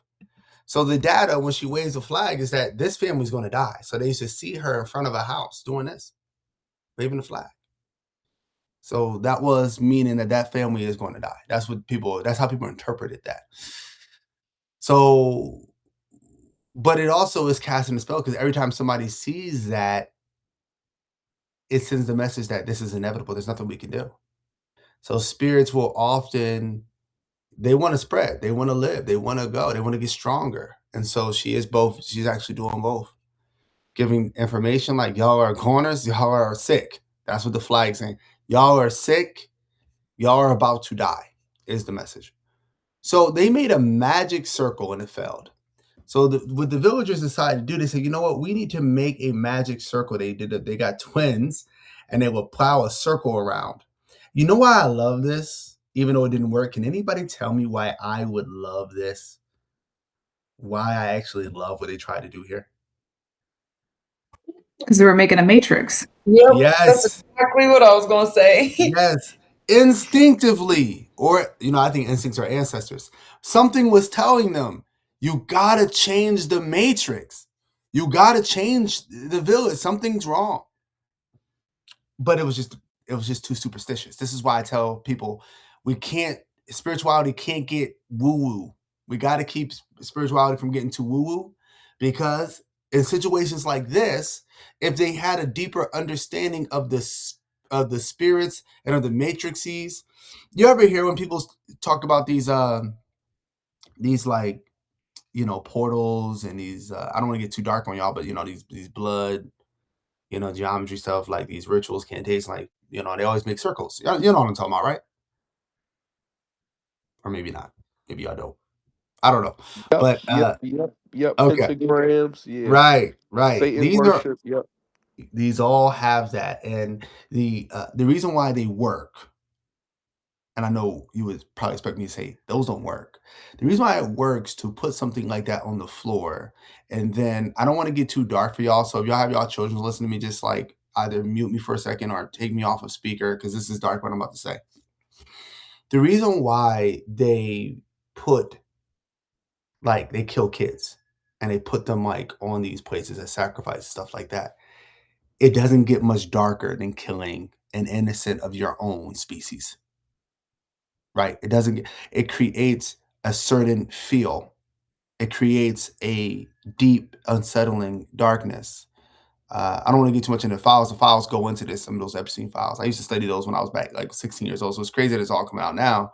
But it gets much darker than you've even seen some of those files. But the point is that it creates this matrix of dread and evilness, right? The kind of evil you have to do. It's like an act. Once you do it, you can't undo it. There's no undoing this. What you just did to your soul, there's no undoing that. All of that, like dread and darkness and evilness and horribleness and that smell and that blood, it creates a certain kind of feeling, a certain kind of spirit that comes about in that room. So that's what they like to interact with. I don't want to get too dark. They like to interact with that kind of stuff. I'm over here raising my hand as if you could see me. Go Uh, ahead. I was gonna say is interesting, right? That we land here because I don't know if anyone's noticed, right? Like Hollywood is marked with like a blood drop on a mountain, like a literal drop of blood. I didn't know. And then you didn't know that? No, I didn't. Yeah, there's like a little hill right before you get to like the Hollywood Hill, and at the top of the hill is like a huge blood drop.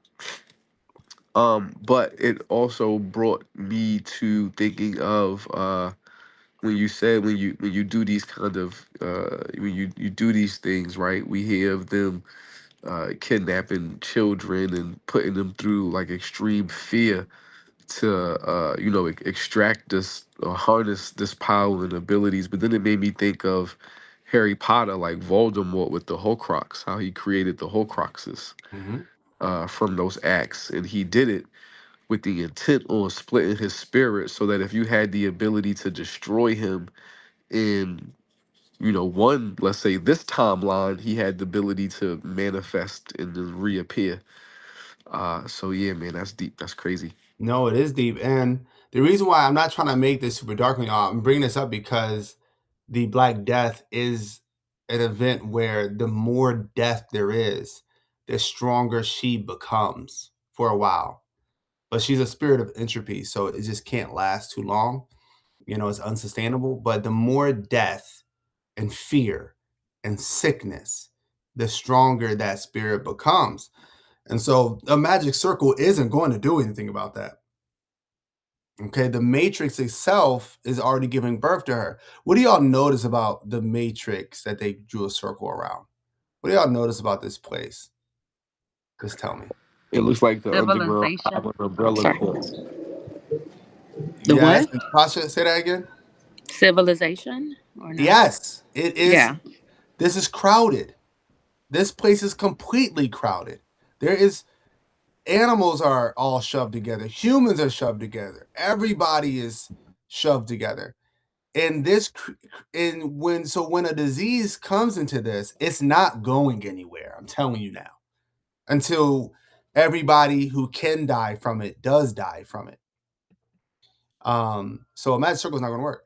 So did we kill the spirit of the plague, or did we simply destroy the home where she lived? Right. This becomes the next question, right? Because we use medicines and stuff. So you have to do both with a plague, right? People think vaccines is what kills spirits like this. I'm going to tell y'all something. One, I'm not here to tell you to get a vaccine or not to get a vaccine. I haven't got a vaccine since I was a teenager. My children don't get vaccinated, but I'm going to tell y'all right now, I debate people all the time. I don't think vaccines are evil. I just don't think people should be getting them. I think vaccines are for emergency efforts only. I think the science behind them actually make a lot of sense. I just don't think that people should be just taking them willy-nilly. I think that's a commercial prize. That's an industrial thing. I'm literally studied marketing. That's what that is. Okay. With that being said, vaccines cannot simply get rid of a disease. It doesn't work that way. So you can temporarily, and let's see, y'all should know this as philosophers of order. So let's say that you did create a vaccine and a cure that got rid of that stopped everybody who could have gotten sick and has cured everybody who was sick. Right? And so you've killed the physical manifestation of the spirit. But why is she going to return? What's their matrix? Did the matrix change? If they're Right. doing the same things that brought on the sickness, even if they create a solution to cure it, if it was eating pork after you get sick, if it was swine flu and it was actually connected to eating pork and you created a cure to cure it, it's like, all right, great, I'm about to go home and eat a BLT. So like, what was the matrix? If they didn't do anything with the matrix to do away with it, then it'll just continue to remanifest. They'll keep And getting and sick. and and guess what, Obi? What's going to happen the next time she comes, though? It's on popping. Yeah, she's going to be even more what? They say hell hath no fury like a woman scorned. Right. She's going to be Yes. way more powerful because you did not solve this happens all the time with medicines. Does anybody know about? Well, I know Tasha's a nurse. I'm sure she knows. Like if you don't take antibiotics correctly, like Oh Tasha my could tell God. you, Yes, right? MRSA. Right. Um, you can make it so much worse, right? So if you don't properly handle the matrix, right, that this plague is in, it's just actually building. Literally. It's just trying and that's not working. Trying and that's not working. trying, and that's literally, this is not an exaggeration. And when it finds a way to work, I'm telling you, it's going to be way worse. Way, way worse. And so you got to fix the matrix. So this is a real spirit. This plague, this disease, is a spirit of mystical vapor. A set of attributes refuses to die. You know that. The wolf and the thylacine sharing no DNA to die. Y'all know that. This is easy stuff for y'all. Are genes the architect of the body, or merely the response to a pre-existing demand? Right? This is the question. I will say both. So we're not gonna waste time on that. Did we see reality, or do we see a user interface designed for survival? Y'all know these. The fourth dimension, everything you could have done but didn't. We went through that. Is the 10th dimension the destination? We went through that. These are all things that we're supposed to go through today. At what point did we trade the dangers of the food forest or the safety of the zoo? And here we are. The final lesson. This is it. This is where we're going to end today. And whatever y'all got to ask me, y'all may. All right. So we just went over how a spirit disease can take over and destroy everybody and kill everybody. And that if you don't change the matrix, then she's just going to keep reoccurring, much stronger, much more powerful.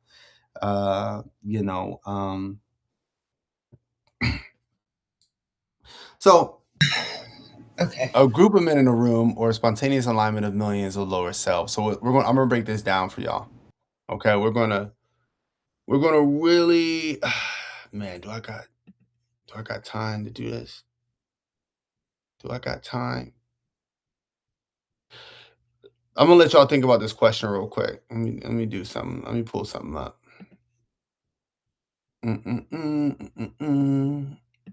Let's see. Yeah, I'll do it. I wasn't supposed to do it, but I'll do it because it's all involved. Y'all like, man, he just dumping information on us today. Yeah. All right. I'm hoping. Oh You gonna man, owe let us us that quick break, retreat. bro. I said you owe us that retreat in August. You paying for it. Yeah, 100%. All right. So the architecture of they. Okay. I haven't spoken about this in about 3 years because it freaks some people out. But I'm gonna give it to y'all because y'all can handle it. All right. So from conspiracy myths to matrix engineering, a comprehensive study in the ontology of influence, the mechanics of the lower self, and the engineering of sovereign environments. So, number one. So, what I call dudes in a room. All right. Now, to be clear, there are clearly guys in a room. So that part's not a myth. Who are planning out what you're going to do. And I mean, if that's not obvious to y'all now, after the whole Epstein thing, I don't know what's going to make it more obvious to y'all. That's real. But the myth is that they're the ones in control. That's not true. None of these men are in control. Okay? They think they are. Well, no, they probably know they're not. But we're going to get into it. So the matrix structure, alignment of function, environmental pressure, goals, satisfaction of lower self, entropy. When we say they, we instinctively are actually talking about a real spirit. They is not a group. It is a coordinating spirit manifested through synchronized entropic demand. Let's get into it. Philosophy of order, obviously spirit plus matrix equals organism. The first law, everything has spirit. The second law, reality is a dynamic tension between We don't got to go over that. This stuff y'all get. Y'all get all that. Y'all get that. Now, let's get into this. I haven't broken this down in a long time. All right? Not really. You have the higher self, right? The ones who go towards order, anti-fragility, long-term. All right? You have the neutral self, the observer, awareness, witnessing, substrate, the one who just watches, who doesn't do anything. Kind of like what Obi was saying with the owl that knows all but does nothing kind of thing, where you just kind of watch things happening in your life. A lot of people are in their neutral self. You have your lower self, the entropy, that moves you towards entropy, fear, right? Power source of the collective entropy, okay? So this is super important.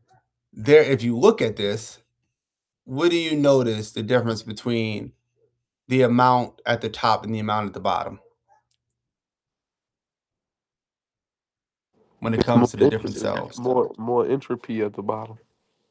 Yeah, there's more lower cells than higher cells. This is something that you have to recognize. It's much easier to fall than fly. And it's much easier not to make a decision about falling. About falling or flying. So that should be actually, this graph's represented wrong, should be just as big as entropy, but the higher cells will always be outnumbered. I know that sounds a little defeatist, but it's okay. Let's move forward. So in the multiverse, you're going to have a bunch of higher cells, a bunch of neutral cells, a bunch of lower cells. Okay. And so there are more lower cells in the multiverse than higher cells. Decoding the mechanism. System matrix, lower self demand. The incentive demand loop. Systems evolve to mirror the lower self demands of the participants. This is the law of shared pressures. Let me say that again. Systems evolve to mirror the lower self demands of the participants. This system we're in, this matrix. This is the law of shared pressures. Okay, so if we're in a matrix that sets pressures and triggers for the lower self, then you're going to get this. High demand for lower self. Okay? Without an engineered higher spirit, the default state of any organization is a slide toward entropy. All right? We don't need to get into that. We don't need to get into this. Another day. You said there's a high demand for lower cells? Yes. You want me to break that down?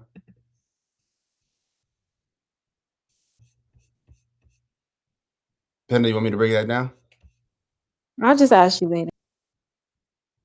Okay. All right, so this slide's a little wrong. Sorry, y'all. I'm about to explain that anyway. Attribute map. Moving randomness is the final law of behavioral. No. This is talking about matrix building. Apologies, y'all. This is the wrong slide.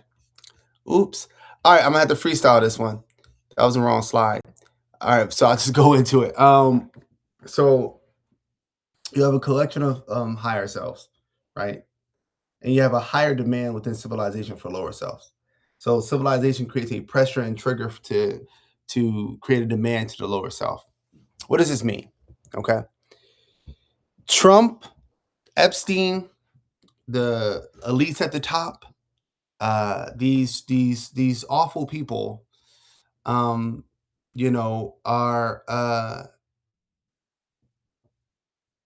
they're y'all, they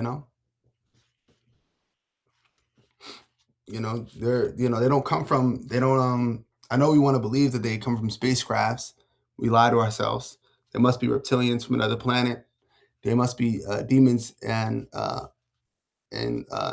skin suits, because the reality that they are us is way more frightening than them being some mysterious non-human entity. So let me explain how this actually works. One, lower self, and people always confuse this, does not always mean least successful self.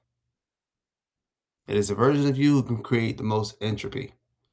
So, Anakin Skywalker.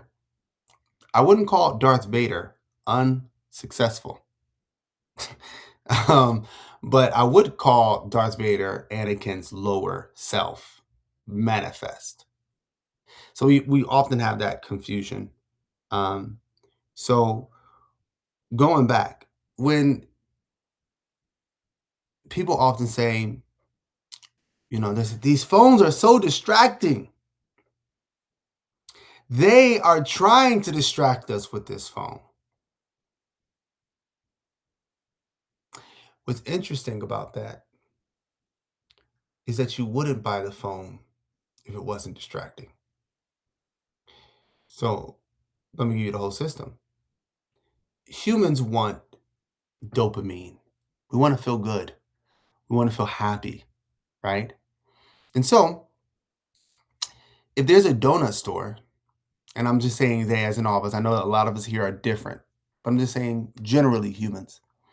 If there's a donut store that gives donuts that are top-notch healthy, no added sugar, nothing, none of that sort in there. And you park right across the street, a Dunkin' Donuts.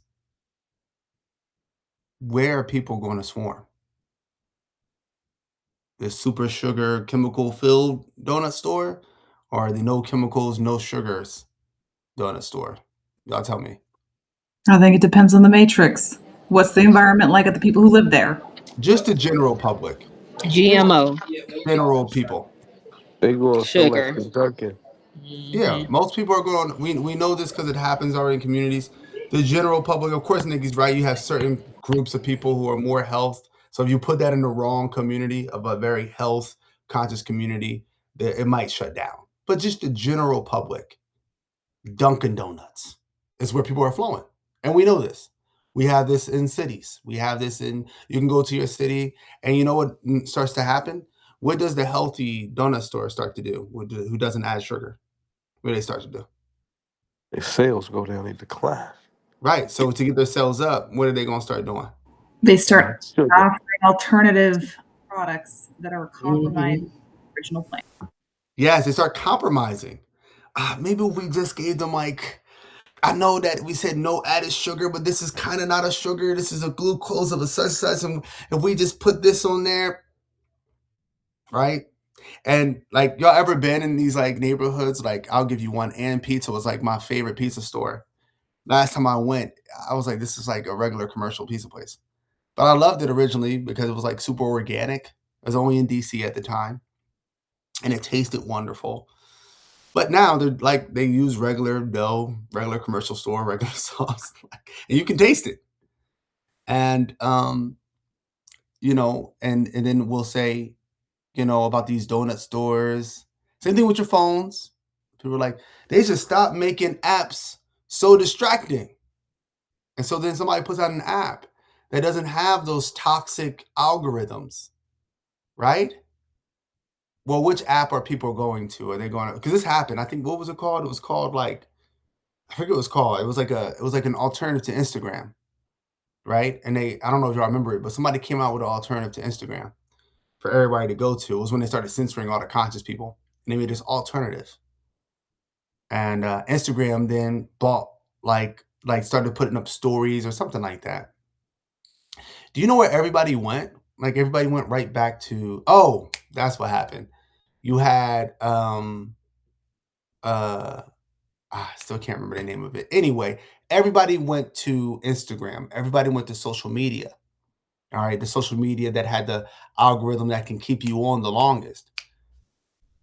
So let me ask y'all a question. If the majority of people on the planet, right, if the general public is going to pick the unhealthy sugar dopamine, because mind you, it's a dopamine rush. That's what people want. The sugar dopamine rush donuts over the no sugar added donuts across the street. If the majority of people are going to choose the most addictive app over the least addictive app, if most people are going to choose the dumbest films over the most intellectual, deepest films, what is happening here? What does the general public prefer within this society? To be docile and sleep. Right. We prefer, go ahead. I was going to say, You went out. You said I was going to say. Being dumbed down. Right. And what's comfortable. Right. The movie Idiocracy is a good movie Right. to watch. Mm-hmm. And Nikki, you were going to say? Instant gratification. Instant gratification. So now we all know that's because the Matrix selects for all these things that y'all just said, by the way. It's not because humans are naturally like that, which is a big problem that people just believe, and it annoys my soul that we really think that humans are just naturally like this. But anyway, you do live in a matrix that selects for these things. All of you are rare exceptions of people who try not to do these things. But most people, they don't care. So or they try not to.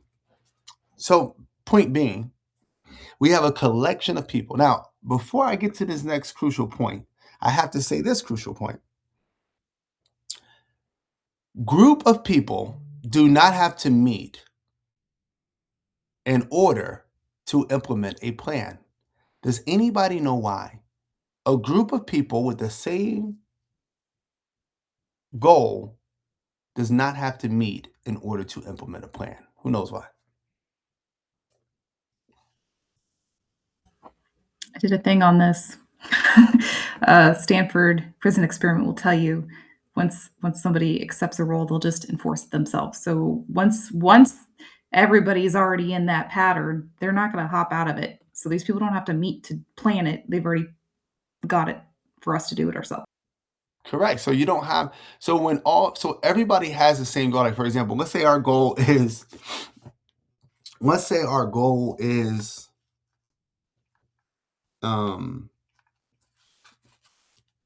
making the population obese. We don't have to meet for that. If that's all the company's goals is to make humans consumers and just eat. They don't have to meet and strategize a whole plan for that. No. And in that same way, and here's where it gets deep. Remember when we talked about earlier how there's a target for a spirit? And even though they're all different organisms, they're all aiming for that same target, the same strategy. Right? Y'all remember that. The thylacine and the hyena didn't meet up and say, let's start acting like the wolf. The ichthyosaur and the dolphin didn't have a meeting and say, let's start acting like the shark. No, they all have the same goal, the same common interest.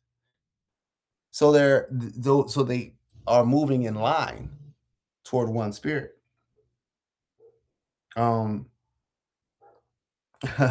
Maybe, but so all that to say that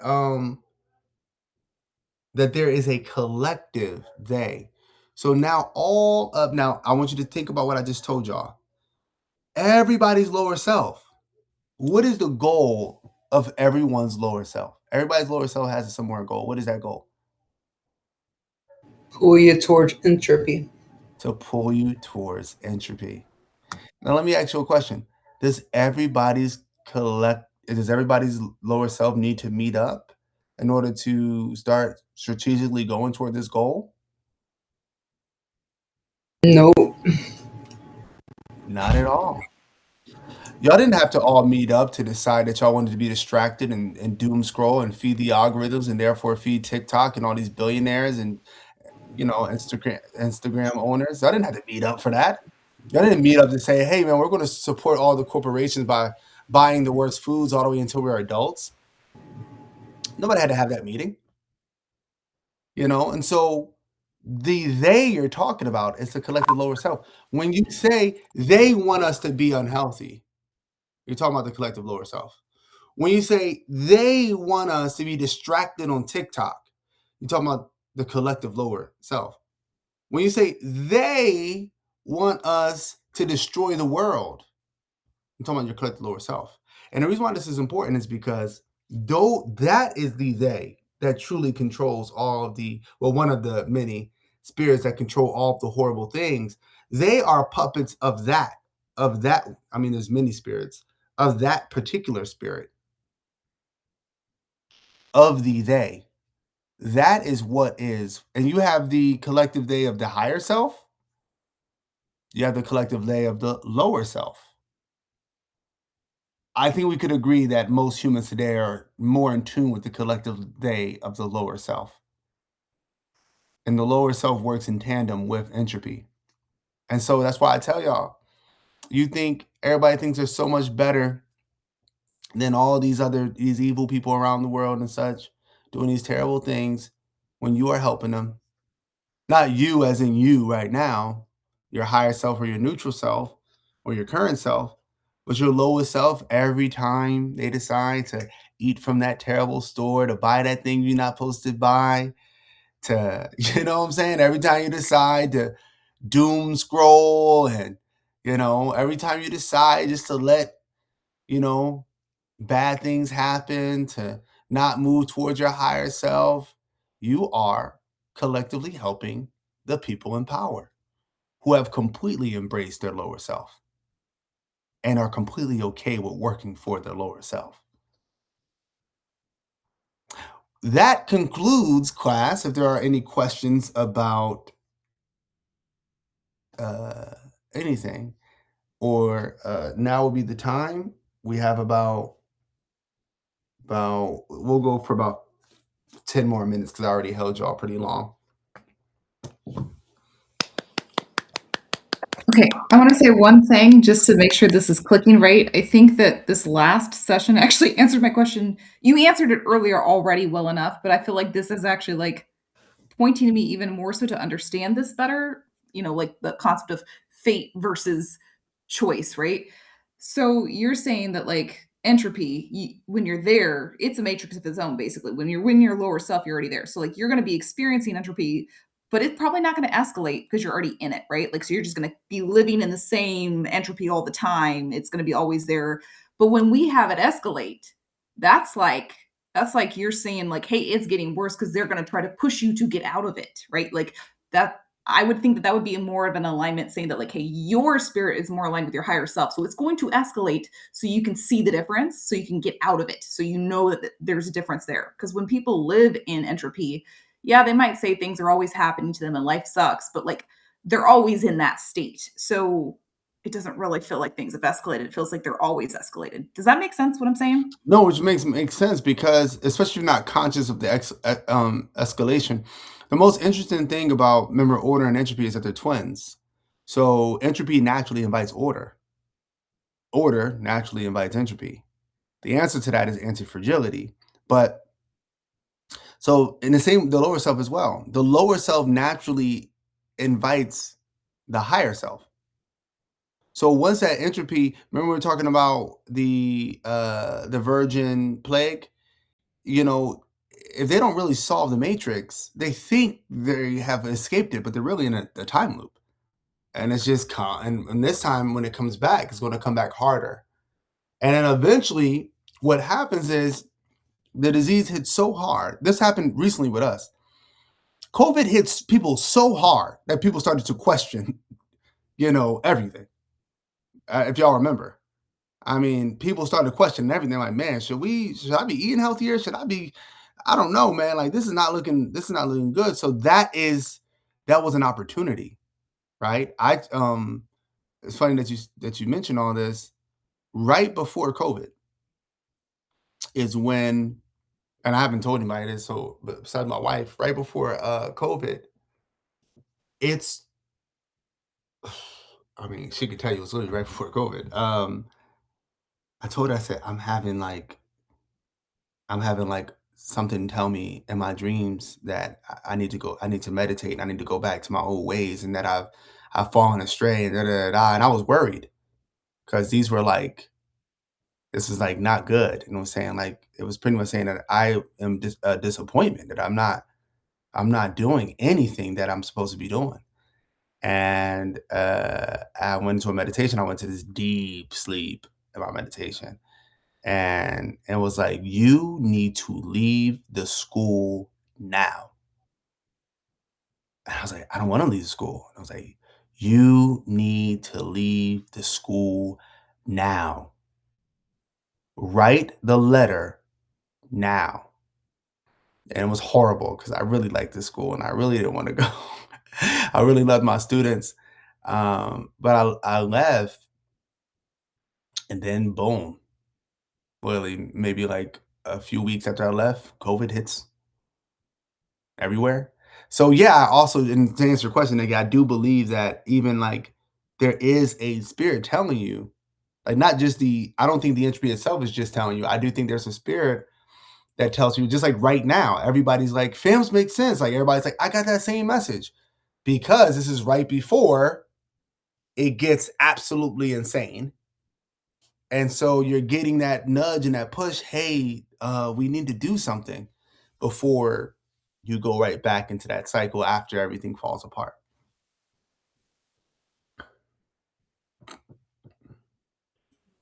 Thank you. That's very helpful, especially your example, because I'm like, yep, that makes sense. Okay, Like, good. I'm glad it makes sense. I was because worried.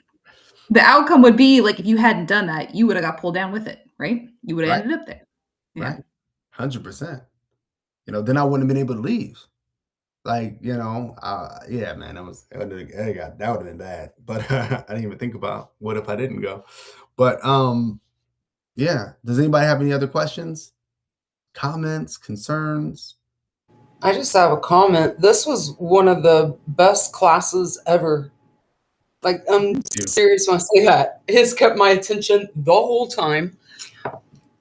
You guys are amazing. I learned so much with you all. Listen, I have never gotten this much out of And church. thank I you, have been here Arlene, for 5 hours. teaching. Right. Thank you for taking the Church could time and never. doing this for us. I Yeah, feel church so could never. with knowledge right now. Like, I'm rich in ways, and you know how they say some people's rich in ways, but like in nature, animals. Well, I feel that way in knowledge. Oh, So yeah. I appreciate it. That's all. I appreciate what both of y'all just said. That means a lot to me. So I deeply appreciate that. All right. Well, before y'all go, I want to tell y'all this. So we'll have another one this third week of the month again next month in March. And so this is what y'all are doing now. This is abstract exploration. Okay. The difference between philosophy of order and abstract exploration is simply this. Philosophy of order is a framework. That is it. It's just a different way to look at reality itself, which y'all all have done, and you've taught it well, and y'all have been awesome in that. The abstract explorer is using that framework to converse or interact with reality, God, existence. And so the things we went over are to enable you. I'm going to send you all of these slides. Are to enable you to do this on your own. So being able to, like one thing I really want, I'm going to continue to push. I'm going to push y'all to push yourselves. Look to be wrong. If you have a good idea, is it a good idea? Really test it. Really push up against it really hard. Okay? As an abstract explorer. Even with the things I say in here, I always tell y'all that. Push hard against them, because y'all will notice that I will come back and I'll go, that could be a little stronger there, or I don't think I actually was coming at that from the right direction. Those are all invited. That's anti-fragility. And I want y'all to understand, I kind of accidentally peeked into abstract history. We're not there yet, but when I went into the spirit of the virgin plague, that's abstract history. That is a peek into abstract history when we go through history and we identify that's a spirit right there. This is his matrix. This is how it operates. And then you can start predicting things. Watch. The spirit of the plague virgin is going to pop up here because that place has the same matrix as this place had where it came out of. It's just an easy way to predict things that are going to happen in the future. When I hear anybody of an Abrahamic religion say that we're going to come into this place under the name of Yahweh or Jesus or Allah, and it's going to be peaceful, I know it's going to be war, because I know Yahweh is a God of war, right? So abstract history allows you to do that. It allows you to understand what's going to happen before it happens. So and so I look forward to that. So we got abstract exploration this month and next month. After abstract exploration, we have And like I said, I'm gonna send y'all these slides, or at least I'm gonna send y'all probably the slide version of this because I want y'all to have this information. And after that, you get abstract history, which is going to be very, very, very, very deep. But if you have philosophy of order and abstract exploration, you can certainly handle abstract history and just how deep it goes. It'll be easy for y'all. Y'all are smart. And then lastly, out of those will be finally right in time for the retreat. Right before the retreat, y'all are going to learn matrix engineering in a way that I didn't teach it in the mentorship. In a way, because I have finally mastered this thing. I'm so excited. So yeah, matrix engineering, which FAMS is, by the way, it's the ultimate matrix engineering. But obviously for your own lives and such. And yeah, I'm excited. So that is everything. And I want to remind y'all and CCC, I've been in there, I've been checking. I'm going to start doing like one class in there a month as well with Missy. Missy has been doing an awesome job. And I'm so grateful for her in there. And the architect program is really important. Oh yeah, that's the announcement. I'm like, there's an announcement I'm forgetting. So Quantum Fest is coming up. Tasha, I actually did not know that I was already on a website until you messaged me back, like that I was on the website. Like I didn't even know they put me up there yet because all they did was ask me if I'm doing it again this year, and I was like, yeah, sure.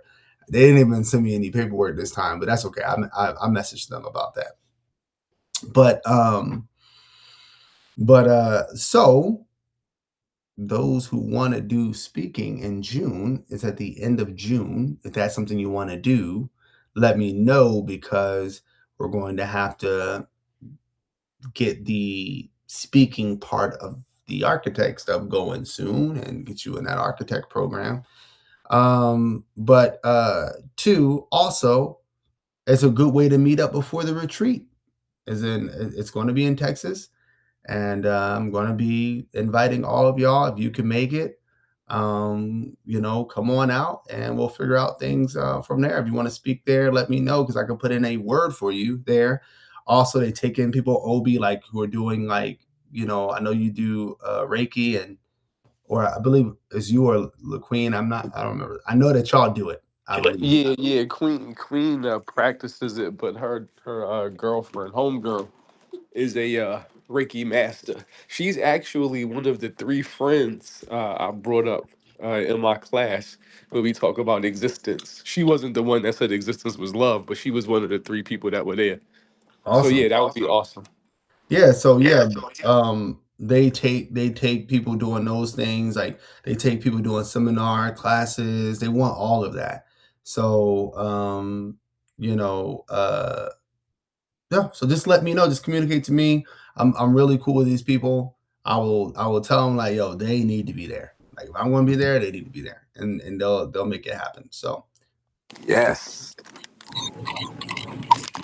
all right, y'all. Well, that is everything I got. Again, I hope you enjoyed. You're not going to leave without an assignment. As an assignment, take something as an abstract explorer. Take something in your life, right? And I want you to, and I'm going to send you slides. And I want you to take the approach of an abstract explorer. So look at it from the empirical evidence of it. Look at it metaphysically. Look at it logically.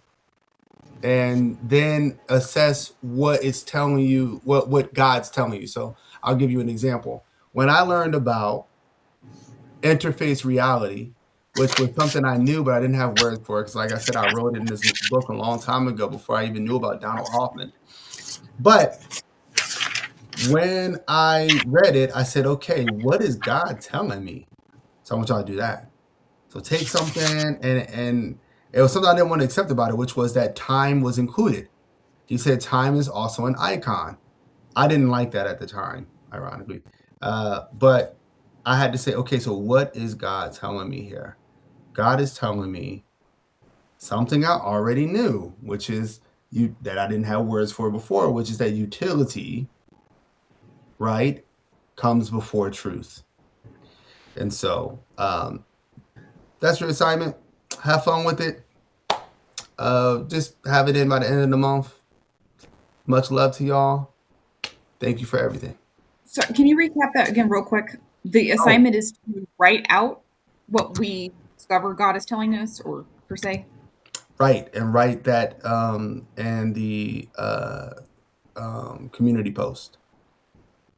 So I'll send y'all the slide so you can go back to that specific slide and see the method of abstract explorers. But I do expect y'all to begin to behave as abstract explorers when you are tackling different things. You can also every now and then find your own projects to look through the lens of an abstract explorer and to really go down a hole on, you know.